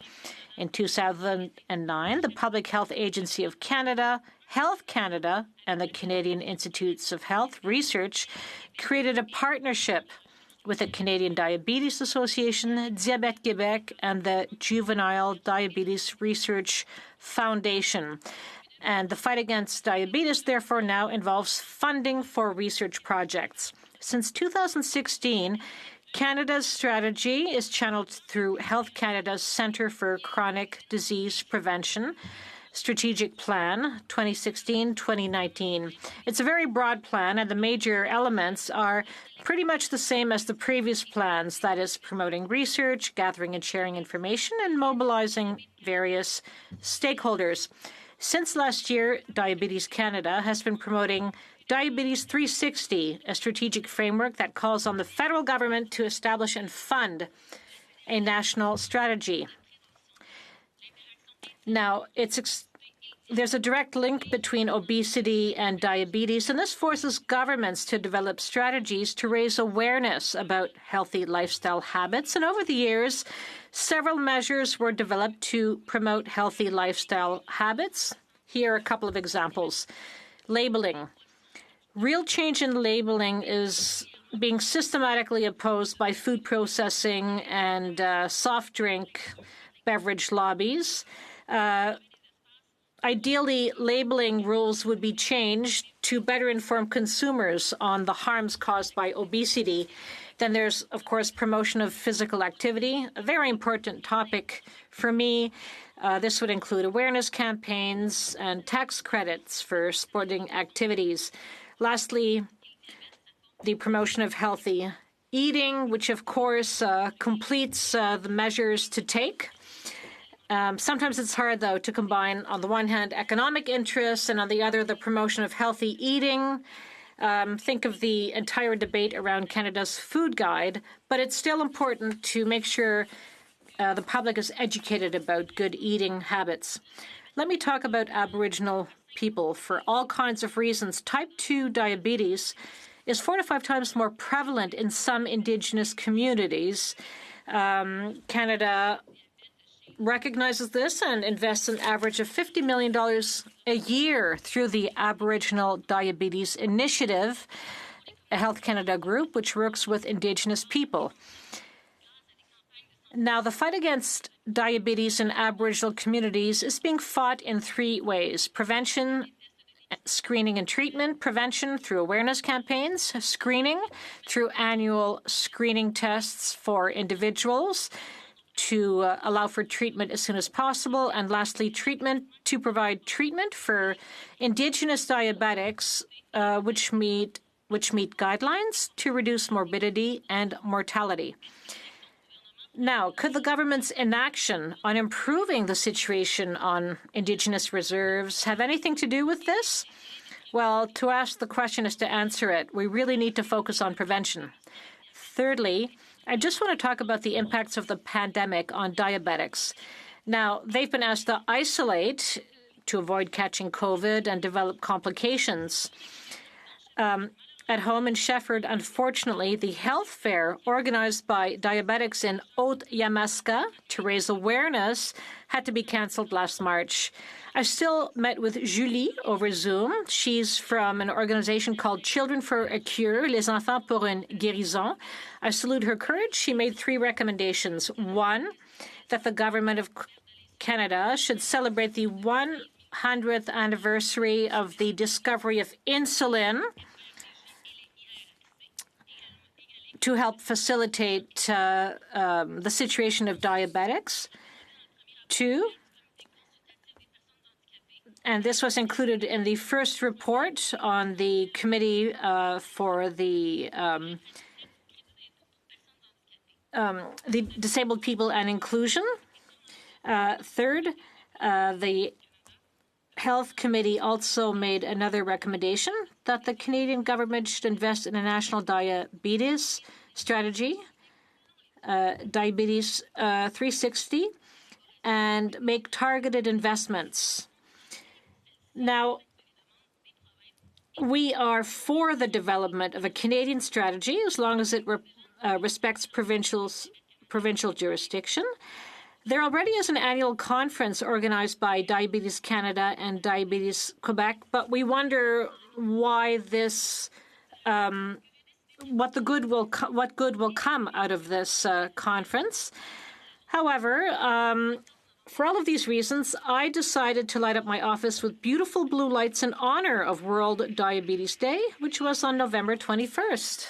South Okanagan, West Kootenay. Well, thank you, Madam Speaker. You know, these days the world is focused on a pandemic, but that doesn't mean we have to forget about the myriad of other illnesses suffered by humanity. And that's why I'm happy to voice my support here for Bill C-237, which requires the Minister of Health to develop a national framework for diabetes prevention and treatment in consultation with the provinces, Indigenous groups, and relevant stakeholders. And I support this bill because I believe we truly need a new national diabetes strategy. That strategy should be based on the Diabetes 360 framework developed in 2018 by Diabetes Canada and dozens of other stakeholder groups. And I also believe the Government of Canada must support Indigenous-led diabetes programs, services and research, prioritize food sovereignty, provide access to appropriate care, treatment options, and raise awareness about gestational diabetes and the increase in diabetes among young Indigenous women. I also strongly believe that there is an urgent need for a national approach to pharmacare that would ensure all Canadians living with diabetes have access to the medications they need when they need them. And this must include coverage for diabetes devices and supplies such as test strips, syringes, insulin pumps, and continuous glucose monitors. Madam Speaker, we all know the story of Frederick Banting and Charles Best, who with their colleagues James Collip and James MacLeod discovered insulin in a University of Toronto lab in 1921. This discovery revolutionized the treatment of diabetes worldwide and remains among the most celebrated medical discoveries in Canadian and even world history. Diabetes was formerly a death sentence for young people who developed the disease, but now they could look forward to long and productive lives. We're on the eve of the centenary of that discovery, and you'd think that we could celebrate that centenary with pride. Unfortunately, the scourge of diabetes is in many ways far worse than it was 100 years ago. And Canada has one of the poorest records in the world, and it's getting worse. Every 3 minutes, a Canadian is diagnosed with diabetes. The number of Canadians with diabetes has doubled in the last 20 years. Right now, 1 in 3 Canadians either have diabetes or have a high risk of developing it. It's an epidemic. If you're 20 years old in Canada, you have a 50% chance of developing diabetes in your lifetime. For First Nations people, that risk is 80%. The healthcare costs of diabetes will top $40 billion by 2029. Diabetes causes 30% of strokes. It's the leading cause of blindness, causes 40% of heart attacks, 50% cases of kidney failure, 70% of leg and foot amputations. It reduces lifespans by 5 to 15 years. And about 7,000 Canadians die each year as the direct result of diabetes. Thankfully, there's a plan of how to fight this scourge. Diabetes Canada has developed a detailed plan called Diabetes 360 that could dramatically improve our rate of diabetes and reduce the significant impacts it has on the health of Canadians. It will cost money, but that investment will repay itself 100 times over in savings to our healthcare system. The goals of Diabetes 360 are 90% of Canadians live in an environment that preserves wellness and prevents the development of diabetes. 90% of Canadians are aware of their diabetes status. 90% of Canadians living with diabetes are engaged in appropriate interventions. And 90% of Canadians engaged in interventions are achieving improved health conditions. Diabetes 360 must be the basis for any national strategy. You know, when Dr. Banting discovered insulin, he gave the rights to that discovery to the University of Toronto so that diabetics around the world could have affordable access to this life-saving drug. But times have changed, and many of the monitoring and injection devices are very expensive. Many Canadians living with diabetes are unable to afford the medications, devices, and supplies they need. This cost-related non-adherence can lead to avoidable complications and mortality. And that's why there is an urgent need for a universal, comprehensive, and public pharmacare plan to ensure all Canadians have access to the medications they need when they need them. This must include coverage for devices, as I mentioned, the test strips, syringes, insulin pumps, and monitors. The Canadian Federation of Nurses Union produced a report that found that 57%, over half, of diabetics in Canada reported failing to adhere to their prescribed therapies due to affordability issues related to those medications. And according to the Juvenile Diabetics Research Association of Canada, 830 young and middle-aged diabetics, young and middle-aged, in Ontario, die each year because of poor access to insulin. Every year. That could dramatically change if all Canadians had access to the medicines they need, but they don't. Canada is the only country with a universal health care plan that doesn't include free access to prescribed medications. 10 to 20% of Canadians report not filling their prescriptions because they simply can't afford the cost. That non-adherence costs all of us in added hospital stays, extra pressure on our healthcare system. And a universal, single-payer public pharmacare plan would save over $4 billion a year because we could get better deals on our drug costs. Right now, we pay more for our drugs than almost any other country in the world. All Canadians would benefit from a public pharmacare system, but diabetics would benefit more than most because they would be assured of access to insulin and the monitoring equipment they need to manage their disease, to stay alive. Canada should be proud of its history in the treatment of diabetes, the discovery of insulin. But right now, we're at the bottom of the list when it comes to treatment, at the bottom when it comes to hospitalizations and needless deaths. We need to turn this trend around. Bill C-237 will go a long way to achieve this turnaround through its mandating the creation of a national framework. However, for rapid and lasting success, we need real government leadership and investment in community health programs and public pharmacare to make a real difference in the health of Canadians. And I call on all members here to support this bill, Bill C-237, and even more importantly, Bill C-213, the bill calling for a universal, publicly funded pharmacare program that was tabled by my colleague, the member from New Westminster Burnaby. That program will save billions of dollars in public expenditure, and most of all will save thousands of lives of people, young and old, who suffer from diabetes and other ailments across this country. Thank you, Madam Speaker. The honourable member for Brampton North.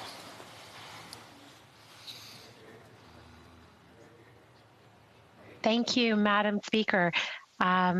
Just a minute.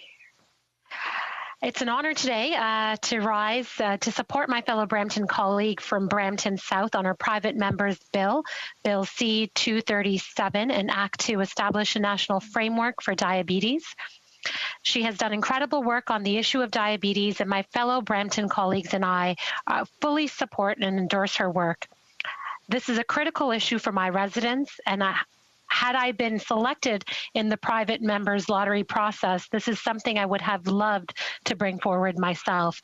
Therefore, I'm extremely pleased to see this bill come before this House at second reading. Madam Speaker, the issue of diabetes is one that is very near and dear to my heart. I make it a point to meet with JDRF Kids for a Cure each year, to listen to their suggestions and to advocate for what the Government of Canada can do better. Better to help, as I have firsthand seen my childhood best friend suffer from type 1 diabetes. Throughout his childhood, he had many struggles that I couldn't understand at that time why he had to take on. And into his adult years, many more obstacles faced him. And Madam Speaker, this story doesn't end well, as we lost him all too soon a few years back due to complications from this terrible disease. Not only this, but my maternal grandmother also passed due to complications from diabetes. And my mother, too, suffers from type 2 diabetes. And thus, I am also predisposed to become the next victim of this terrible disease, as I already had gestational diabetes during my pregnancy with my son, something that I find very hard to talk about since I feel there is a stigma attached to having diabetes, and also because you feel it is somehow your fault.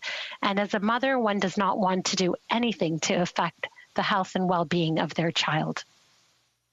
Canada has accomplished many things, incredible things in the medical field, and by far, our most success is in the discovery of insulin.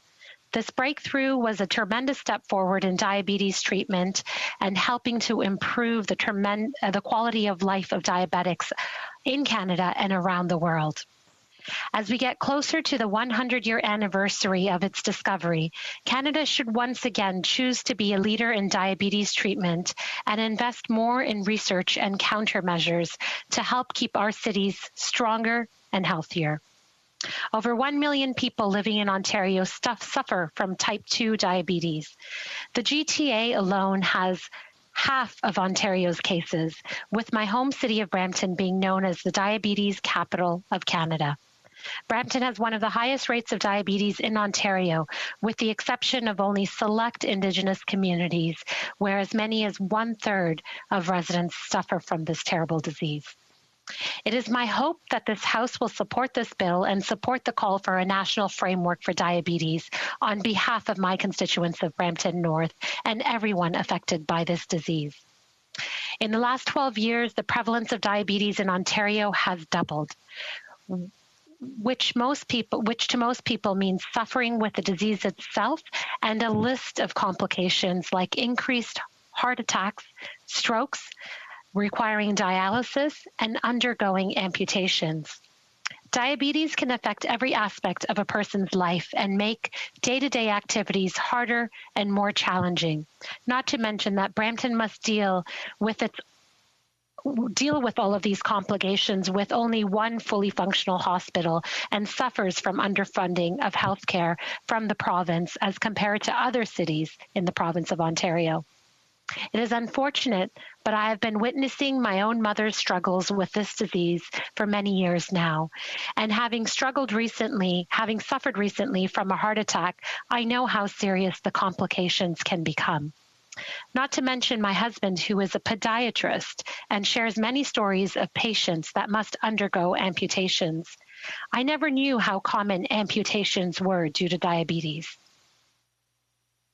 What's even more concerning is that despite well-tested methods of prevention and management, diabetes is becoming increasingly more common in Canadian society. New data from 2019 Diabetes Canada cost model finds that currently 1/3 of Canadians have either diabetes or pre-diabetes. Worse still, they found that less than 50% of all Canadians can identify less than half of the early warning signs of diabetes, and even less were able to list their health complications diabetes can cause. This is a worrying trend, which highlights the urgency for creating a strategy to help combat the disease. The need for proper educational tools to teach people about the disease, its causes, symptoms, and treatments is absolutely clear. If we can push through the right policies and programs, we can reduce the prevalence of diabetes in our communities and keep higher risk individuals healthy. Canada needs a national framework for diabetes, and it needs one now. Here are the facts. We already know that risk factors that increase the likelihood of developing diabetes, obesity spurred by unhealthy eating habits and a sedentary lifestyle, play a significant part in diabetes onset. The likelihood for developing diabetes is more than 7 times higher amongst obese individuals and 3 times higher amongst overweight individuals as determined by a person's BMI. We also know that socioeconomic factors play a big part in the lived experience of having diabetes. Individuals with lower incomes are more likely to suffer complications from the disease and are less likely to regularly see their doctor compared to those with higher incomes. We know that pregnant women with diabetes are more likely to have suffered a number of complications with their pregnancies, such as high blood pressure or obstructed births and stillbirths. More pregnant women should be making use of specialist prenatal and obstetrical care, but do not know, and there isn't enough research, and I don't know why. We also know that ethnic background plays a role which we just cannot ignore in determining which communities are more likely to develop this disease. Diabetes is more common in certain ethnic groups, including people of Indigenous, South Asian, African, and Hispanic descent. When we look at patterns of diabetes in Ontario, the data fits with where these higher risk communities live. The GTA, and particularly Brampton, have high rates of ethnic diversity, and we're also seeing higher rates of diabetes. This genetic susceptibility increases the risk of diabetes onset even for those at a younger age and at lower BMIs, meaning you could be a skinny diabetic. Making the need for community-tailored educational campaigns are all that much more important. People might be at higher risk and never even know it, let alone know what steps to take to mitigate these risks. Here, I'd like to take a moment to recognize the great work done by a local community advocate, Dr. Bajaj, and the Stop Diabetes Foundation. The organization has taken on two main objectives. One, to decrease the burden of diabetes afflicting our society through community-based education on preventative lifestyle, and two, to increase the longevity of patients living with diabetes by using a combination of medically proven treatments and lifestyle regimen. Education and awareness must be done with social and cultural context taken into consideration. By keeping the status quo and not investing in creating a national framework, we are allowing incident rates to rise for a disease that is proven to be preventable in certain circumstances with the proper educational campaigns, tools, and policies. This bill has many recommendations, and experts suggest that helping to address educational gaps that could prevent diabetes onset, passing this bill will help promote information and knowledge sharing in relation to diabetes prevention and treatment, which is absolutely vital. We can teach people how to create healthier lifestyles through balanced diets and exercise, and explain how these changes will decrease their risk for diabetes. These educational campaigns can and should be tailored for each region and specific cultural groups to address our most vulnerable communities who are most at risk due to genetic predispositions.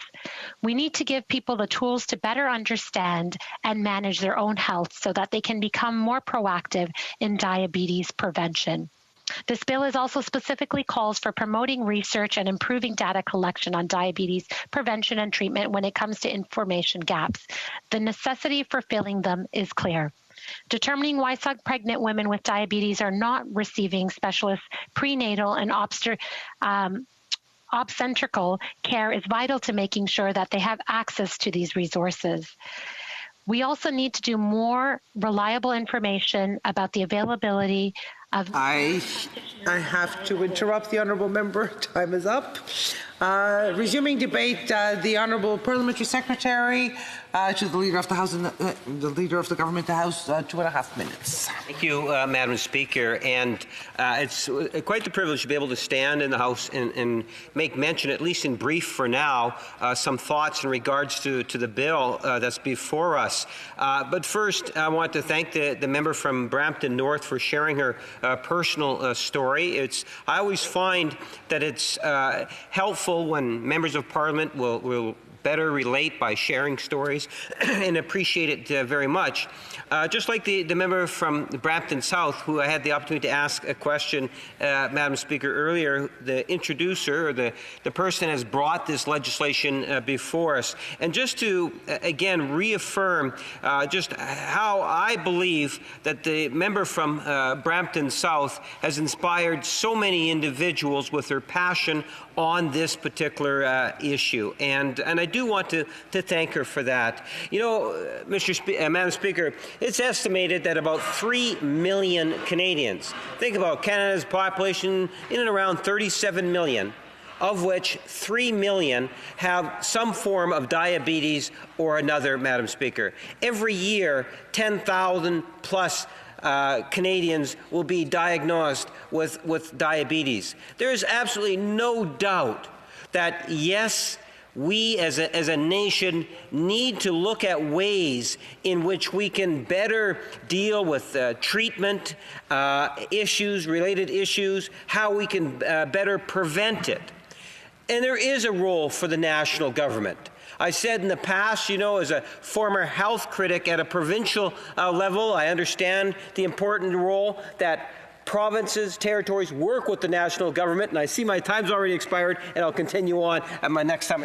Absolutely, when the bill comes back again. So the time provided for consideration of private members' business has now expired, and the order is dropped to the bottom of the order of precedence on the order paper. Oops. It being 2:30, this House stands adjourned until next Monday at 11 a.m. pursuant to Standing Order 24-1. Comme il est 14h30. It being 2:30, the House adjourns until Monday at 11 under Standing Order 24-1.